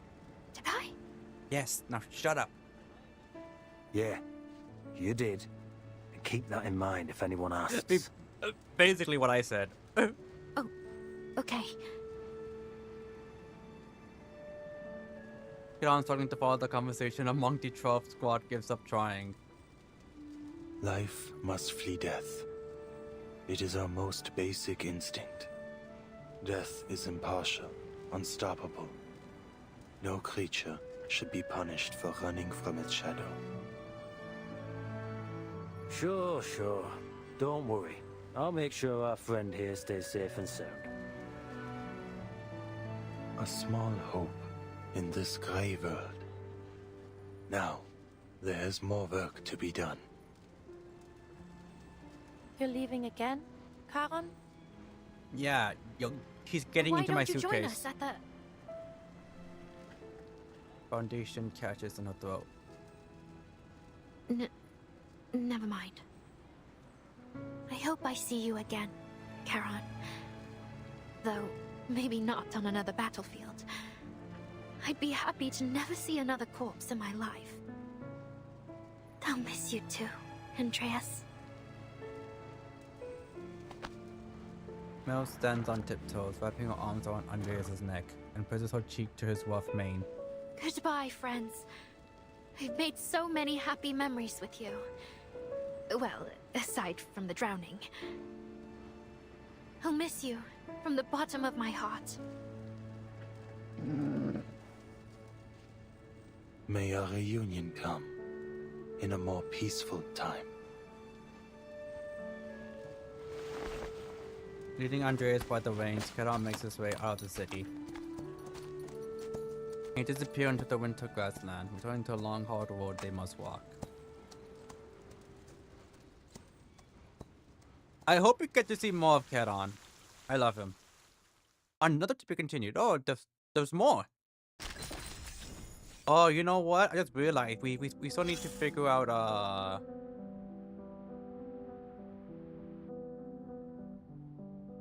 the guy from the Hawks. Someone you have been complaining about rats on the floor lately. Pure nonsense. That's tracking something. You're joking, right? You're 2 hours later than yesterday. Maybe it's you should be thinking tracking serum on me. Okay, the interesting of the tracking serum is there. Want a drink? Hit the kitchen to receive some fine bottles. You're really master me, I'm begging you. What a coincidence! You're here too, Kratos. I apologize, my doesn't descend. You tricked me again. I just did it 3 minutes in a row this morning. My husband, if you follow me again, I'll drag you straight to Kratos. So, if you ask me, we should have let you on the step to fend for yourself. I think Kratos says I'm dragging you back for an injection. This tracking serum actually exists? I'm really getting injected? That's right. You're getting a shot when your beloved Captain Stuck just took from some lab. Satisfied? Kratos? Stole it from a lab? I never said that. Wake up, Black, but your time's running out. I'm leaving.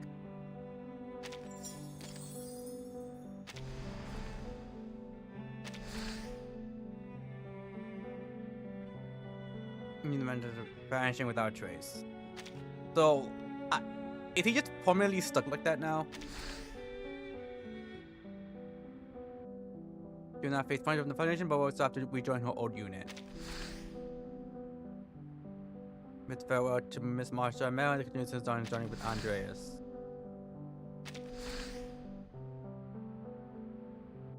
Received a message from Trump Squad. She learns that the case made thorough preparations for Mel, and now her job is to escort her back to the Foundation. Forges a secret order assigning her to Eastern Front to investigate the Golden Famine, preparing for her eventual return to the squad.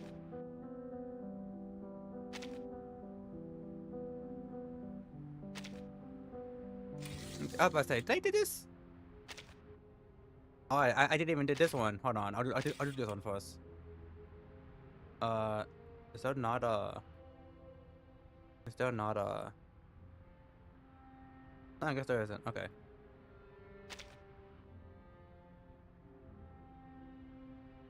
Potential consequences to extend the contract with levels 1 continued attention. Team Tanker mission is deemed complete.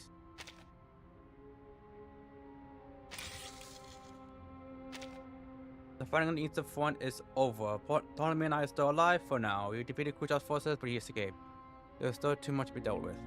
Once our mission is complete, I will contact you again. Communication record destroyed.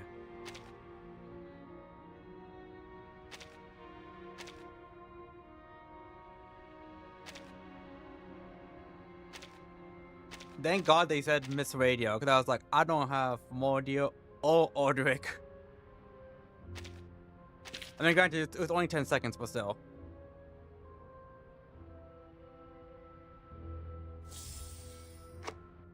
Those operations have to clear smoothly at last. From his tornado, it seems they will not be leaving the Eastern Front anytime soon. In worst case scenario, Xeno suddenly turns going to the Greek Foundation. I believe Potter has already made preparations.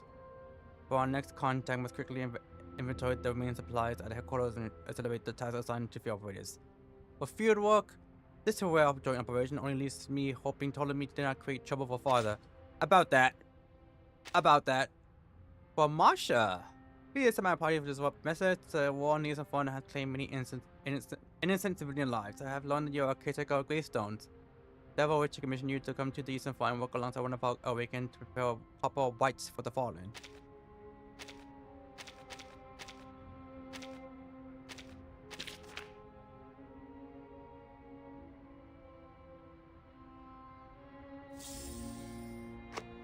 The gravestone now to fulfill their wishes. Then the gravestones are not the same thing, and an acknowledges the environment may not align with the wishes of the deceased. You already understand this, then I will accept the commission. I've heard from the battlefield. I have heard of the battlefield gravedigger from Northern Front, so he is an awakened. Perhaps like me, he's good at listening to the voice of gravestones. I look forward to meeting him. You know, Keron and Necroarchers will probably be like really good friends.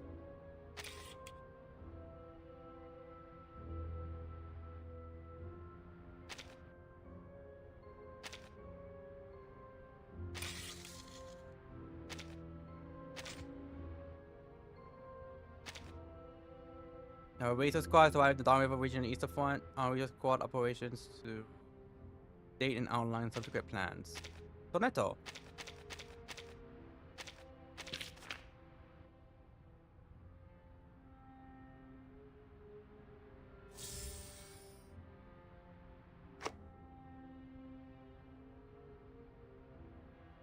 Fighting alongside the dawn has subsided. Next RoA2 squad will focus on civilian evaluation and post-war relief, and will complete intelligence sharing before the cavalry corps withdraws.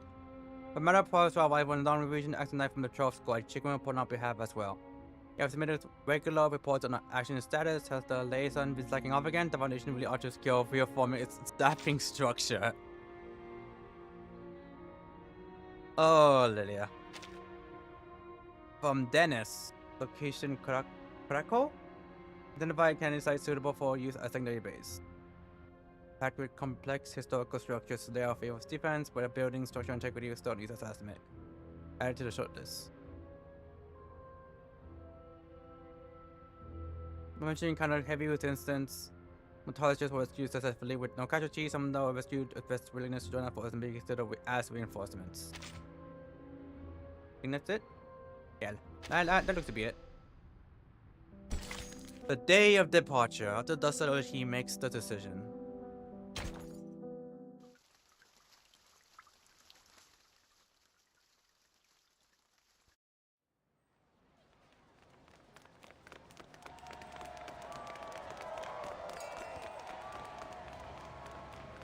I think the bear got a pack, the people hug and land, the soldiers drink inside and sing to the hard-won victory.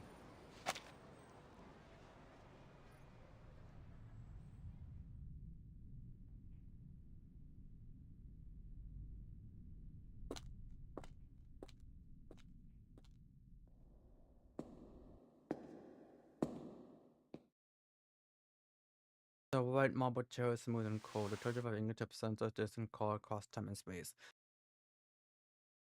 But there's another one like that in really Brazil. Unless it's the same one, and she's seeing the odd from back then. She says in a pain prickles to her skin, a pain that's not her own.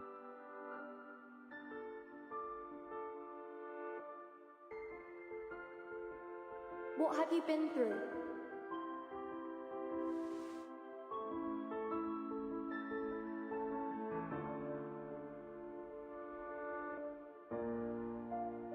God.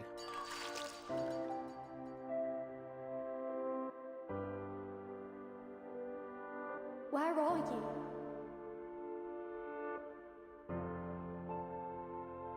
Shh. We should let her get some rest. That entire arc still fucks me up. I guess the P1 arc. Like chapters 5 to 7.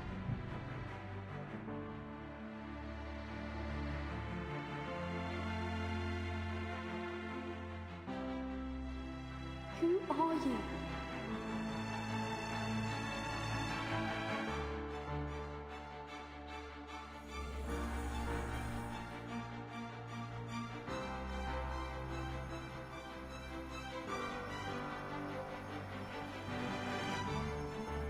We all walk our own paths, seeking our own answers.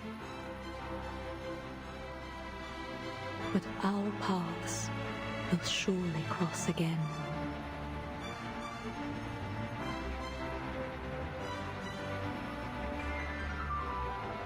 God, the seas there.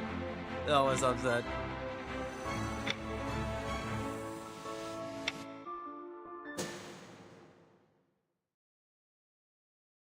God, breed this drink.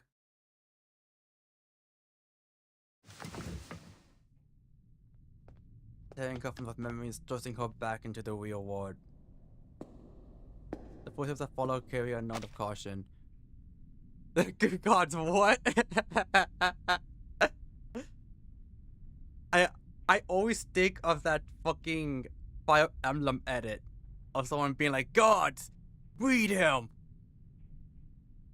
I think it's from the Sacred Stones. Like, I'm just like, leave me alone, and I just think of that edit. Did we put in some kind of war flashbacks? Kinda. We saw Odd going through this experiment.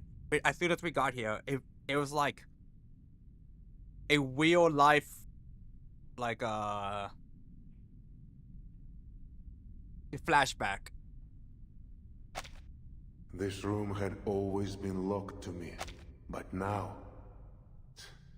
it is blindingly white. Unrelated, I did not realize until today that this right here on the scarf, that's his chest. When I first saw it, I thought it was his chest, but I was like, it looks like a pattern, like it's like a weird pattern going on. So I thought it was like a cloth, and it wasn't until I looked up his outfit, his like ascended outfit, that I was like, oh no, that's his actual chest. Bro is ripped.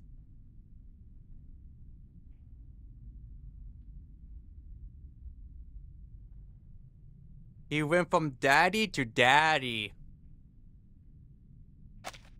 Mr. Eagle. Yeah, he's jacked.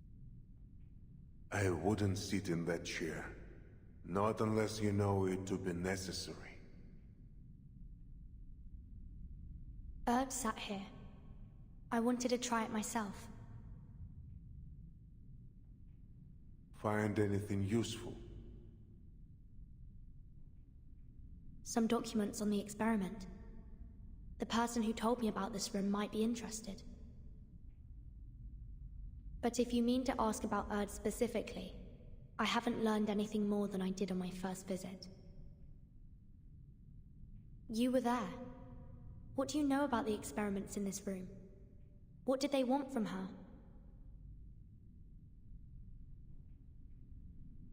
Oh, usually reason words come quickly, driven by her hunger for answers. What did you do to her? Basically, yeah. The things that Pax House did to Earth. I'm sure you've pieced it together somehow. After the second storm, the Foundation led an effort to build an emergency response system. But after Manus Vindicta reared their head, and in the wake of the vanishing of 2 eras, we realized no system could stop the storm. We needed Earth. And you tracked her down, only to find she'd become someone else. An investigative journalist, a humanitarian doctor, anything but the identity you were hoping for. You tried every method to force that version of her, a blind woman you had no need of, into becoming Erd again, the one from 1999. That's so hard, dog. Just imagine him in his underwear. Oh that no, he's hot! no matter the nature of the storm, whether Manus Vindicta forged new psyches from the realm of souls, or twisted the entire material world to warp memories on a universal scale. The key to every question about the storm was tied up in Earth, the original Earth. The Loop Laboratory and the vessel ensoulment experiments conducted here were dedicated to finding that key. I'm not sure if you were here for this, Wazi, but I remember I was telling chat, I was like, I saw a theory about Miss Grace, and I don't necessarily believe the theory, but I heard about it, and I was like, you know, I completely forgot about that possibility, which was, what if Miss Grace is the reverse of Kayla? Or either or. Like how Penelope, like how Duncan is the reverse of Carson, and how like there were 2 Penelopes, Jay's sister, the one that the Foundation knew, and then like the one from and I guess her reverse from which would be the one, which would be Jay's sister, because they both had different eyes, and they both had different eye colors, and the Foundation Penelope was engaged, but not the Jay's sister version. And it made me realize, wait, that could also be like a possibility for Miss Grace, that she's a reverse form of Kayla, or like or vice versa. I'm not saying I necessarily believe it, but I completely forgot that that was like a possibility. Was that your goal? To find her and end all this? It at least explains the different hair color, and the fact that, assuming Grace is telling the truth, she has no idea who Argus is. The old Admiral closes his eyes, either to recall or avoid. Igor, do you also want to return to the era before the storm? No reply comes. Igor moves to a corner as if searching for something. Just as I suspected, they didn't have time to evacuate with these materials. Who is Miss Grace? She was the one that saved us. Okay, so she was the one that was on the boat, the captain of the boat. She was the captain of the boat, and the one that saved us in Antarctica. Let me.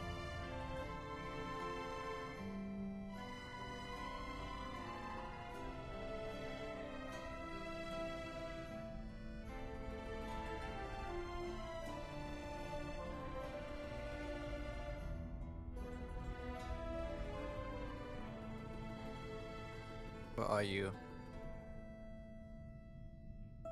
Alright, no more Delph. Huh.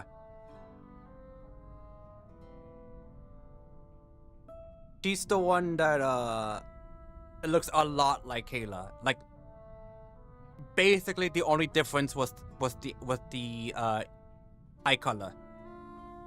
I think Argus's Kayla has green eyes? If I remember correctly.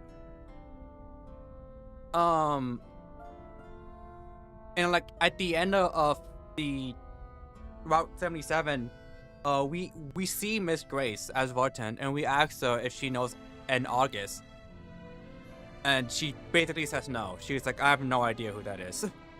And they say like, oh, but she said that she was looking for a Kayla, and she's like, there's like, you have little idea how little that narrows it down. There's a shit ton of Kaylas here.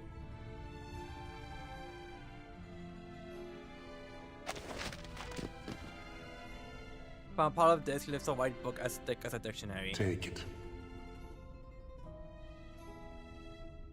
It's heavy. Also, her voice change? Damn.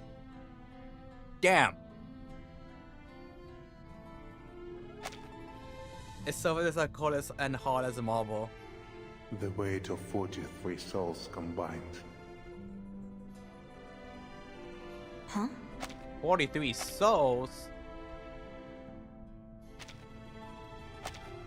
The souls of those whose identities were displaced after the storm. I abducted them from all around the world, a way to regain my footing among their ranks. I placed my trust, my hope even, in the Foundation, believing that these experiments would one day bring back the people I loved. But you chose to walk away. 43. Each soul left behind a husk. I buried every one of them. I've buried so many people since the storm. I've lost count. I stopped counting.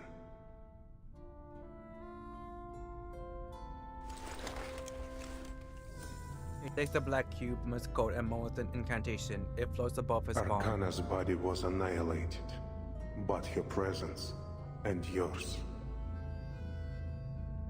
Even with my modest lineage, I feel her presence everywhere, at all times.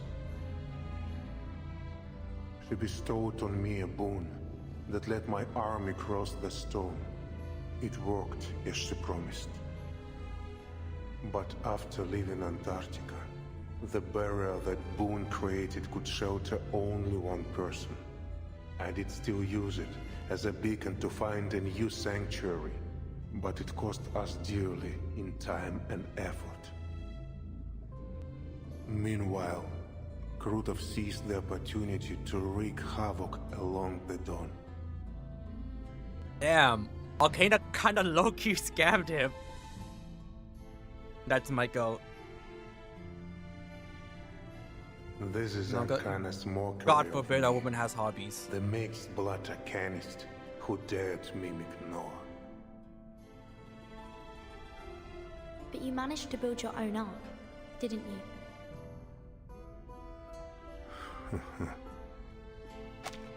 He gives a dry ladder, neither a yes, no, no. Yeah, she's like, yeah, it'll work once. What was that? Nothing? Just gotcha, bitch. And he sets the boon down. When she reaches out to it, the ever-present thread pulls taut, then fade into the air. Huh? You are the true savior destined to lead us from the flood. Take it. Oh, I'm gonna need a big boat. Back to our deal, Timekeeper. I brought you to this laboratory as promised, and told you secrets the Foundation would rather keep hidden. The Foundation is the Along good guys, with by this the way, boon, Zen. I believe I have done enough to earn your favor. What is it that you want? Only that you consider me a partner in the future, so that we may help each other when the need arises. I'm still the timekeeper of the St. Pavlov Foundation. You're betting your life and freedom on nothing more than my favor. Not my first gamble. I have I know that he's pronouncing boon correctly, but still Flava feels wrong. Enemy in Arcana. Along with this boon, I believe I have done it.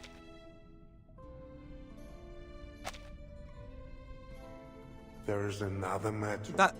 Krutov has passed the mask trial. That's how I feel. He is more dangerous than ever before. Whenever I see like a sudden word, a lot in a matter of like in a short amount of time, like let's say I see like another like a lot in a short amount of time. At some point I just look at it, I'm just like it feels like it's spelled wrong, but I know it's spelled correctly. We defeated him at the Morovka, but there was no sign of his body. So you're suggesting... Manus Vindicta lacks leaders with modern military training. I suspect Krutov will become key to their future conflicts with the Foundation. You know what? That too, but I at least took a leg. Want some? Having left the Timekeeper toward devices, Igor slips past the street celebrations and leave Belgrade.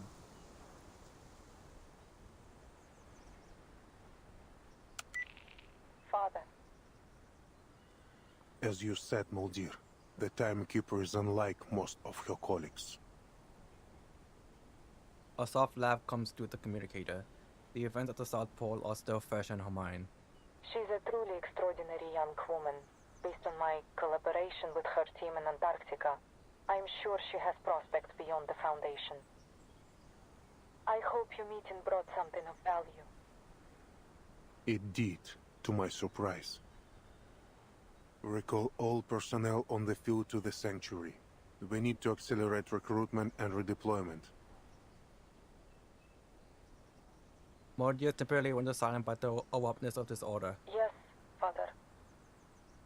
Let the residents of any nearby villages join us if they wish. We need all the strength we can muster. All of them? Civilian or soldier, human or arcanist, take them all in.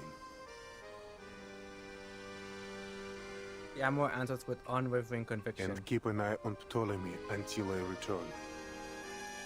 And should I not return, command of the Griffin Legion will be transferred to you. Not even telling me? Damn. Favorite child for real, for real.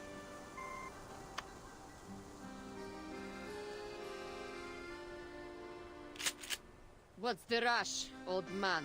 Oh! A gun muzzle presses to the back of Igor's head. I've been expecting you, Lieutenant Lilia. It's the first time we heard of weapons back to Antarctica? Not necessarily. We've heard some weapons about Antarctica here and there. But like specifically about Mordia, this might be one of the few times we have. So you recognize that Ptolemy is a good-for-nothing bastard then? At least you're a better father than you're a soldier. Are you really? Considering the power over here in the Foundation. But being a half-decent father won't save you from the crimes you've committed or the lives you've taken. I said it before, I'll say it again. I will personally escort you to the judgment seat.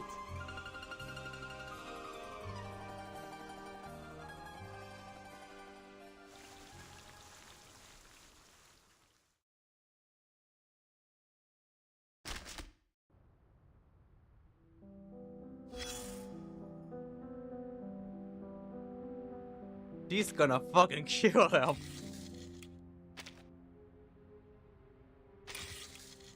But he was too committed to the bit, I fear. Gone missing on the Eastern Front. Even the chief assistant has been unable to determine her whereabouts. This appears to be an independent decision on her part, but given her cautious nature, she shall have the emergency contact method. If you have any information, please make contact on our behalf and instruct her to report back to the Foundation as soon as possible. This is like the first time we've seen Sotheby in like 4 chapters. Yeah, 4 chapters. She was not in 9, she wasn't in 10, she was not in 11. No, and this asshole. Anyway.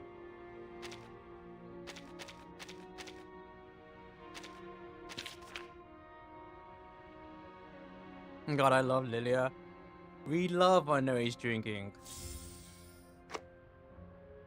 Do not like that bitter gentleman. He is not a friend to the timekeeper or myself. Still, as a lady, cannot refuse that gentleman's request. I will help. There is an automatic communication cylinder. There is one in her suitcase as well. The main best here never. Oh, how strange. Cylinder says she's not within communicable range. And I formally applied to the Foundation for permission to travel to her current region. She may be in trouble until the lady cannot stand by while her friend is in peril. Assuming Fortune is still here by the end of this chapter, I'm hoping we can see A, more of the B, but more importantly B, more Drufus.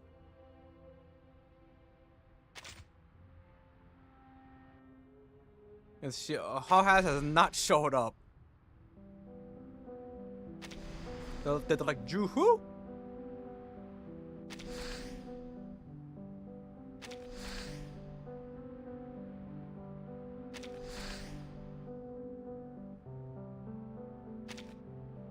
No one else? Oh, good. Give me a minute. I'll go deal with the intruder. Walking into my home with blood-soaked boots. Such insolence. Does he think sending people to die makes him special? He'll pay for this in blood. Just have him change shoes. That's nowhere near enough. He'll have to scrub every bloodstain off the floor. I don't want to hear any excuses. This whole mess is his own fault.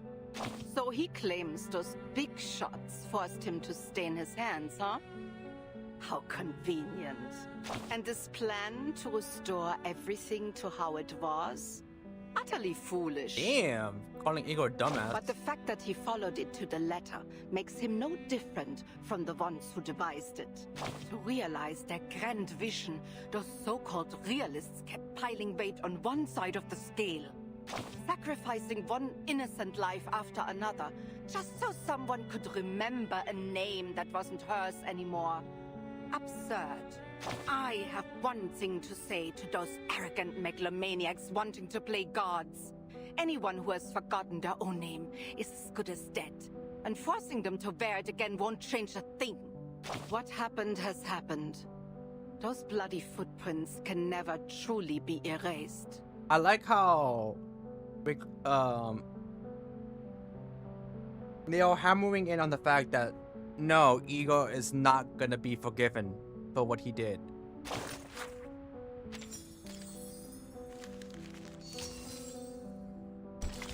A bullet bearing another name falls to the tumbling brass bag. Crime and punishment.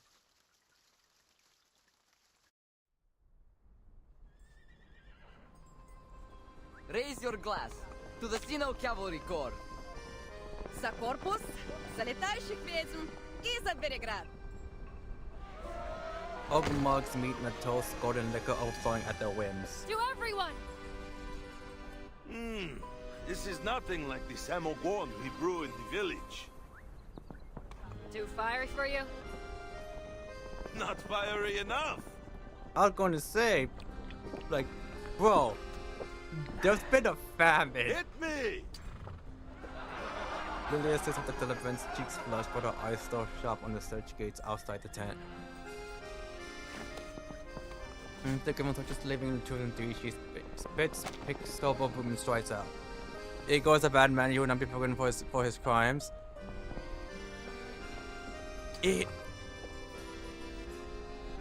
He's like morally gray, slightly like a darker shade of gray. But I do like the fact that people are not forgiving him, and they're really hammering on the fact that yes, he's gonna be like punished for his crimes. Where are you going, Commander? You're the star of this party. Come on, quit with the titles. Lila's just fine. I really hope they make this an actual outfit for Lilia. She looks really good. I'm just going to get some more drinks from the city. Oh, flying under the influence. You sure? About Igor? Catch me if you can. The engine flares orange, her new broom carrying Lilia and the name Red 38. Goes into the cloud and disappears. Miranda examines the trail towards Belgrade with a puzzled look. Then he lifts the tent lamp and steps inside. Where's Lieutenant Lilia off to? The city. Said she'll bring back more drinks. Weighing the bottle in his hand, he lapses into silence.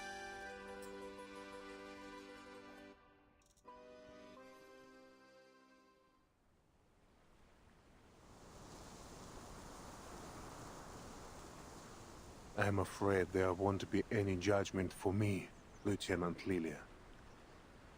Oh yeah? What's got you so confident? This war between Manus Vindicta and the Foundation will grind on for a long time to come. They won't give the order to arrest me until it ends. We'll grind on for a long time to come, until end of service arrives. Which hopefully is not anywhere near soon. No, King's Skull is like any other, has no defense against a bullet. But yeah, I actually like that. They might call us traitors, but still, our names and faces are listed as martyrs in Zeno's Hall of Merit. They know that others doubt, and they fear for their morale. They know I still live, of course. Even so, the Foundation gains nothing from making an enemy of me, so long as I remain a potential ally. The threat brings him no fear, he only answers his anger with measured calm.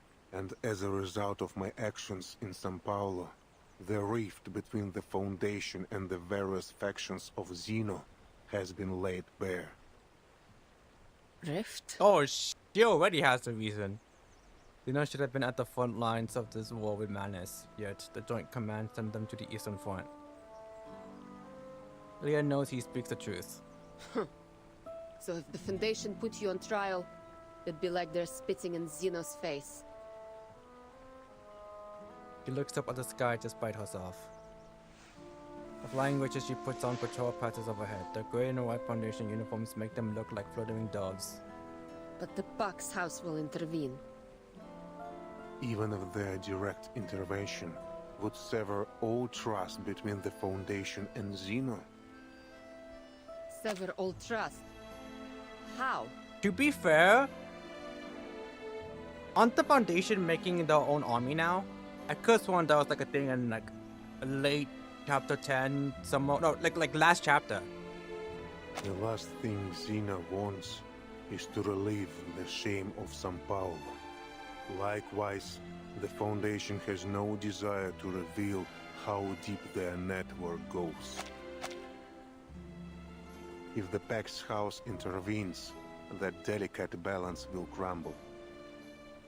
Wait, network? Do you mean the soldiers you dealt with in Sao Paulo? 10 humans and 4 canists refused to join our rebellion. 3 were spies we had long sniffed out. As for the rest... Ego closes his eyes. He won't defend himself any further. Bullshit! They were all our comrades. Every one of them. Yeah. And Germany finger turns on the trigger. Yeah, she's had a reason since Sao Paulo. They fought together with you, shared their canteens and rations with you. You could have sent them off somewhere, could have arrested them, knocked them out, put them to sleep. You had a million ways to pull off your rebellion without killing them. You chose to murder them. Why? The old man's breath doesn't hasten, but his chest heaves. The Apostles' Brotherhood was watching. To reach a future free from meaningless sacrifices, some cost must be paid. So, you used them!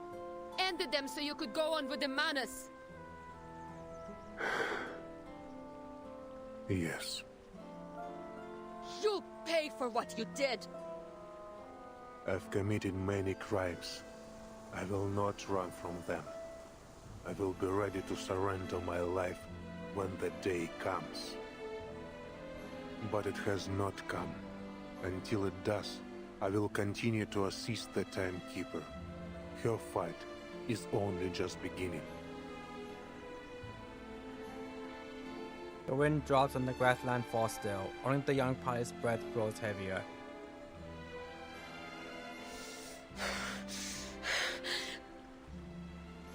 Сука, блядь! She flings the revolver to the ground, the wild grass swallowing it. Of all the goddamn arrogance! You ready to die? No, your death won't fix anything. What about everyone who decided to follow you, huh? What about Lopera? You owe her an explanation. Блять! You were right about this old fart Ivan. He's got a screw loose in the brain.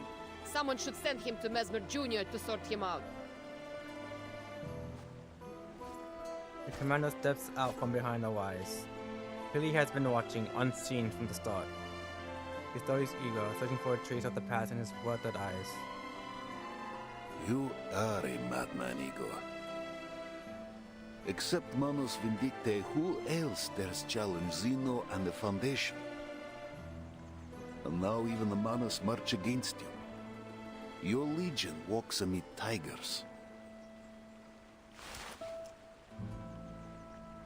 Nico turns to his old friend with the unusual calm, as if he wants sinking into a mire. Amid tigers? No. My legion soars high above, like the indomitable griffin. My children will rend their foes with claws, and guard their friends with wings. And they will bear the ark safely through the currents of time. Don't flatter yourself. Leah spits.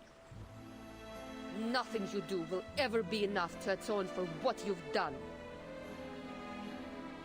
Agreed. Still, none can deny his deeds in Antarctica and Belgrade. Also, Vortin also mentioned Lopera. TLDR, Lopera is basically in house arrest at the Foundation. She hasn't left the Foundation since Chapter 8. They won't let her. they're still like investigating her. I guess just to make sure she like basically like isn't secretly working for Igor. But Igor did ask about her. Antarctica. I heard from the captain that Ulrich bypassed the Manus troops thanks to Lieutenant Moldir. That your order? No. This was Moldir's choice. I did not intervene, true. But I cannot take any credit for it. Stubborn old fart. If you step even one toe out of line, you're dead. He mounts a boom. Before starting the engine, she looks back at Igor. He points up at the flying witches in the clouds. We'll be watching you. I will be watching you. Igor responds with a slow nod. A shapeless anger sits in Lilia's chest. She snorts and tails into the sky. We were just like her once. Young, unable to ignore anything we saw as unjust. Compelled to personally right every wrong. And this is just Lilia. Imagine how Lapel must feel. You know, like, being Igor's actual adopted daughter. Like, But we never put our lives on the line like her, did we? Wait. the scar on his brow moves with a smile. Memory does live in those old eyes. You did. So did you. I never thought an old cat like you would change his spots. Not a change I favor, mind. A river turns foul when it holds. We must all find our way to the ocean. Igor steps towards the river, his boots sprawling and cutting lines in the soft mud at the bank. I suspect you were the one that persuaded the lieutenant to leave her gun unloaded. I owed you for what you did for Igor. The commander runs an agitated hand through his hair and joins Igor. Got a cigarette? I quit back in '99. The famed commander of the Xeno cavalry pulls a handful of grass from a nearby tuft. Do you have any idea how many of my silly pups wish to follow you after Tamarovka? I found a place. Somewhere big enough to welcome you and the Corps. I'm not ready to have a bounty on my head. But you spoke in this bounty target's defense. What did you say to Lieutenant Lilia? I gave her a choice. End your life with a bullet, or let you live, bearing the pain of your guilt. Did you ever consider that I might just be a cold-hearted tyrant? That I feel no guilt at all? We've all changed since the storm. I read your letter, old friend. No truth serum could tell me more than it did. I tarnished with my own hands the honor we once held dear. I hate at the cost of his Please tell glory. Lorena that A Baka King Claw appears with the letter. A shadowy mouth emerges from it. Chews it down and drags it into the void.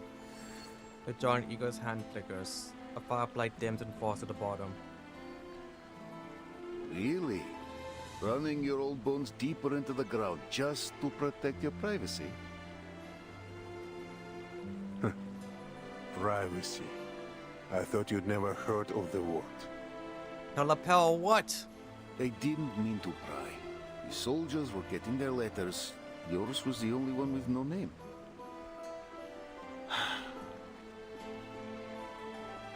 be right out come morning.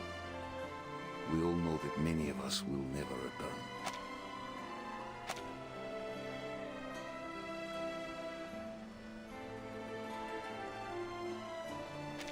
You still have a chance to come to the siege before we leave.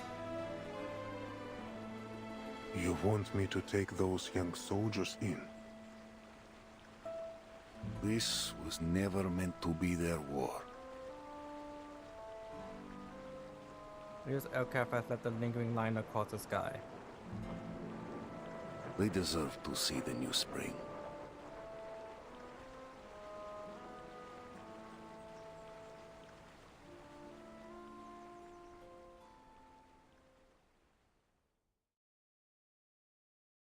Five days?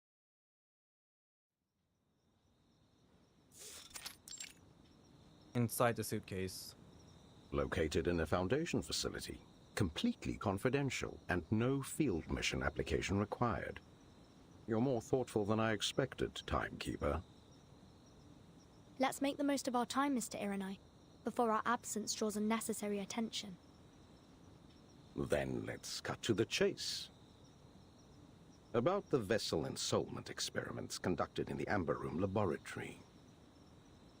What have you learned? I still think he's gonna be an antagonist. I managed to recover documents detailing the experiment's main procedures. However, I didn't find anything significant about Erd.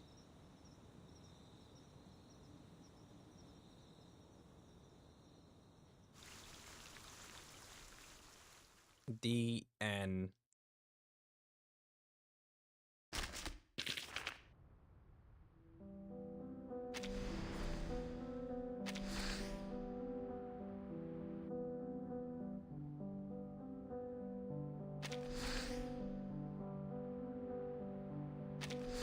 Oh, Lily has one. It's executing ego herself, but is afraid by his compassion, and to give him another chance. God, I'm still surprised Sergei lived. I thought he was marked for death since like the final node. I mean, since like the first node, I thought he was dead, like marked for death.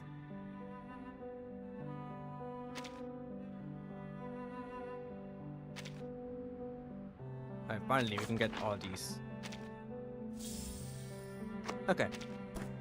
So next we are gonna be doing Modia's anecdote in the shadow of the mountain. Give me 1 second real quick. What?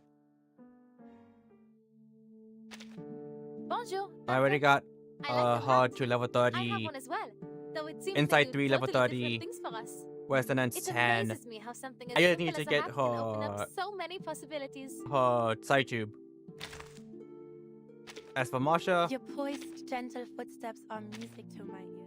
I just need this to get her to Insight 1. But slowly but surely, we're getting there with Marsha. We wipe it real quick.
Alright, I'm back.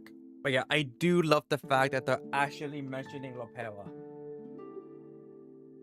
Like, they didn't for the first 10 notes, and I was just like, why?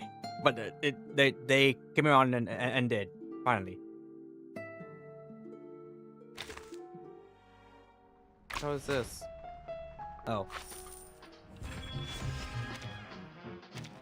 I forgot that I don't use about the tuning thing. Give me this. My main deck, only the left leg of the middle one. You have no idea how bad this is messing with everyone. Been like 2,000 IQ play.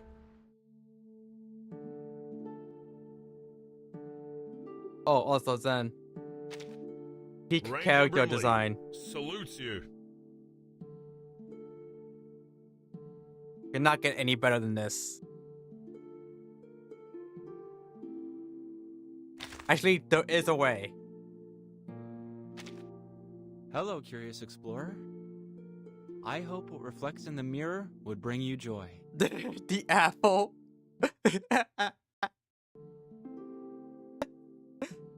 It's a door. 115. But Nick. 116. Oh, hey. Also. Oh, finally made up your mind to share some secrets with me? Grab those onion rings and popcorn. And my goat apple. Are you here to confirm this apple's expiration date? Don't worry. I need. We have no idea how much I need this kid. And doctors hate him.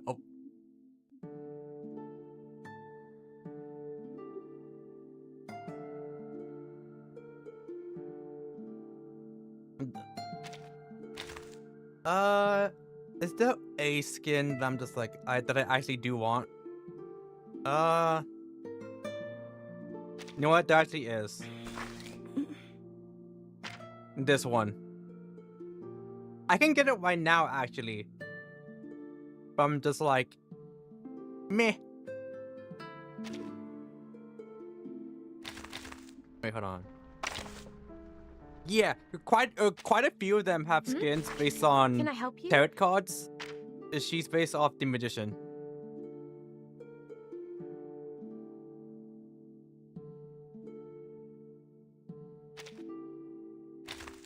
And I don't have the other ones, I believe.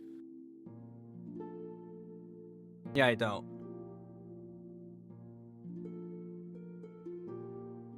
Oh, also, hold on.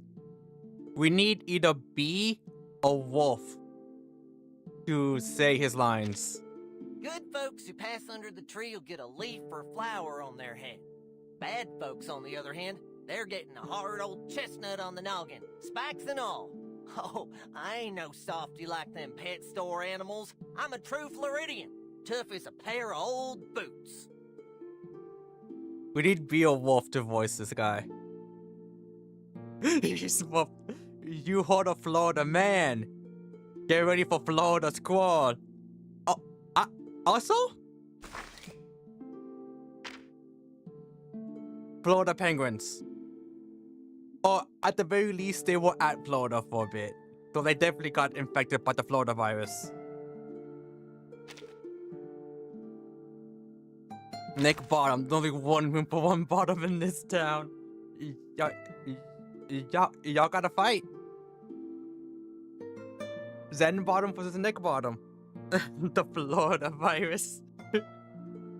Oh, actually, I like one of his skins. In the middle of the room. This one.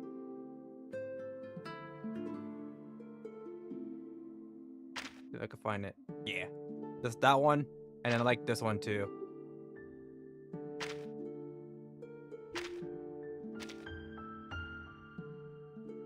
Yeah, but yeah, Ethereal on the white skin. Look at that.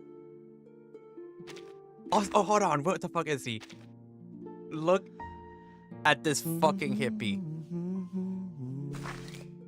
What do you want to hear? Why the fuck is he dripped out? Why did they have the Castlevania fit?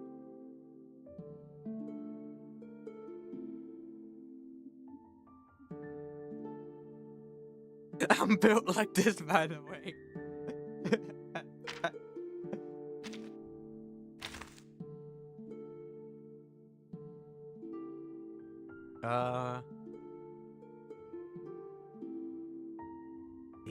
I thought. Please, have a seat. You'll always feel at ease in my room. This also this one, the jazz outfit, and then this one. It's like CP joint madness.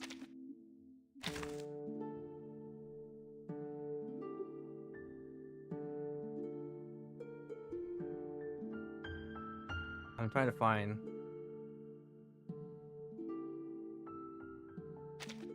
Wrong person. Hello. Welcome to the... Yeah. Good day, my lord. You're too kind visiting me, and I regret to receive you... I find this one so fucking funny because she has a blade here, but she uses a fucking gun. It's just like, a duel, yeah, sure, boom.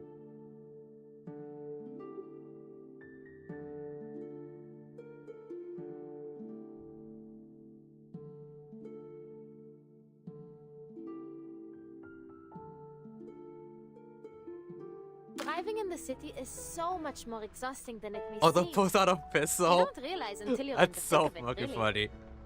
Every night, I fall asleep the second I lie down. Insomnia? I hardly know the meaning of the word. We gotta kill her.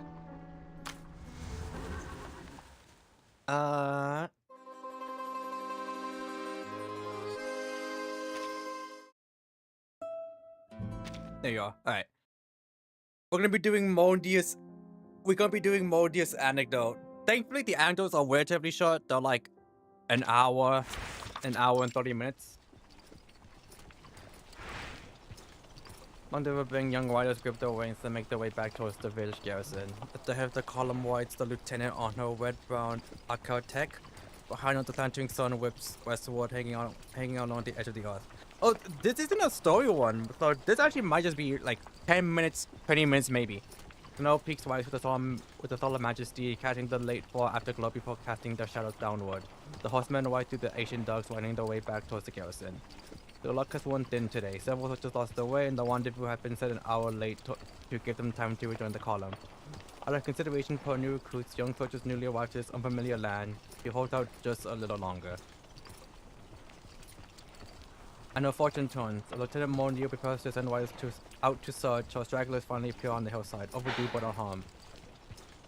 We need to be back before nightfall, everyone accounted for.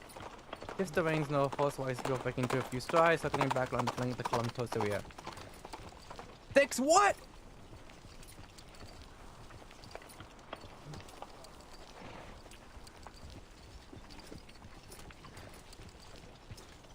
Bye. She counts each rider, making sure that each man and mount match. No soldier left behind, no horse allowed to lose his way home. He had been divided into 2 numbers, 6 and 7. Why are you carrying those side pouches? He brings the horse to a halt beside one of the soldiers, turns them out and rides in step with the young soldier, pointing to the crude burlap pouches hanging from his saddle. Picked up a few fine catches this afternoon. Nothing beats hunting at this time of the year. A soldier loosens the pouches and proudly shows his treasure to his commanding officer. Be prepared, we can be sent out to find any time. The young soldier laughs, glancing back at his comrades. You've been waiting for it. This is how all young men should live, on horseback, rifle in hand, carving out glorious legends on the battlefield. His headstrong words on a cheer from the others. We'll pick off the enemy one by one, like hunting rabbits. With that rifle, if you're a decent enough shot, naturally, no one beats a more game than I do. If he shot backs to kill with me, I never miss. Lieutenant President draws close to Fyodo and turns the rifle slung over his shoulder. Didn't have any shooting drills today. I did not permission you to fire your weapon. He changes her tone, confiscates the rifle, and quickly pulls back onto her own mount. Hold up, nothing retained, Fyodor. If you don't know when to pull the trigger, you will hand the gun over to me. Don't want this to happen again. He raises her voice, issuing the order to everyone in line. Drop whatever you hunted, all of you. The confiscated rifle in hand, she urges her horse forward, returns to the head of the column, and turns to deliver her command. I understand your enthusiasm, but order comes before everything. Discipline above all else. Now, get rid of anything you weren't carrying when you left camp. As well leaves her mount, she nudges her boot against her horse's flank. The mount catches the signal at once, its pace quickening until it surges into a gallop. She grips the reins with both hands and leans forward, rising and falling like a wave in time with the architect's gallop. Riding at the front, the lieutenant leans to the wind and glances back. The riders who have been idling along the river earlier are now picking up speed to keep pace with her. Among them are both the so-called rebels, withdrawn from Antarctica, and the young recruits the Admiral has gathered since returning to this era. Few of them will remain, with the battle like Fjorda make up the bulk of the column. Hooves hammered the earth, the numbers causing the earth to tremble around them, putting in tight formation as they approach the garrison. Lieutenant was a good 7 or 8 lengths ahead, watching the length behind her as she scolds herself beneath her breath. Give them a little more time, but make them touch soon enough. A stray wave from nostalgia rises up in her chest, old memories drift around her like ghosts. She closes her eyes to empty her thoughts and fall into the rhythm of the horse beneath her. For a girl born deep on the inland steppes of Asia, all of this comes easy. With so much over time wrapped in up in military duties and camp chores, a chance to ride feels like a longer way to rest.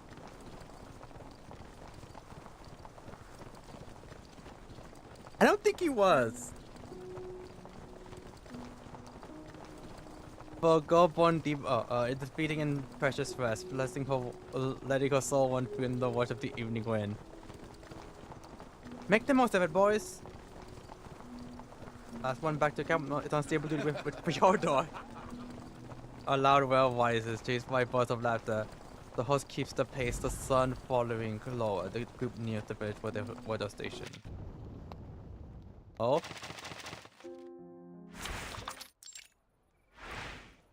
The camp sits in a riverside village beyond the ancient city of Iconum, now far from the ruins where her unit has set up camp. By the time the lieutenant went to the wires, the sun already dipped behind the peak. The locals that mean night has already fallen. Make sure he's fed. He's the first step down from the stove, offering a long and reassuring path to the architect that has carried out day. After a gentle reminder, she hands the reins to the safe boy. Her men dismount and gather around her, chatting idly of the day's training and their detour. Her talking and laughing, she makes her way towards the firelit courtyard.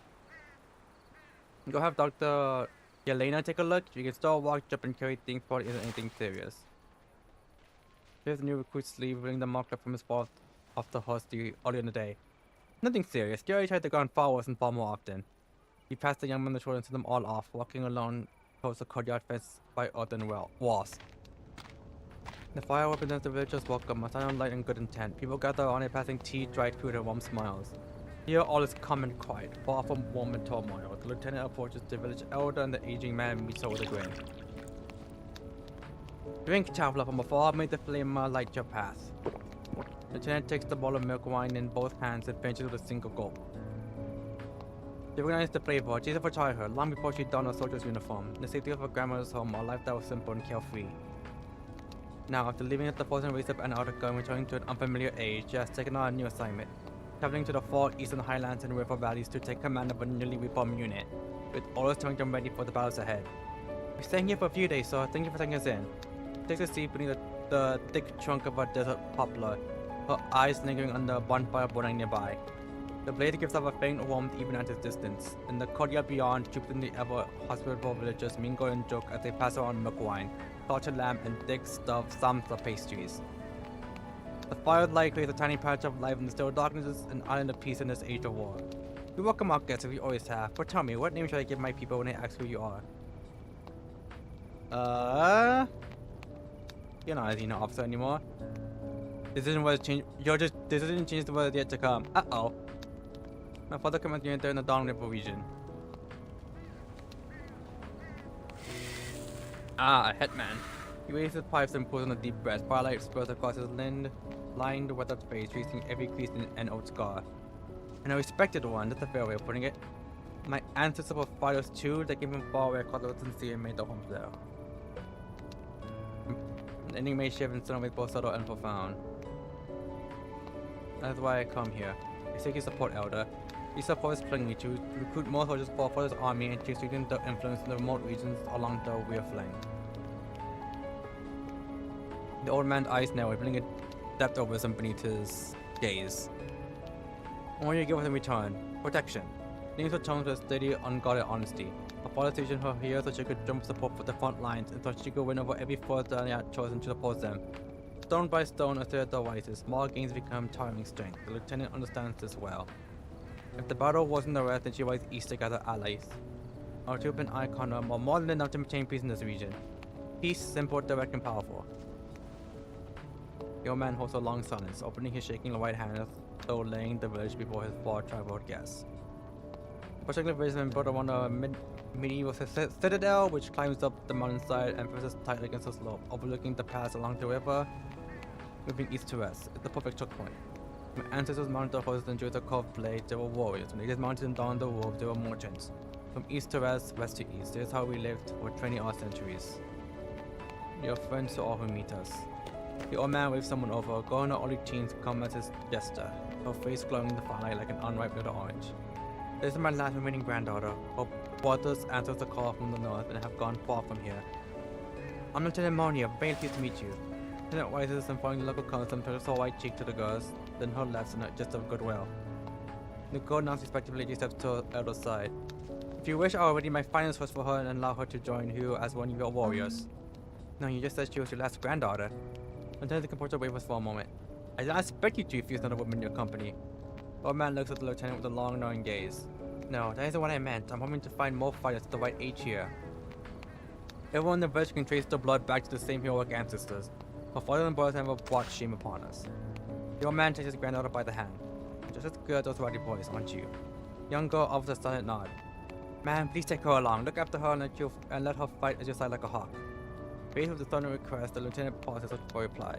The girl's eyes like polished jade, green as the grass in spring. Lieutenant can help taking the girl belongs tending to her pasture, not fighting on the battlefield. Perhaps the life she has now will suit her better. Why would you... Looks towards the girl, and in this family of young fish, she guides the fleeting gift of someone she once knew. Pasture in herds, the whole untried her in the peaceful life that is all this mere child knows. She should be holding a docile lamb, not holding a rifle. Don't have many days left. The old man strokes his beard. Age has worn him down. He can no longer even draw a bowstring. The figure of his youth eroded like a wind-edged stone. He comes back to the guests beside him. The bonfire crashed out of the village along the mountainside. In its glow, they seem to honor the ancient gods they served for ages. Light, flame, and the good that stands against its internal enemy. The trade wars have been cut off for years now. No caravan bells have echoed through the valley for generations. The fortress burned to the cliffsides of crumbling ruin. Hewn like a sandcastle carved from red stone, slowly slipping out time's remembrance. Peace. There's something we're all well acquainted with. He breathes himself on his lapis lazuli cane and takes a step forward. But I also know the price of peace. He is right to listen to me and right to listen to those who come after me. The old man answers, his voice never rising above an even tone, like the wind softly ripping through the mountain. The support you asked for will be yours.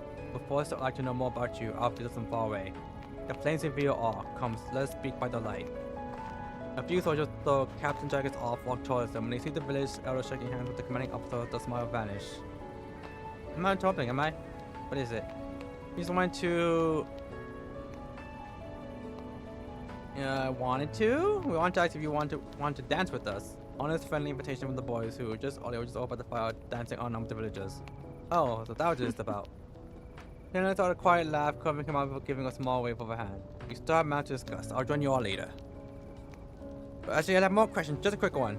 Weak. A girl that just asked if I had the guts to kiss her, and I don't know what to do. His face goes big as he blurs the word. She looks at him and laughs. He is her family and also an age partner who has on his merits in Antarctica. Where has your courage gone, soldier? You're blind to a jaws of death, but one from the lips of a pretty girl?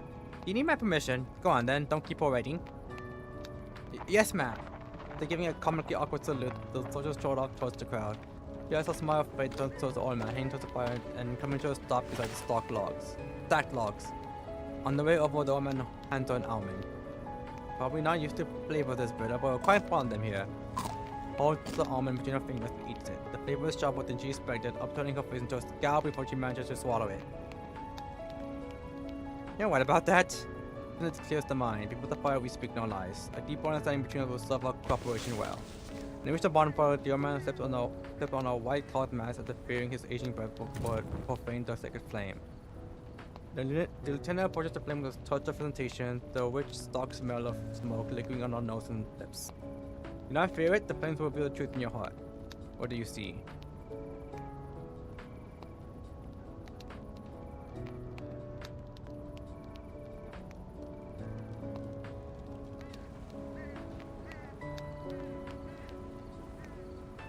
Okay. Fuck it. I always look at my own family. I followed her on the pouring rain. I abandoned her. I must have had no choice. Something must have forced your hand. No, I knew exactly what I was doing. See my past, everything that made me who I am.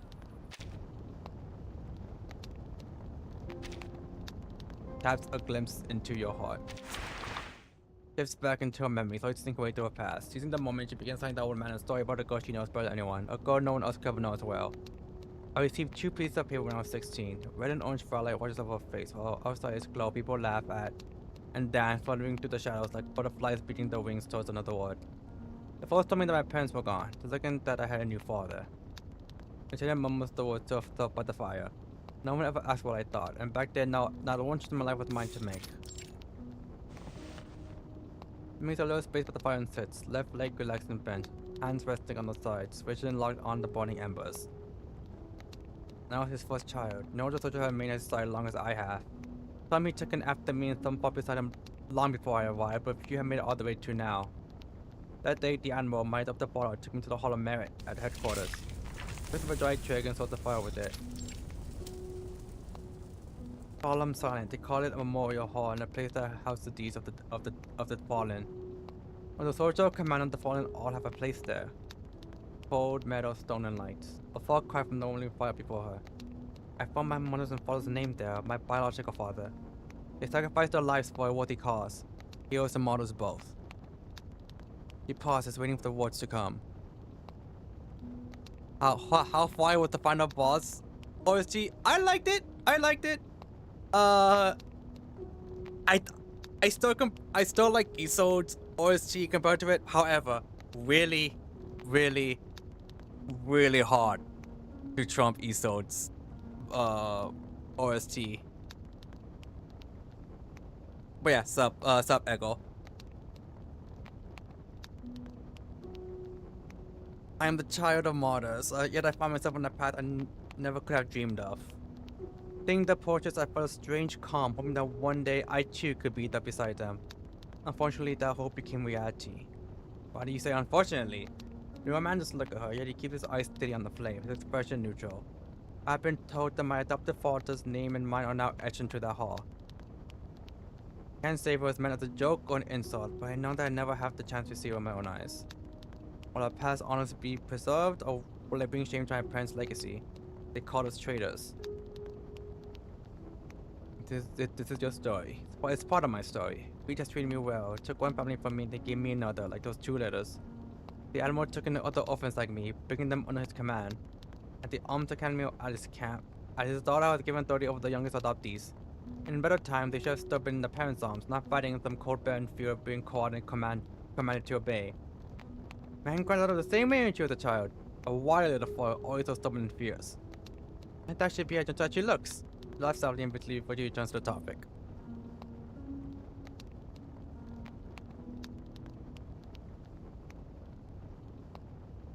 The second phase of the OST for didn't play for some reason. Oh, okay, yeah. I'm gonna have to look it up then.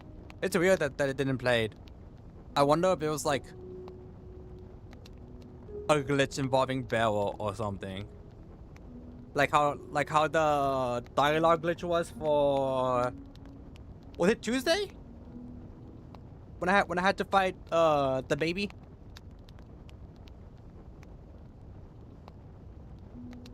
Not long after my father brought a few boys to join us. They were close, because the cubs raised in the same den. And young cubs fell until only Ptolemy was left. War took his brothers along with them, and I became court and crew after that, chased by one mission after another. 10 set out and only 3 returned. If we were numb to it all, he had learned to disregard death, to the point where his own life would be nothing, and he'd become a fugitive. And if he wasn't, everyone else turned that anger further inward. Each time made him that much more ruthless. And I can't blame him, because I know what molded him. I know his sins cannot be washed away. But you still see him as your family. Oh, he's the same as these boys.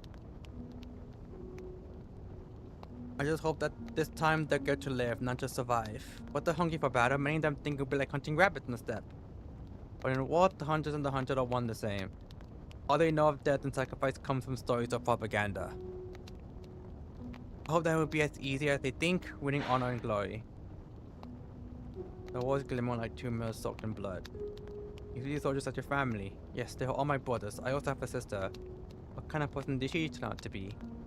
She's the same stubborn little girl, like what told me. Two emotions crossed her face, and battle beneath the surface, nostalgia and regret. Last time I saw her, we had reason gone towards one another. She said goodbye with a bullet. It was her way of joining the one I shot at her in the rain.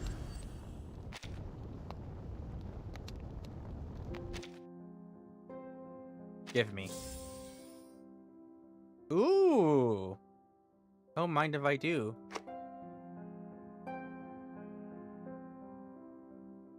Ending 1, ending 2. I'll do at least ending 1 on stream, or like one of the endings on stream.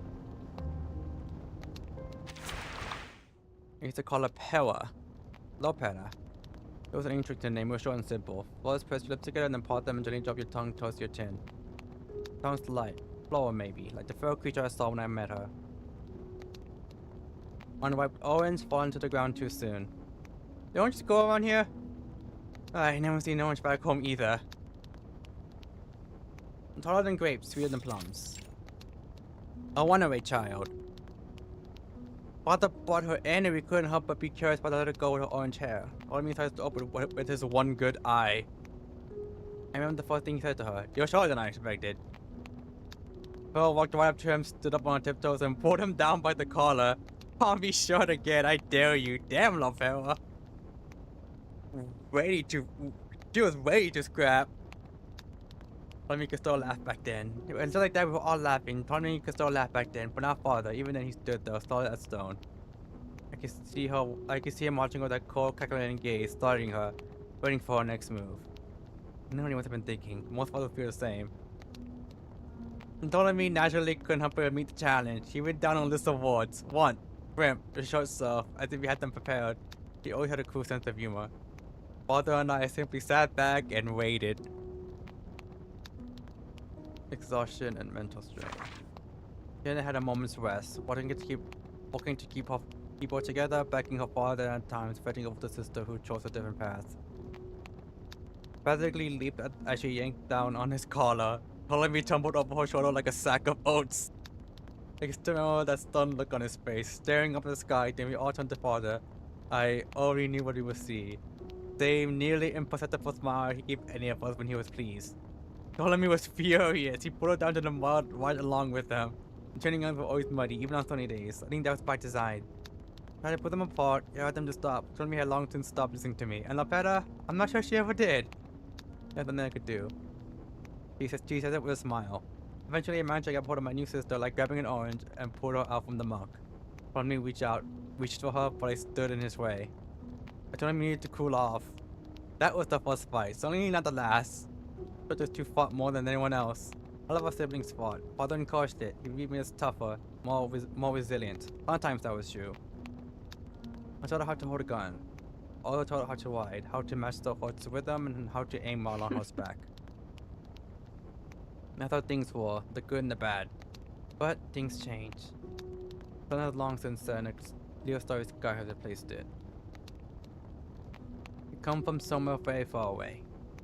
No matter where we go, the moon is the same. When I was young, I would often sit with my grandmother and watch as it hung above the sky. Later, whenever we went on patrol or training late, my sister and I would do the same. I remember once when she was still young, she went up to me, tugging on my sleeve, saying, "Molly, I got something to show you." She put me up on my desk and dragged me outside. I followed her to the courtyard and there was that pale moon. She stood beside me, looking up at it. You left her. I did. She was free to follow her own sense of right and wrong, to choose a different path. That's who she is, and that's how it should be. I wonder if she still looks up in the sky and thinks of me. I told her once, we're soldiers. Goodbye is a luxury, not profession. Ptolemy understood that all too well, and so did the other soldiers. But Lopera never seemed to take it seriously. She thought of it like a game. It wasn't.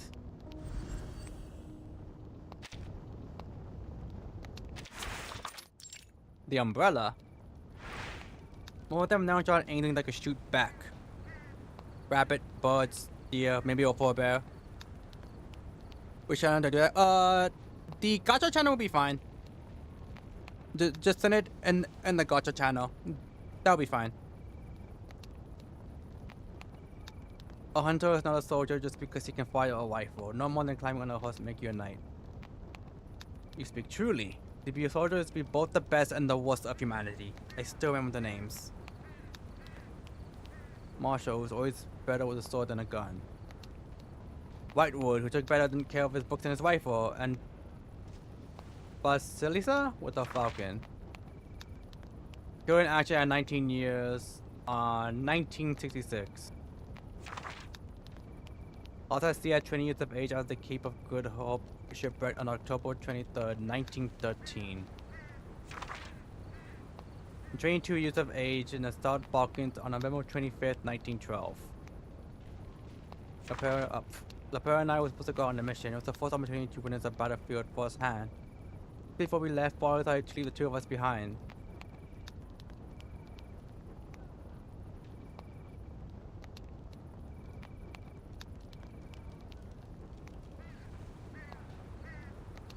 Alright, thank you.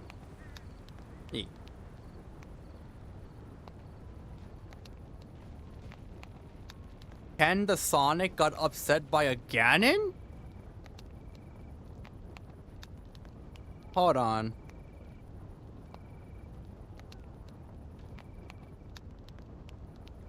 Fuck. I was looking to see if Larry, EE, someone was doing like a watch party.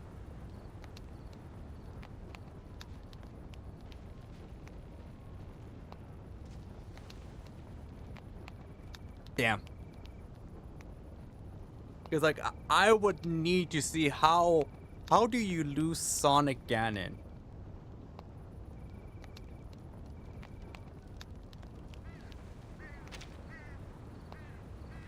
First came in the middle of the station, then I didn't know why she couldn't go to the front. The fall was colder than usual and it was already snowing. I could still picture those white flakes that dotted her orange hair. As she yelled and protested, all those others turned to look at us. So many familiar faces. About the measurement that the war was ending, that we weren't needed there. That was the last time I saw many of those faces. Some of them own Scar's siblings too. They went to war. We went home. Those were father's orders. It wasn't long after that we received the first of the remains. A parrot dug the grave herself. It was snowing that day too. Fate brought me to my father, and then one to another brought others to our side. They will come and go, live and die, then more will come, often created by and for war. War forces us to go to adapt to our conditions, the brutality around us. Not much to say, grow, we survive. Those that adapt, survive. Max doesn't watch Smash, to my knowledge. So, the probability of him doing a watch party for that, at least a Japan Smash tournament, is very low. He might stream, like, if Smash was like at EVO, he'll probably stream it. Or if it was like at like a big FGC tournament, he probably would watch that. Yeah, he plays Smash like really casual. My sister has been on many missions, but I don't know if she's ever seen that side of the war for herself. Never got a chance to ask. I never want to. I hope not. I hope in some way she never has to adapt to the Kujis that I have. The brutal calculus of command, she's suited to what she does. She is the man for the front lines.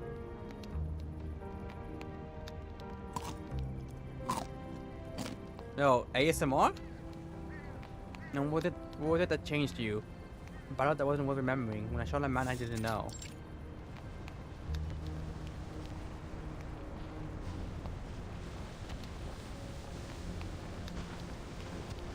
We secured the streets, we had tanks then, large armored vehicles with cannons. But tanks are no use in taking a building. I let the troops in. I think we had reached the third or fourth floor without opposition. Then I heard a voice, a man speaking a language I didn't know. I turned to see a stranger. It didn't take long before he saw me too. I reached for my gun, he raised his. I reacted on instinct. Father's training, it was over in a single shot. I didn't know why, but I came onto the ground and lay there. My mind went blank. My comrades came running over. They thought I had been hit. They told me I was crying and throwing up, or they dragged me out to safety. All that training, all that was expected of me, honor and glory, a modest death. But I only killed that man because I was afraid to die myself. I can't escape the look on his face as I shot him. A long time after, even in training, if I heard a gunshot, I would feel sick to my stomach. Until one day I changed. That sickness in my stomach just went away. I hope it made me learn to live with it. Here's a feeling all soldiers must learn to live with.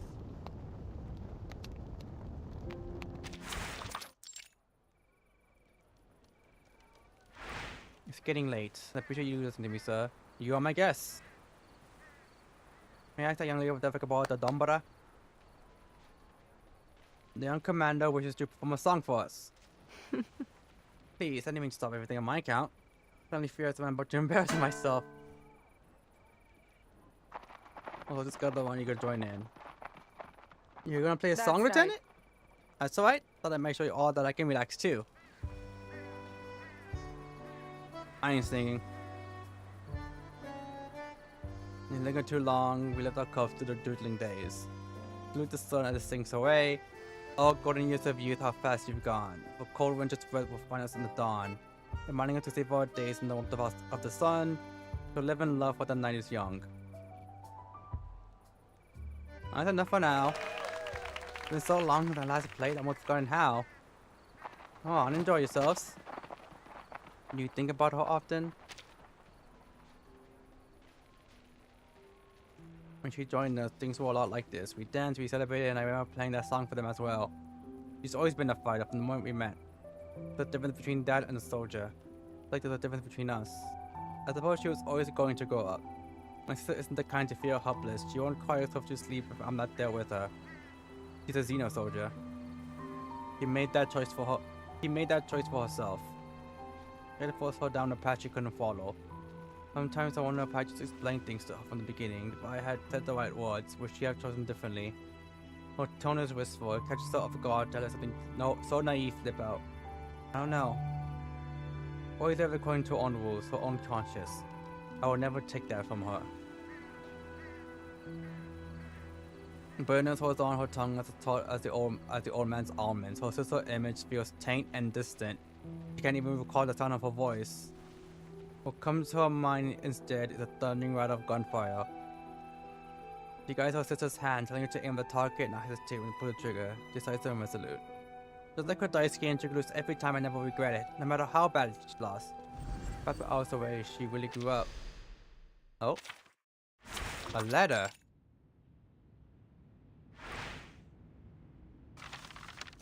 Training ceasefire on the Western Front. Your implementation, the war is over, but mine isn't. You can see her new recruits jumping up from the village, leading the horses to the river after the morning patrol. She added just a medal on her hand, not a mock-up battle reward for service. It was one of a kind, a gift for the ward's #1 sister.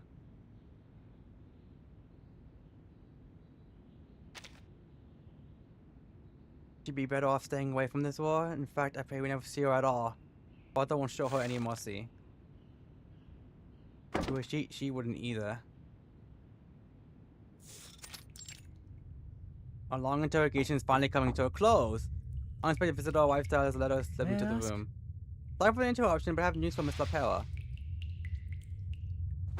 She almost didn't put out the conscience of view of everyone. No one stops her. Easter Front Igor. He reads in silence, so forever easy smile falls away into frustration. She scans the page again and again, searching for another name. Thought I'd better share this with you. Thank you. I haven't received any intelligence on former Lieutenant Mondia. That doesn't surprise me. If she's still alive, she's somewhere out there. I just hope she doesn't come to regret her choices. I know she did some work for us in Antarctica. That's so. There's any news of her I want to know first. We'll do what we can. Lion's interrogation rooms are pulled open, like of day floods in. On this late fall afternoon, the sunlight stands into the cold, bare room. Pearl stands by the window, lifting a hand to shield her eyes as she squints towards the wall outside. He said earlier that the storm has changed the era again. Yes, we're back in 1920, 71 years before the last reversion. Only, for some reason, the Great War isn't over. The timeline of the one new has changed. War goes on. The Pearl didn't say anything further. Her face tangled with emotion as she looks out towards an unreachable horizon. In the daylight, somewhere far across the world, the woman she always wore waits beneath the mountain, holding her wings in a firm grip.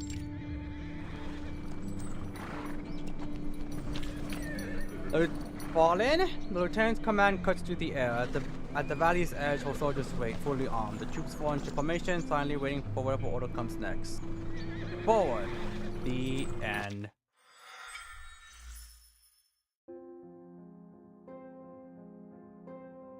Okay.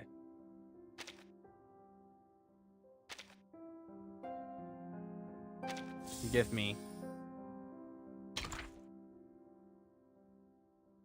Oh, that's actually pretty neat. If the plant character do X, if the beast character do Y. Huh.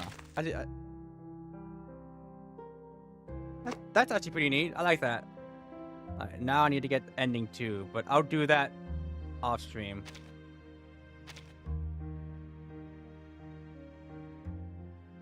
My brain hurt Igor. Ah, Driving in the yes. city is Yes, so much more Igor. exhausting than My it may favorite Igor. Hold on. You don't realize until you...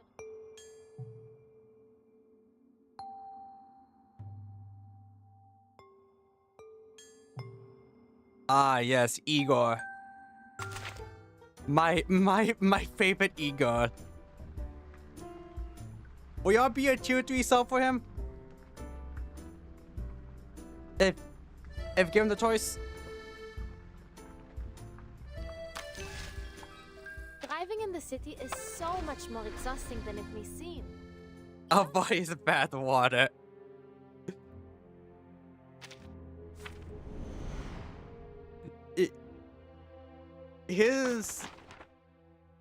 His chat would definitely call him daddy, like 1000%.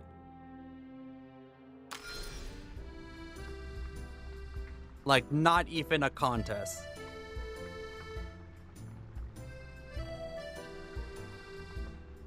Now granted, I think you wouldn't know what they mean in that context, but they'll definitely call him daddy. Daddy, sorry. It'll be more father. Twitch chat. I cannot see Twitch chat calling people father. Unless it's like, father, I have sinned. Sexual stuff. But you know, granted, yeah. I can see him calling father now. Yeah. Excuse me, father, for I have sinned.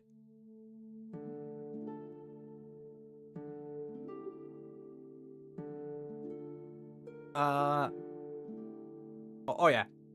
I got Broom inside 3, level 30. Person is 10. I just need to get her weapon. Oh, side tube. It amazes me how something is Currently working on gentle footsteps Masha. music to my ears. I am about to As a sin. medic, you know what footsteps can signify. I just need to get certain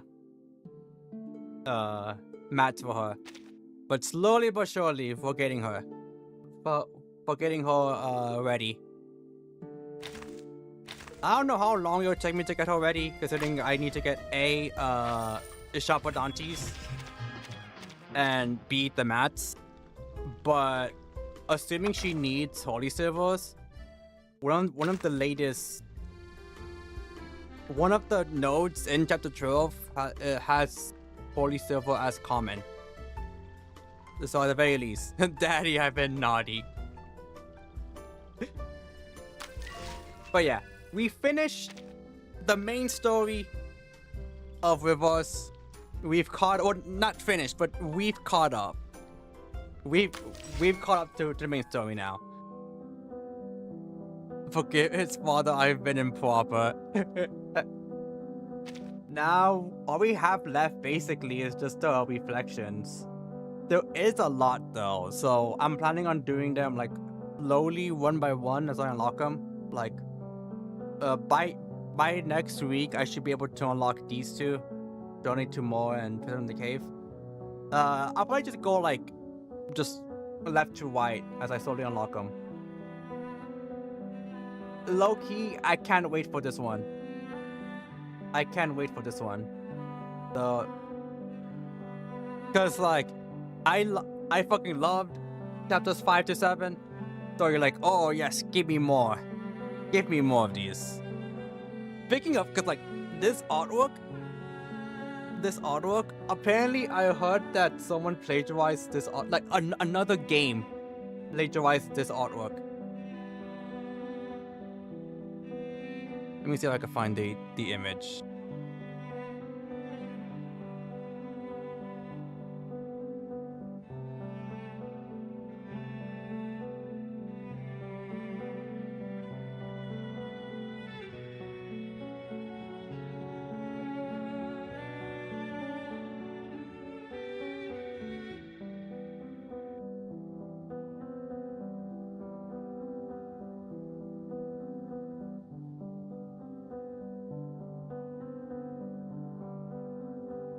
Oh, yeah. Let me make it a bit smaller.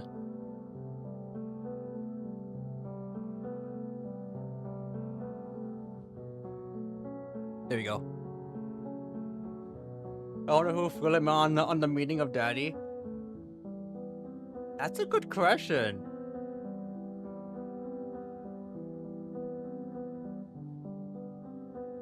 Part of me wants to say Mordia. Mordia or Ptolemy.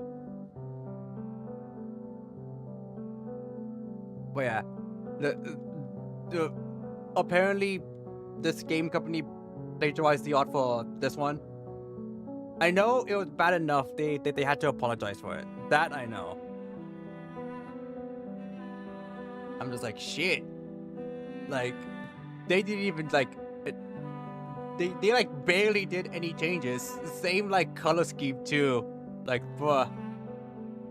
At least change the answers a little bit.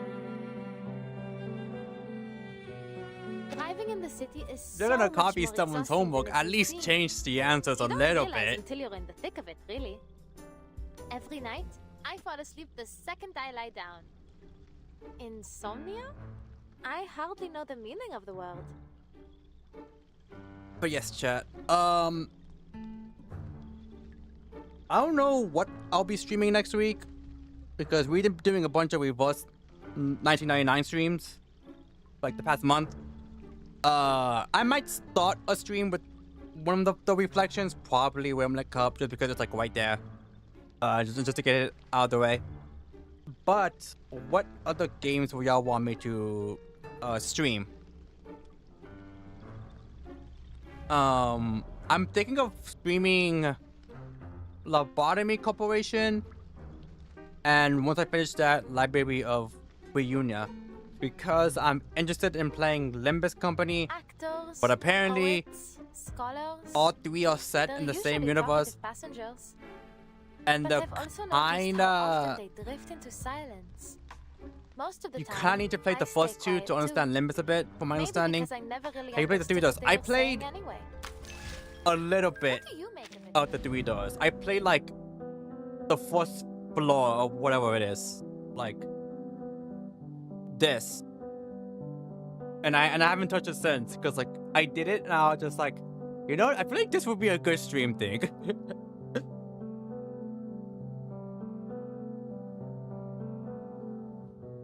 So yeah, I could also do that as well.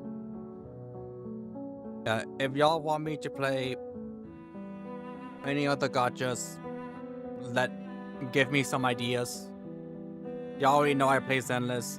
I play Umamusume off stream. I have not played Starwell since a few months. I'm on Penacony for reference. So I'm like very far behind. I have not played Honkai Impact the third in forever and quite a long time as well. I think I'm on chapter what, 8, 9? Oh, like the first half of the game. Played the princess? Maybe. I might.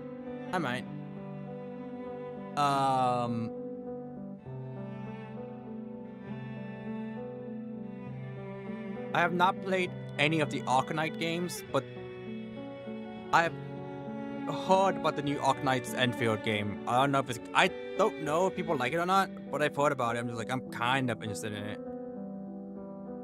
I think that's it.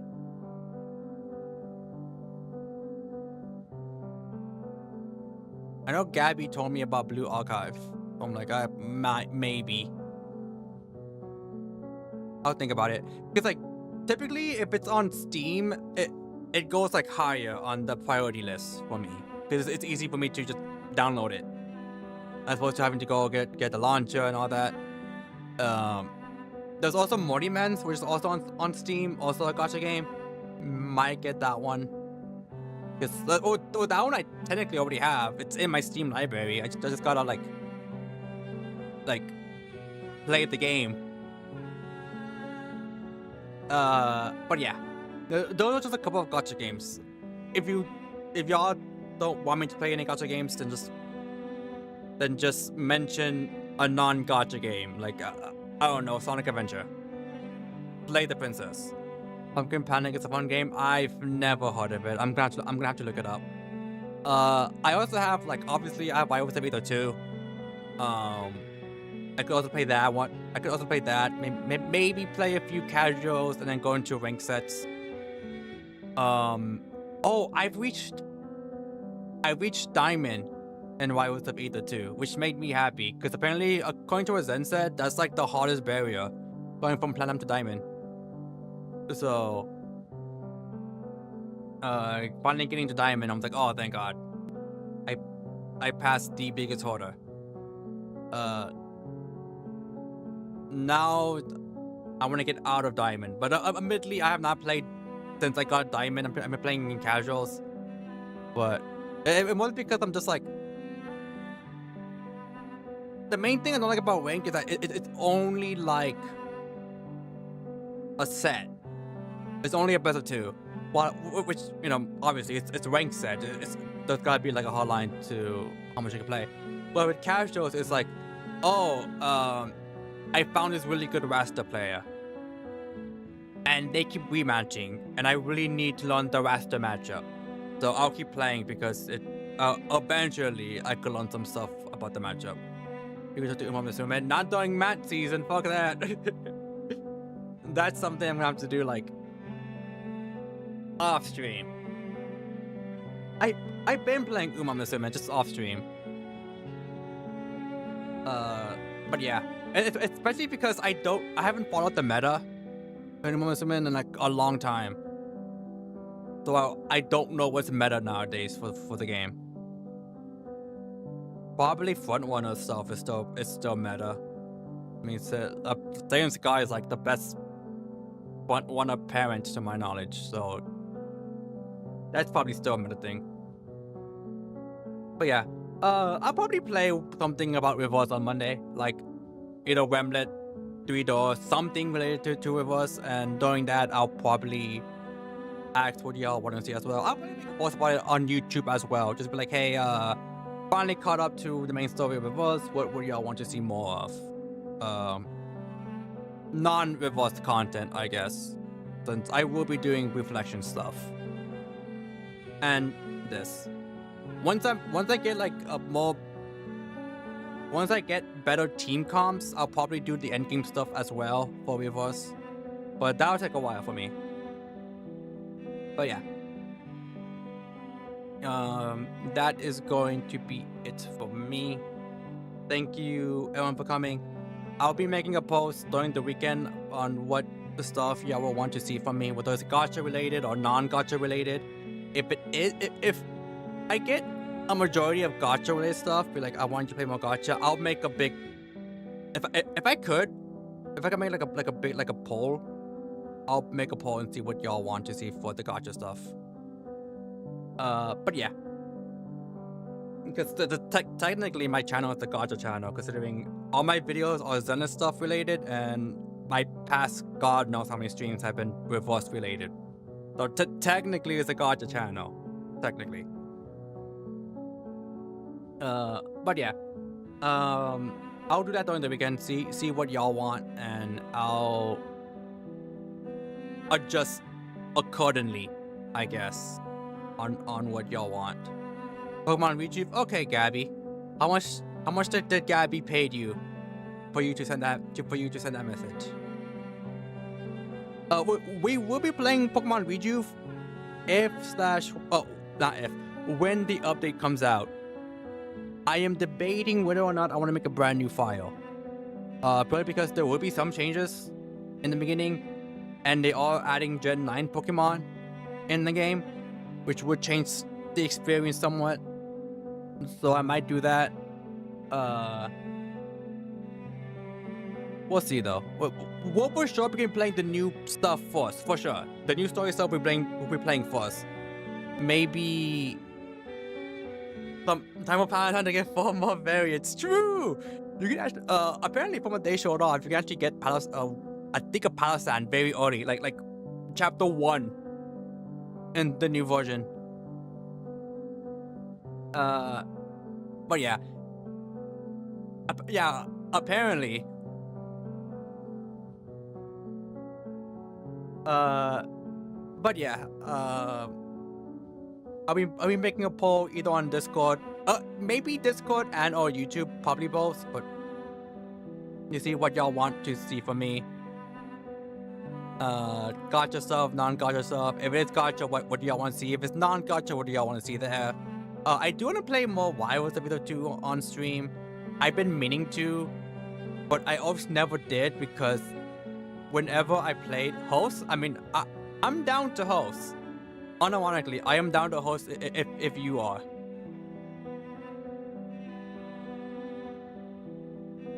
Nothing, but I feel like I had to give it a shout out because she isn't here. You know what? Fair. But yeah, I just never streamed RoA2 because it felt like my connection got worse every time two things. One, it felt my connection got worse every time I streamed, and B, the nerves of people watching me play. But the second one, I just gotta keep streaming it more to where it just goes away. Yeah. It's like, oh, connection. Ew. But that second one, I just gotta stream it more to where I don't worry about it.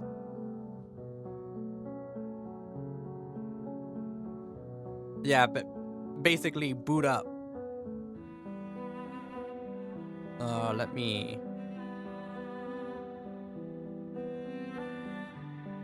You're thinking about playing or...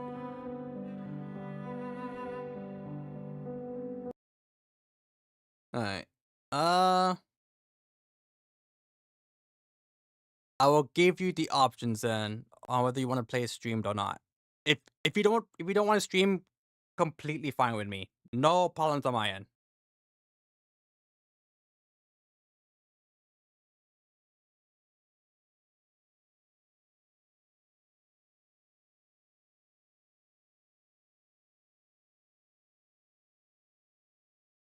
Don't mind stream? Okay, all good. I'll get things ready then.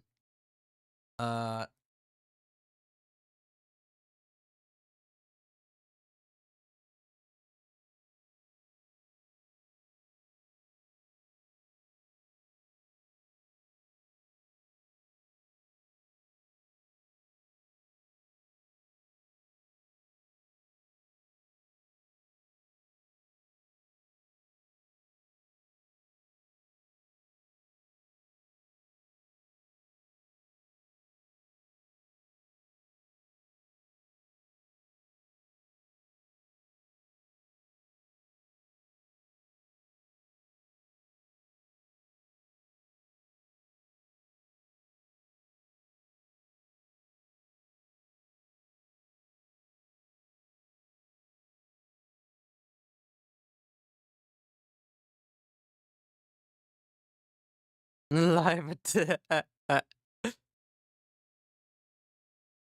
give me a sec. Getting things ready. It would take me a while. You know what? Let me. While y'all wait, let me do this real quick. Where's Mango Tango?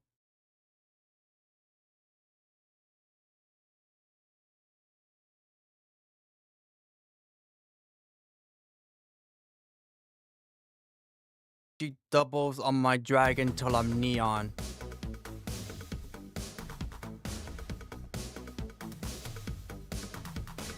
The direct, yeah. The direct control boot up walls.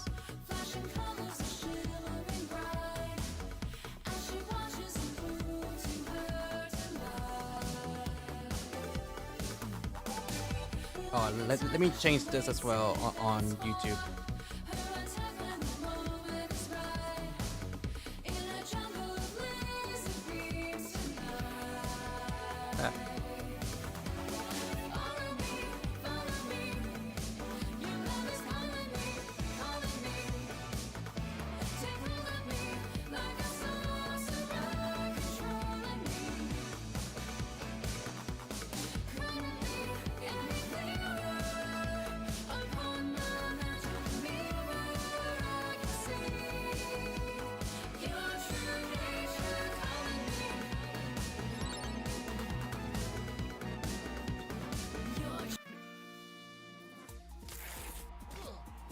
Oh, speaking of PNG mode. There we go. There was 2 of them.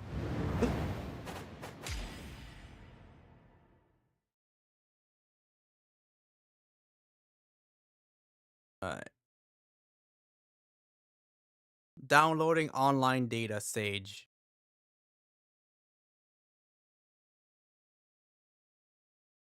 Also, while we're here. Speaking of, there's 2 of them. There was 2 of them. There's 2 of them?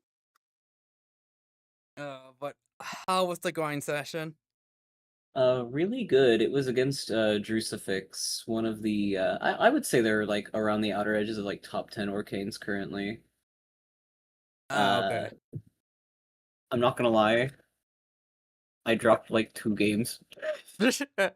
I dropped like 2 games the whole session. I just play the whale ditto too much, unfortunately. So you'll wash is what you're saying. I know, I dropped 2 whole ass games. I gotta quit, honestly. Yeah, time to hang it up. It helped out Drew as well because he's going to Fusion tomorrow. Oh shit! Yeah, so he has Sandstorm in his pool's path. Oh, your farm. Trust. Yeah, truing. I mean, here's the code. I mean, his name is Sandstorm. He plays Arcane, water beats ground. Real. You're so right. You're so true. Yeah, I'm true. You're so true.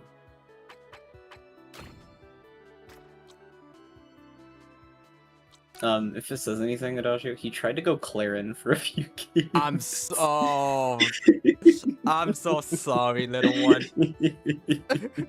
He does not know. I was like, does he know? He does not know. He didn't know.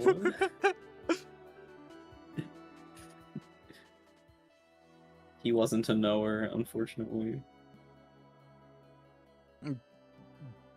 That's how I feel whenever someone tries to play Arcane against me. I'm like, oh, chat, do they know? Do they know, chat? They don't know. I know I'm playing bad whenever I'm fighting an Arcane player that's not you, and I get hit by bubbles. I'm like, oh, I'm playing dog shit. It's so funny because one of my Clarin practice partners who has literally reached Ethereum before I got 9th at a stacked offline event still does not parry bubbles as much as you do.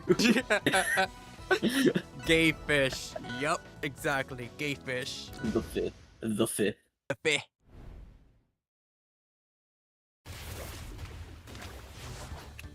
Oh, hold on. Oh. I see the ping. Yeah. Hey, we're good? Oh. What in the hell? Yeah. Why do I look? Oh, I looked at your stream for the. Oh, wait, I think that's just a visual setting. Yeah. Like, why am I glowing? Right. Okay. Why are you green? Touch my child. It's okay. Working, why the fuck are you green? Ow. Outplayed. Outskilled. Outblog. Outlog. Did I send you the Orcane hit the low thing? Yes. You also showed me the Scott Pilgrim one. Whoa, whoa, whoa, 17, whoa, whoa. I'm dead. You have to like smash our light for a sec. Oh no. Oh no.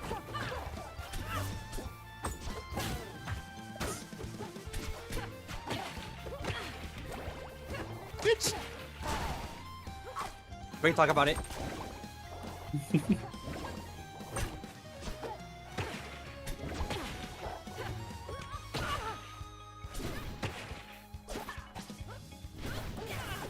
Oh. Oh. Arcane has no hotbox. Damn, he knows what to do. Ow, I'm stupid. I'm a chud. You put the fat fucking chud. Ooh, am I down stronger? Okay, boy. Roy Kane. Roy Kane. Oh.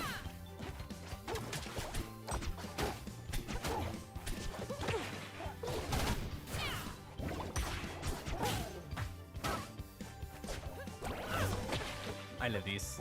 Trust. I love these. I don't leave these.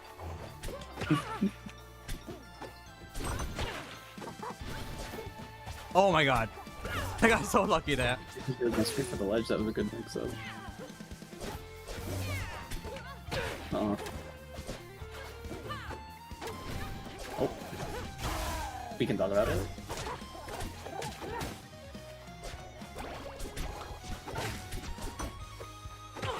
Ooh, my shield gravity. I'm not dead there. Are you sure? Okay. Pretty sure. Pretty sure. Pretty sure.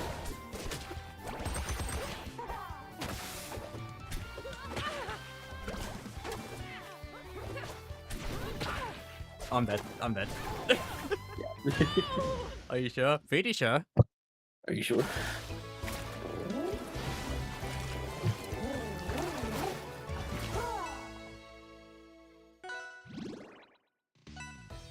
Damn, you've been flying through reverse though, from the sounds of it. Yeah, I picked it up like late, like mid to late January, and then I already caught up to the main story. Jesus Christ. Yep. Like the story part that you thought you playing was chapter 12, and that came out like a week ago. Oh my god. Yeah. What did you expect going into that game? Like, so I actually had no idea expected? about the game.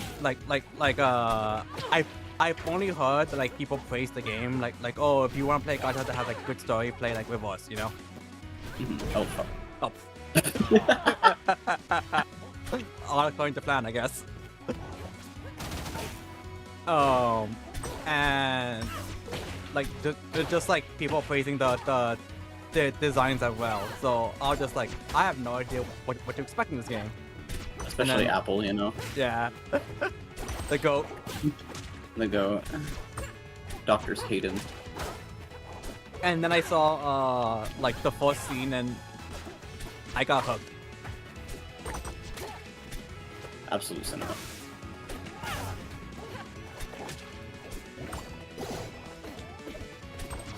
I think that should have worked, IMO.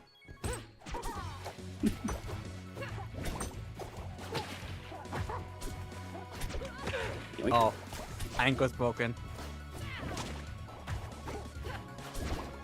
You motherfucker. I'm moving. I'm memeing. Like, you're gonna see my stream put down the game 500 hours. It was okay. Just okay. Yeah, it's okay.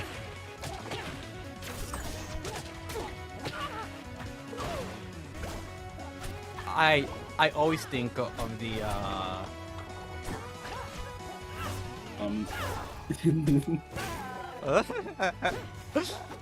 being too slippery for your own good.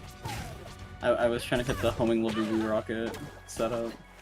Unfortunately, you're not him. Oh wait.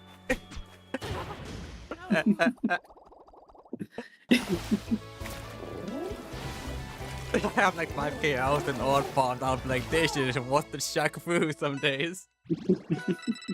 I think of those like reviews or like a thumbs down. They have like 2 or 3k hours on the game.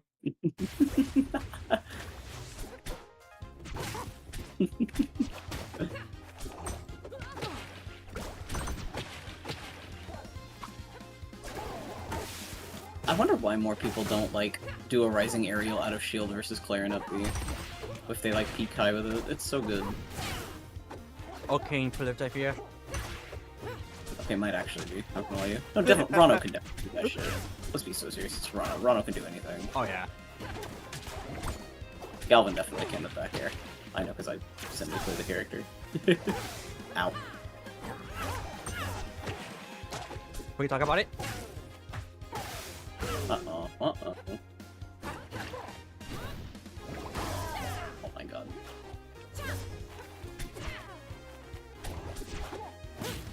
Thanks, Dash. Thank you. No. No.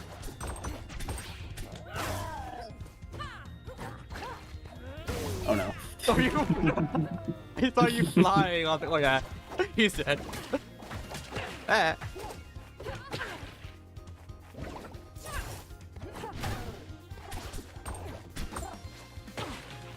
You know what I am.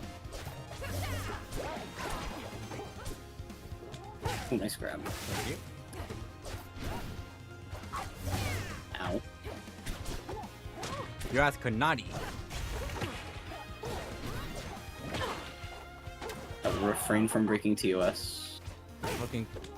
the fucking fat ass. The yacht.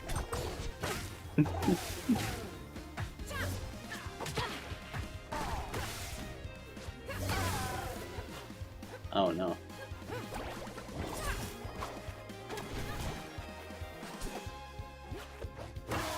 Nice. No. Dan? I think that second headshot connected.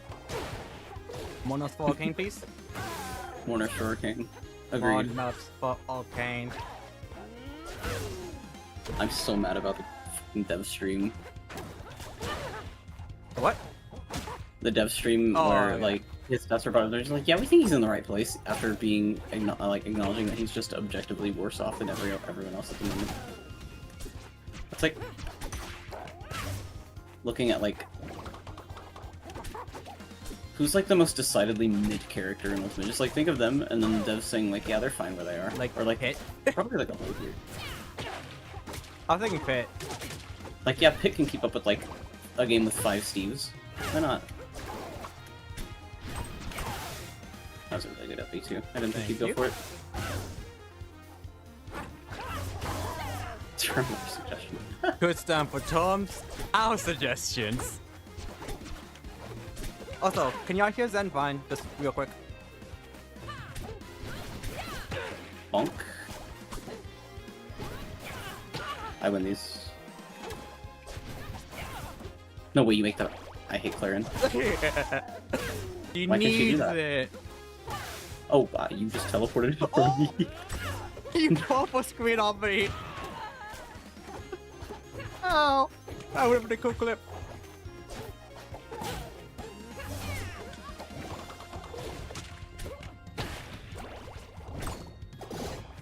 Oh my god, bro. My son is a chud. What is that? The chud, well...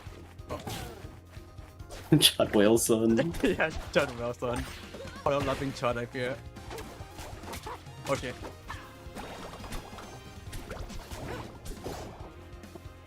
Oh! I thought I had step range, my bad. Am I dead to sour up there? Oh, okay. No.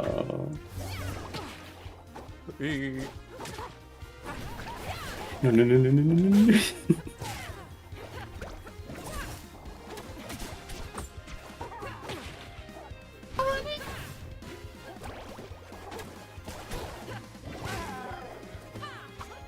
Sorry.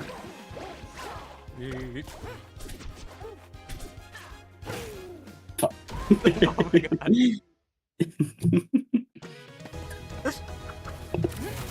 You Zen Vine. Awesome. Just want to make sure. Oh my god. The fucking scramble. I need to start throwing out down strong in that situation, just like an ignorant little shit. Because it just works half the time. Just one up. Just one up. We said the same thing. It just works.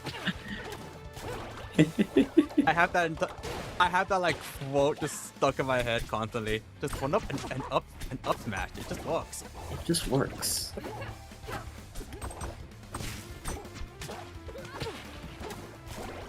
Speaking of Mars, I can't believe my goat is a Rano player in Rivals. What? Well, My goat's washed. Not everyone's perfect, I fear. That ain't my goat anymore. I'm sorry. I'm sorry, I can't be saying words like Rano on stream, can I? No, you can't.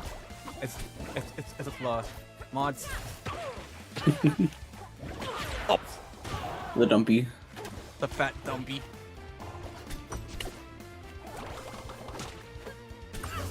Holy SDI. You just like disappeared off of that. I knew all the youth of playing Kyle with Kyle will come in handy.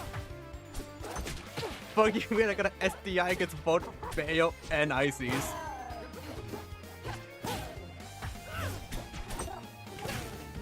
Earlier I said Steve True, sorry, I'll watch my language.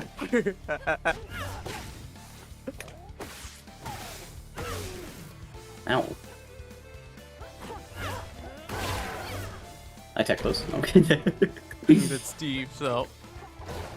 Oh, okay. Thank you. Hey. Are you kidding me?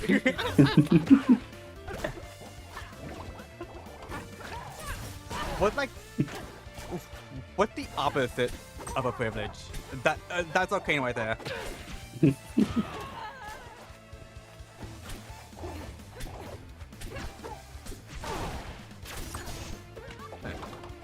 You know what I am.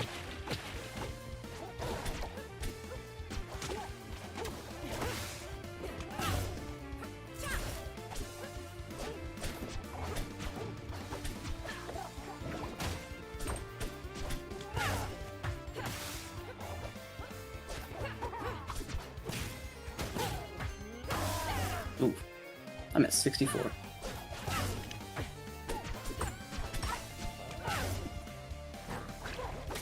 Yeah.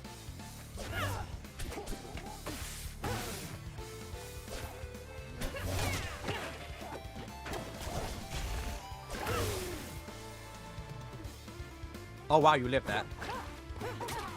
Gee. Or let me eat, what the hell? We don't talk about that. Detriment. Okay, the opposite, apparently one of the opposites of privilege is detriment. Okay. That's an arcane detriment. So Zach, or 90% of Orcane's moves have like Mewtwo Hurtbox extension on crack. It's really frustrating. Show him but like Psyche. he's so fun. Yeah, so, like that has a hotbox the entire way. Yeah, the entire time. The Gyat Fox, true. Yeah. You pro dumpy. Con dumpy hotbox. You know those memes where it's like things weighing me down. It's like the chains that say like depression, dead. Yeah, it's just dumpy. Dumpy. I need someone to be like, everyone is so mean to me. Everyone okay. is so mean to me.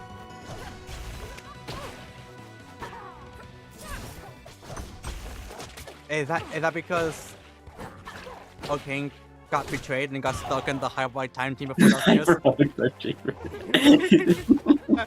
What if Orcane was trapped inside Whisa's staff and betrayed?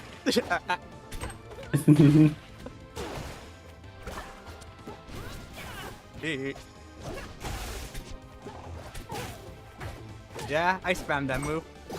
What of it? I would do so because it is wrong. Except kinda. It lingered like so long. I will use it because it is okay. I know, right? Okay, in a nutshell. I know what you are.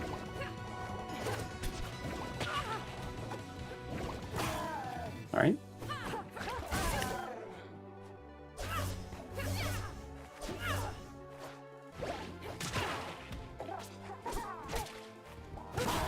We can talk about it. No, a Wooper escaped in your shot. What's even the point?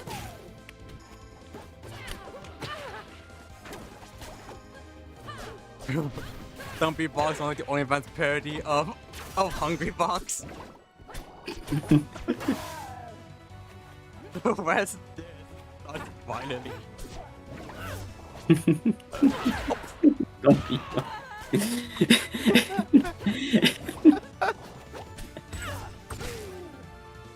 Sometimes I feel like I remember I have free will, and I'm just gonna post a picture of the Luigi, not Luigi, the Yoshi. Send it to Hungrybox. Tag him on Twitter. God, I still can't believe I found fucking Esam. Esam! Esam. Pikachu? Busted. Pikachu? Busted. I never made that edit. Aw. Me too.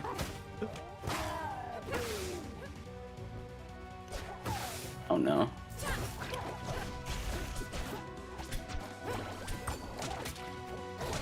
See, we can talk about it. On us? On us? Bitch. Yeah, you know? I have words. What? How'd you go? What? Don't worry about it. I was like, maybe his what am I doing? Almost a hamster death. Hamster. Hamster. Oh, just like, you know what? Maybe his DI is just god awful. Maybe he'll do it for the content.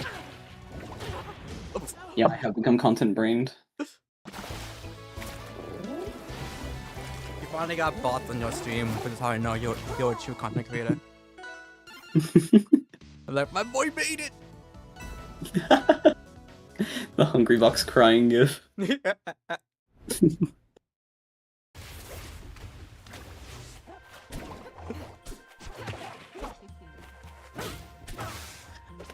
Oh my god, so, they released a little balance patch for Slay the Spire 2, right? Uh-huh. And it's on a beta test branch, so you have to opt in to play this patch, right? So you don't even have to play it right now. You can just play the original early access version, which is fine. And it's there for, you know, players to be able to mess around with it and provide feedback. And you know what people did today? What happened? They review bombed the shit out of STS2 because they didn't like some of the changes. Like, it was bad. Then why not like, just yo, tell them? use the feedback function first of all. Second of all, it's an opt-in beta. Like, you don't even have to play on this version. Yeah. Just go play the original early access version. So yeah, no, people kind of pissed me off today with that. It's like, you want this game to succeed? Like, I'm sure it will, but like it's SCS2. But... Yeah, I thought that it's Slay Spire. People paying for years for the game. Yeah, but like, come on now. Get the views can bond in chat. Don't just chat hype. It's like you don't have to review bomb a game because your favorite silent card doesn't draw 2 anymore.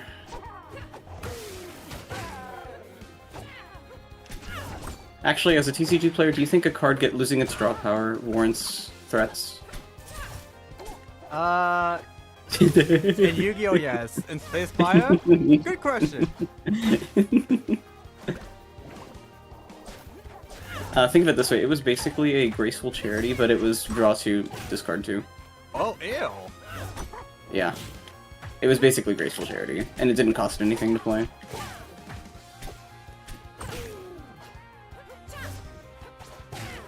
Dude, did I forget to tell you something really funny at work? Someone was giving out like cards for their OnlyFans, and so they straight up drew over the Change of Heart card art. Like, it's still in the back. I could take a picture when I'm at work tomorrow. But yeah, no, they just drew over the Change of Heart card. That's awesome. My coworker's like, "What the fuck is Change of Heart?" I'm like, this is just a Yu-Gi-Oh card. Only one other coworker recognized it. Do you think with the full art they'll do it there? Just a full art, like blue eyes, like a full art blue eyes.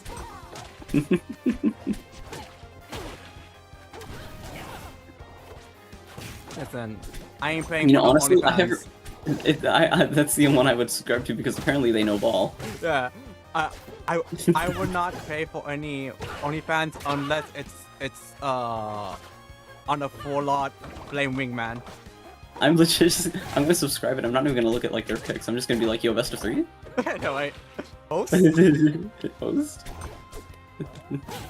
I play Medolce. Host. Depending on when this was, my ass will not be getting any DMs back. And it's in a format, I'd be like, oh yeah, I play Black Wings, just block. Block. Did I ever tell you? Because remember, I said I quit Yu-Gi-Oh! Around like when Pendulums came out, right? Yeah. Whenever Master Duel came back, I tried to play again, right? Because it had been a very long time and there was a lot of hype surrounding it. I was like, you know, why not? And so I get on, I make my Medolce deck after a bit of grinding, and I go play an actual match. My first deck was against a fucking Blackwing player, and I was going second. I had Nibiru in my hand. Oh, and no. they're setting up their board for like 15 minutes. I Nibiru after like 15 minutes of waiting, and they immediately scoop. They just straight up scoop. After all that time. Fuck. Sitting So there I bored play out of my game with a mind. manual. Yeah, so I will pay you not to pay me. Just waiting there bored out of my mind for 15 minutes as they set up their board, and then I pop one hand trap and they just scoop, and I'm like, okay, this is just Yu-Gi-Oh! Now. I'm back in business, baby. Like, I knew there was a lot of special summoning around when I still played, but it was not that bad. Like, Black Wings were especially bad back then, like, with how much they could do, but, like, it was so much worse, with, like, links and whatnot. Oh, yeah.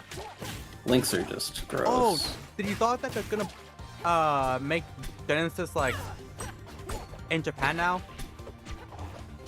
Oh, really? Yeah, because apparently, Genesis was originally an American thing. But then they announced that Genesis is coming to Japan as well. So maybe eventually we'll get a Genesis in Matador. Holy shit.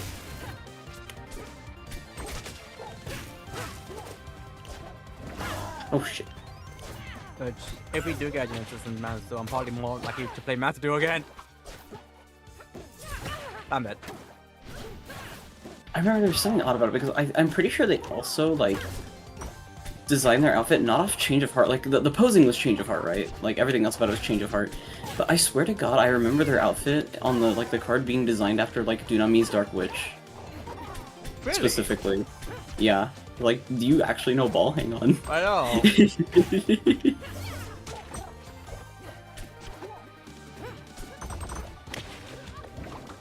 Then perish. Actually perish? I know, wait, actually, holy shit, I got You fucked. actually perish? Jesus. What about for a documentation ago? Will you subscribe to one? A full-out documentation? No, because I feel like everyone knows DMG, but blame Wingman. True. I'm saying Jerry Beans man can get it. This don't underestimate my. Oh, what the? The game knew what I was gonna I hit you say. with the change of heart. The game knew what I was gonna say. I went, hell nah. What I was gonna say was, don't underestimate my goat Insect Knight and his prowess.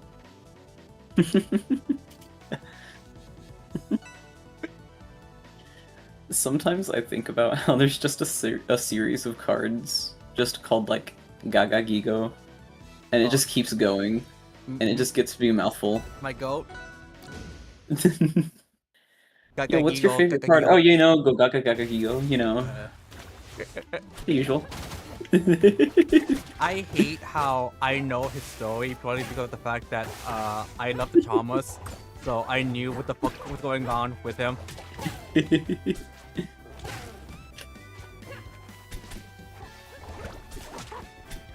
Yeah, Next con I go to, I'm gonna cosplay as Neo the Mystical Swordsman. My Or Magical god, you know ball. I fucking love that Neo, card kid. I still do. Neo kinda... Why he kinda... I know, right? If they were real, they make a full art of Neo with a fat dumpy. Casting the important spells. Yeah. Ow. Shit. Neo cooler. Thank you, Goat. No problem, Goat. Hey. How long do you think they'll wait before printing full art god cards, by the way? Full art god cards? God cards. Oh, god cards? Not like it'll probably be like the second or third like package. It'll go hard as fuck. Yeah. Honestly. I wouldn't be surprised if they do that for like a like tournament prize thing. Like, yeah, if you win awards, you get this. That'd be so sick. Do they have one Exodia? No, right? Do they have full art Exodia? No. Just acting, because I'm just like, that might look sick though, like getting like I've all only 5 seen- full arts. I've only seen DMG and Blue Eyes. And I think there's Or one for not Cyber. DMG. I've only seen Dark Magician and Blue Eyes. I know there's one for Cyber, I believe, and maybe Flaming Man. Ooh, that's cool. I would love to see, I don't know if Karibo has one, but like, since Karibo's so often associated with Multiply, that's the easiest full art you could ever make in your life. Right. Just have like Karibo's covering the entire card. It'd be adorable. It would print itself, honestly. You know what they should do to make so much money? Even though they probably can't because, you know, lawsuit. What? El Neo, full art. Ooh.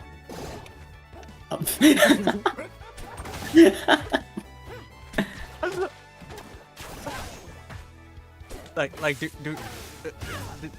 that would be out like one piece. Just make one print of a full art El Neo and just like dump it in the ocean somewhere. Oh, that was so funny hearing that people were like already approximating the location of where Oda dropped that shit. In like they're like, it has to be like in this parameter, and it's like, what? How did you find this out? God, I remember someone finding where Shia LaBeouf was due to like, I think it was like something in like his eye, like. Oh my god. Yeah.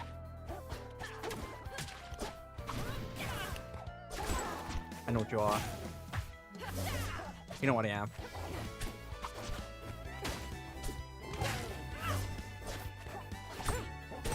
Cut that out.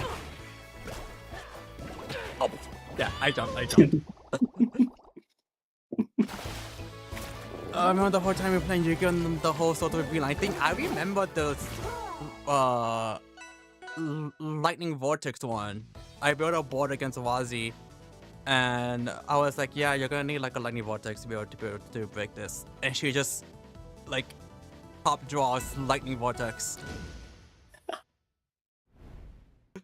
I was like, whoa, there goes my board. And my hand, because I used up all my hand for this. I got him, GG's. Yep, got him.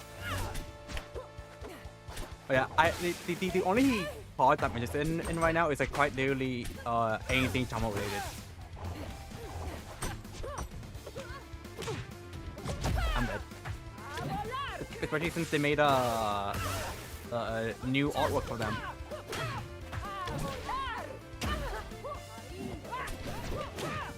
Also, wow, us Chamas were eating too because you heard about the Yu-Gi-Oh! Chronicle thing? I don't think I have. It's like very short anime episodes. Like I'm talking like no, like 5 minutes maybe, but they're all based off like specific like hard storylines. Like the fourth one was like way. I think I wonder if where the Greffer got one, because Greffer has a lot of stuff actually. Yeah, because Guy Striker got like 1, maybe 2 episodes. Ew. We're getting at least like 4, because they made like 1 for each drama. Really? Yep.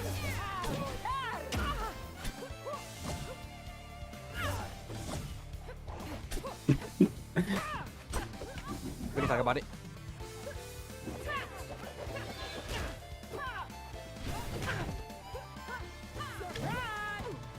Oh no.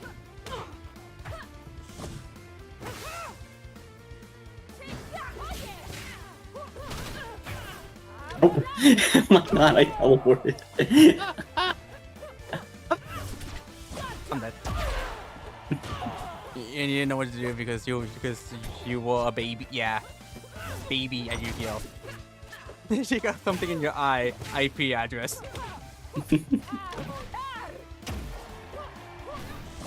Oh.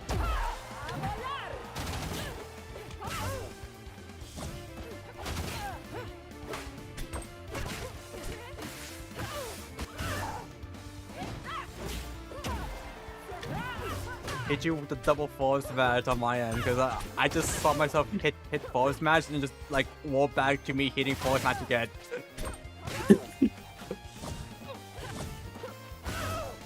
Oh my god. Can you not?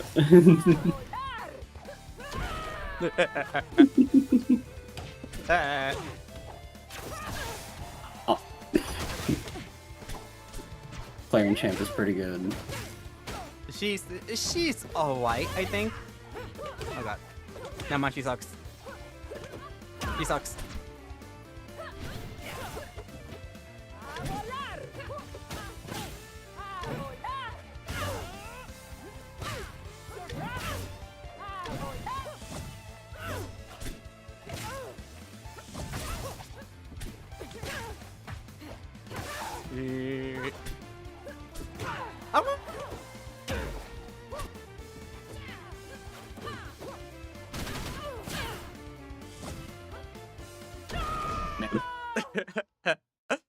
I was like, oh hell no, I'm getting back on stage.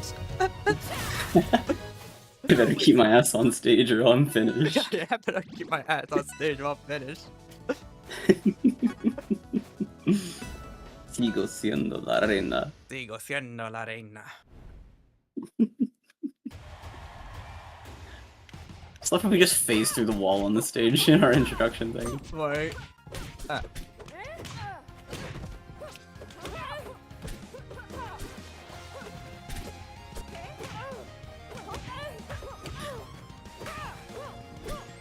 Where am I going? Where are you going? I think my brain stopped working for the night. Oh, that's the best time to play rivals. I'm dead. Good games. Never mind, my brain's working.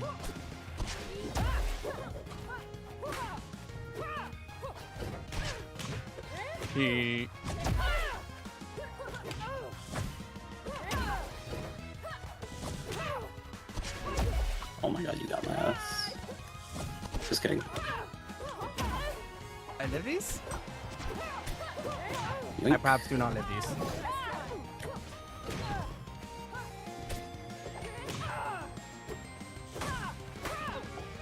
Table! I tried to bury it. Oh my god. Oh shit! Oh. How did we both miss? We both missed? We both ass? Thank you. Oh no. Why into my loving mandibles? What are you talking about it? Oh, it's the cockshell character.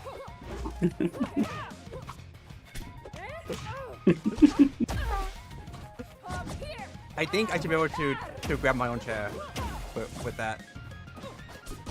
I think it'd be funny. Oh no. You know what I am. I know exactly what you are. Ah. It don't matter. No, it is matters. From downtown. Sigo siendo la reina. Fucking the cock shell got out-cocked by the cock elbow. The cock elbow.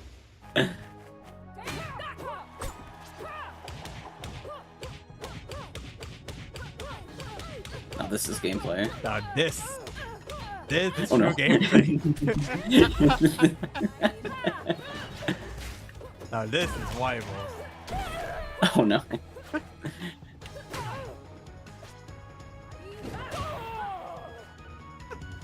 Okay. Take on my ass.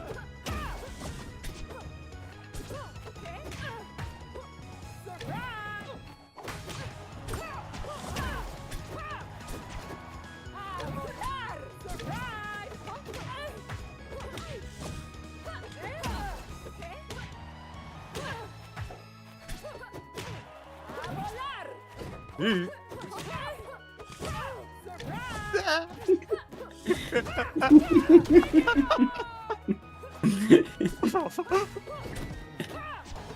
no.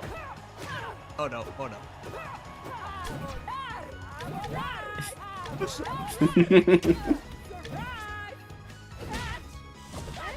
Oh no. Oh.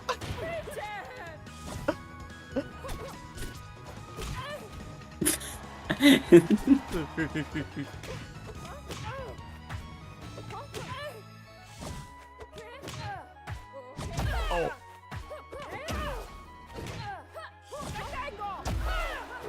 Oh, I'm getting fucked.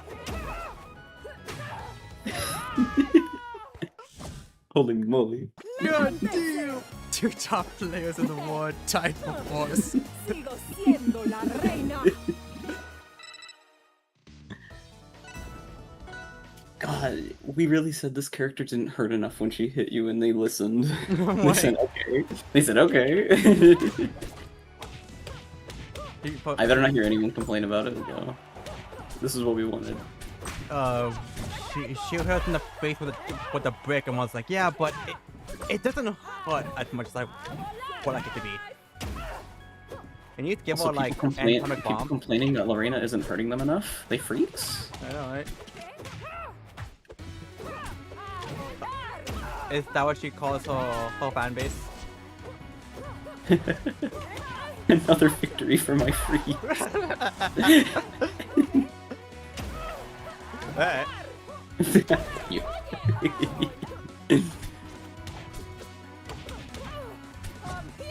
No.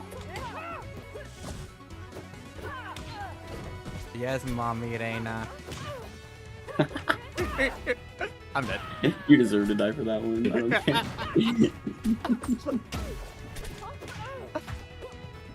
The shield push technology with that other.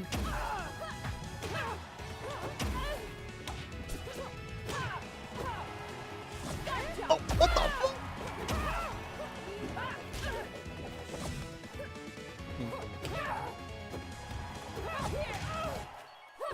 Oh, no. Yoink. You fucking caught my ass, Jesus.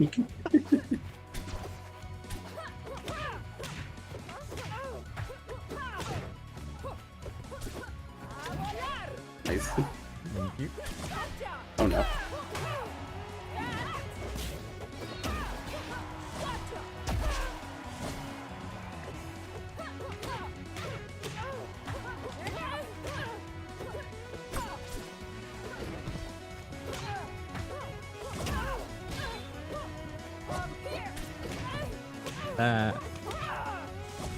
Oh, Get here.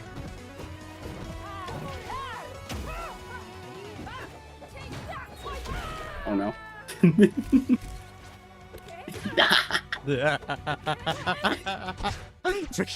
We can talk about it. Wait, wait.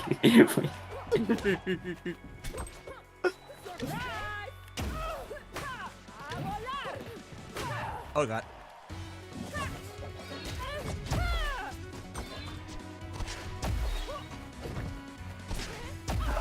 I got baited.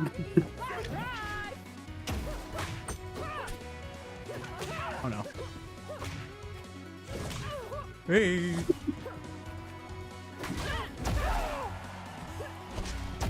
Oh shit. I know what you are.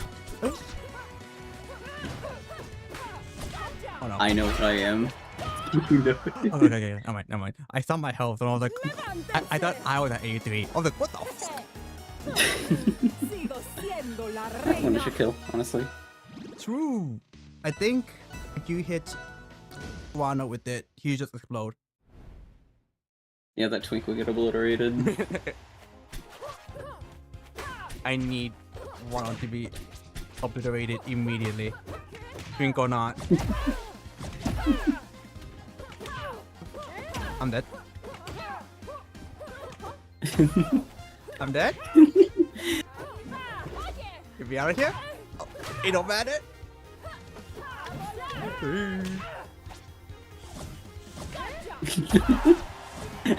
I'm done with you.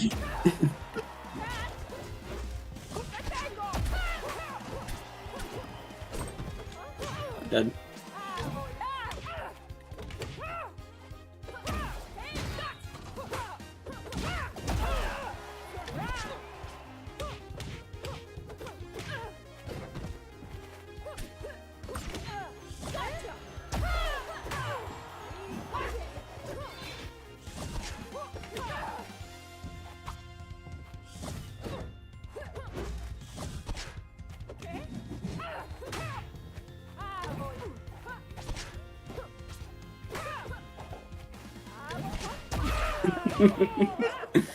That's how what I do to people? I belong here.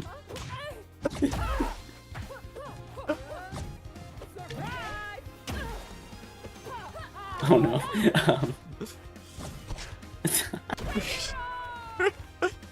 Not the cock table.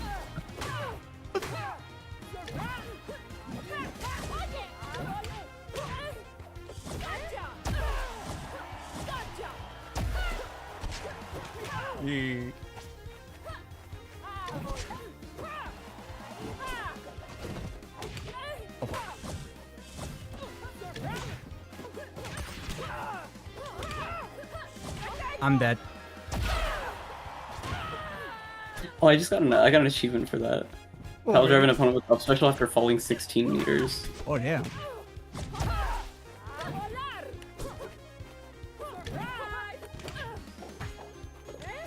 The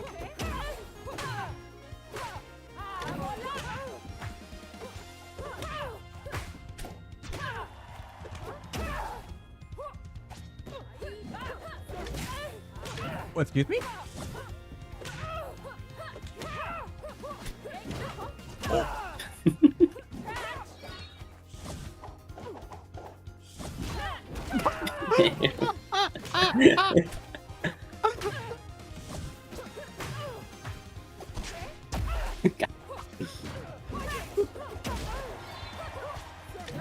Oh shit! No, let me have it. Carried on point with Arena's neutral special, the Punching Flux. Sigo siendo la reina. Have you seen how strong that spikes off stage, by the way? What does? The chair. If you recall it and like you're off stage and you're going down, it spikes. Ew. So here, I'm gonna put the chair on stage and follow me off stage and see how strong this shit is. Alright. Like, that's at 0. That'll give me an achievement too. Yeah, so once you're at like 30, that just like deletes you. Ew.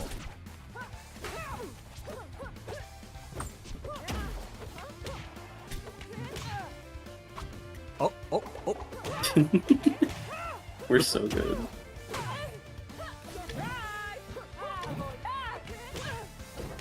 Hi.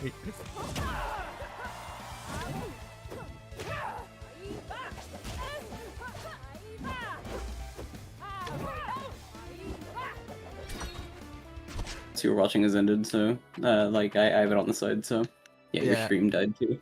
Yeah, my stream died. Jesus. RIP. Weep. Come on, it whip. R.I.P. Lyrena. No longer the arena. The arena has been taken down. The arena has been taken down. That being said, I might need to call it there anyways. I do call early at work tomorrow actually, so it's looking like a 2 to 2 shift, so it's another 12 hours. Oh jeez. So Yeah, good. yeah. Yeah, all good. Yeah, that good luck I just on want to hang out for a tomorrow's little bit. shift. Thank you, Goat. No problem. Even No though problem. I don't want to go to bed. I Like this is for 200 right now. crewing. It's like this is my me time. What do you mean I have to go to bed? What the fuck? Sleep in this economy? Sure sounds like you're not making money to me. The grind never stops. That's why starting tomorrow I'm gonna be doing a 24/7 stream. Gonna heal me sleep. No. I'm gonna start a subathon. and it'll be 30 seconds long because no one will sub to me. Woo. No, well, one, they won't sub to you unless the sub goal is a maid outfit. True, gotta get in the maid outfit. Yeah. You gotta be like 200 subs or something, maid outfit. True. Dude, I fucking wore green and black thigh highs to work on St. Patty's Day, and I ate that shit. Oh, hell yeah. I slayed. Speaking of, I've been thinking about buying the Smoke Clan Rano skin just so I can have Rano with the slutty fishnets. Not the slutty fishnets. I mean, we have slutty Wano, cunty Absa. Slutty Rano, and it's just the picture of Paviter Parker with the chai tea.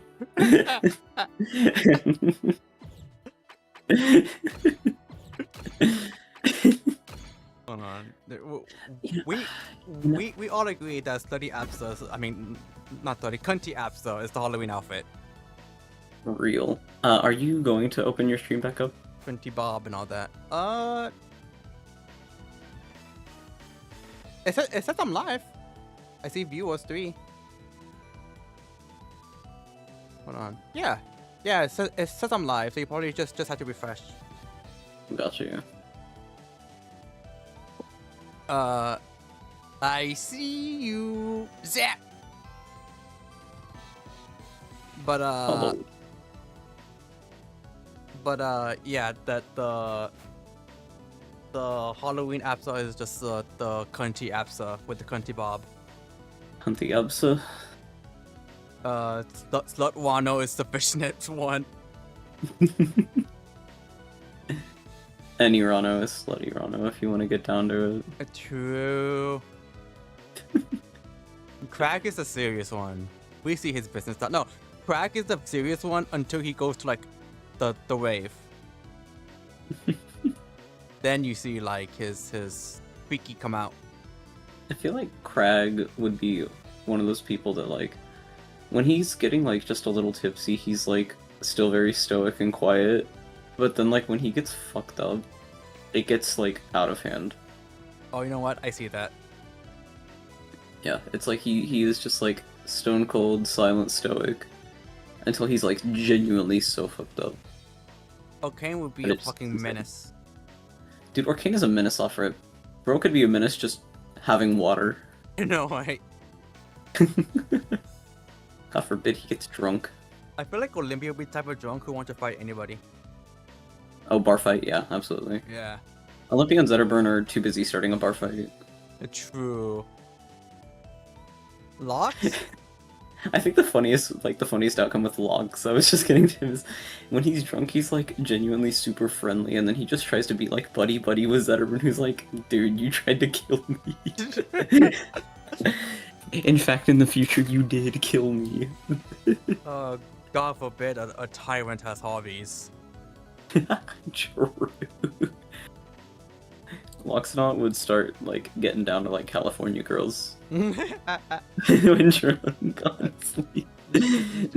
I do see him like just throwing it back to like the fucking Shika Noko Noko song. Shika Noko Noko Noko Kosh Tan Tan. Just that existed. Throwing it back. Rasta would just be himself. No, I think Rasta would be like very project means drunk. He's just like constantly sad. Raster is the one who buys an excessive amount of shots for everyone and makes everything go to shit. I feel like everyone else is like, alright, everyone else is like, yeah, we're good, and he's like, come on, one more shot, and then brings in like 4 for everybody. I think like Maple will be the type of drunk who is like, she's like, I can handle my liquor, okay, and just cannot. Maple's the one who throws up. She drinks and she becomes everyone else's problems. Real. She's the puker, I think. Definitely. I feel like Atlas is the type of who just like doesn't. Atlas is just not affected. Yeah. He just isn't affected. Yeah, I'm with you on that. Atlas just does not get drunk no matter how much he drinks. I can absolutely see that. Fleet. I feel like you just exaggerate her silly factor, and that works. Oh yeah. Galvin's Like a weird she one. already she gives off gremlin energy. Which Galvin's she's already a because good one, so like Galvin's imagine her when drunk. actual menace to society. Wanted for war crimes whenever she's drunk. I mean, I'm pretty sure she's already wanted for war crimes in dungeons. Oh, So like, God forbid a woman has hobbies. Fleet is like the embodiment of God forbid a woman has hobbies. Like actually. That's awesome. How's Gavin when he's drunk? That's a good one because I don't know. Like this is the one that I can't pinpoint. I feel like, considering he's like from the past, do you think like him getting some drink would just fucking kill him? Maybe like he maybe has like a sickly Victorian child reaction to it. Yeah. Also, I just had the funniest scenario play out in my head regarding this. So you know how I said Loxodon would just try to be all buddy. Yeah. So Zetterburn would be so drunk that he actually takes it, and he's just like, you know, he's buddy back, and Claren's just watching in horror. just like, dude, are you kidding me? Are we dead ass? I went back to the past for this. We could have just gotten Locks drunk 24/7. She's just like, Zetterburn, are you fucking kidding me?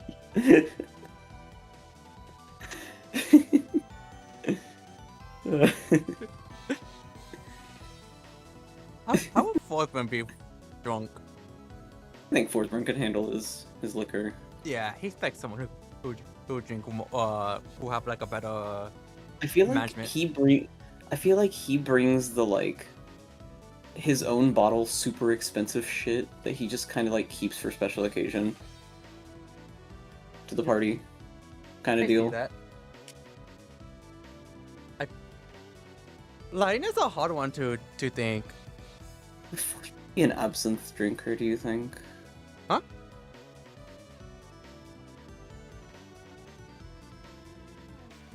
Absinthe the drinker? Lorena? I feel like she's someone who either can't hold her liquor, or she's a sad drunk. Lorena would be like, when she gets drunk, she just casually dumps all the like trauma and stress regarding her career, like that she just like, cause she like acts all cheerful with the fans and whatnot, and like clearly still loves her work, but like I feel like deep down she has some shit that's bothering her, and then like when she's drunk, she just casually starts letting out some horror stories from the profession. Yeah, and everyone's just I remember that mortified by time. what they're hearing. Well, I got hit by the steel chair, and I was supposed to like cut myself just a little bit, but I nicked a bit too close to the artery and just gore. And everyone's like, just like, yeah. I lost 5 years of blood that day. Quagmire with his jaw dropped to the floor. John Cable will probably be a equation that scene from Family Guy where Peter blows up the children's hospital on accident.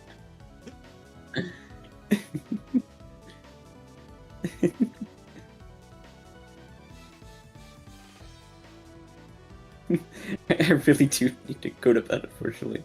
But the one thing I will leave you guys on is, I mentioned, like, do you think Forsbrunn would bring, like, absinthe or something? Please, for the love of God, never drink absinthe. Why? Please, don't do it. It's terrible. It is painfully strong, and if you hate the taste of black licorice, or even the smell, it will make you want to die instantly. Oh, ew. It's, like, super strong alcoholic, like, almost like hand sanitizer levels of like bitter, but it also tastes like black licorice, and also one shot of it just makes you feel awful. Ew. Like it's don't Yeah, just no. don't do it. No.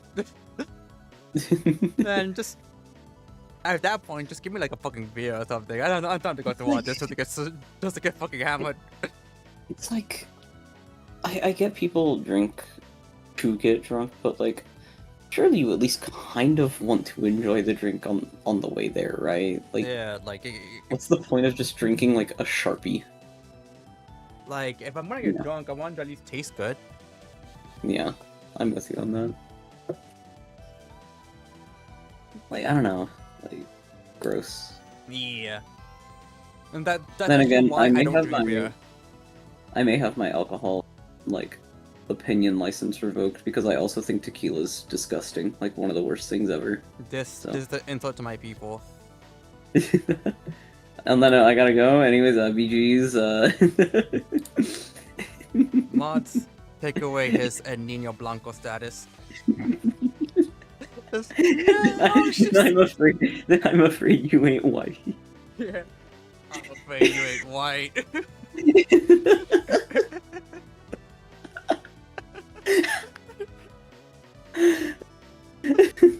Get him, Joe Biden.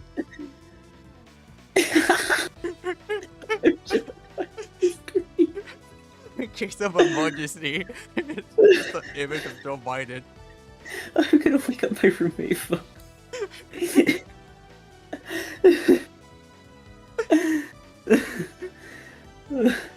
Okay, I need to go. Oh, good, oh, good. Bye. Bye.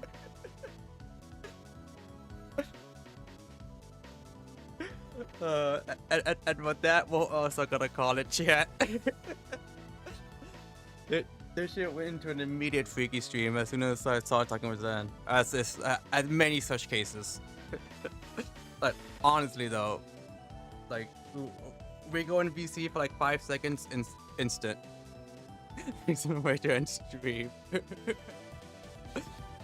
I'm afraid you ain't white. Get him, Joe Biden. Chasing people down like nemesis. New mod idea? New mod idea? Mod us? You know what to do? Yeah, we are also gonna call it there. But, like I said, thank you.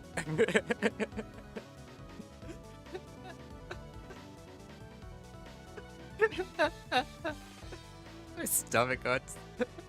But yeah. Like I said, thank you everyone for coming. We will be streaming on Monday. Probably more with us for the reflections, and during either that stream and during the weekend I'll make a post on YouTube, maybe on Discord, of what y'all would like to see from me after finishing with us. Like more gacha, and if so, what gacha? And if not non-gacha, what non-gacha games, like Slay the Princess, Wife of the Wither 2, Nier, whatever, you know. But yeah, I just see you all on Monday. Bye bye.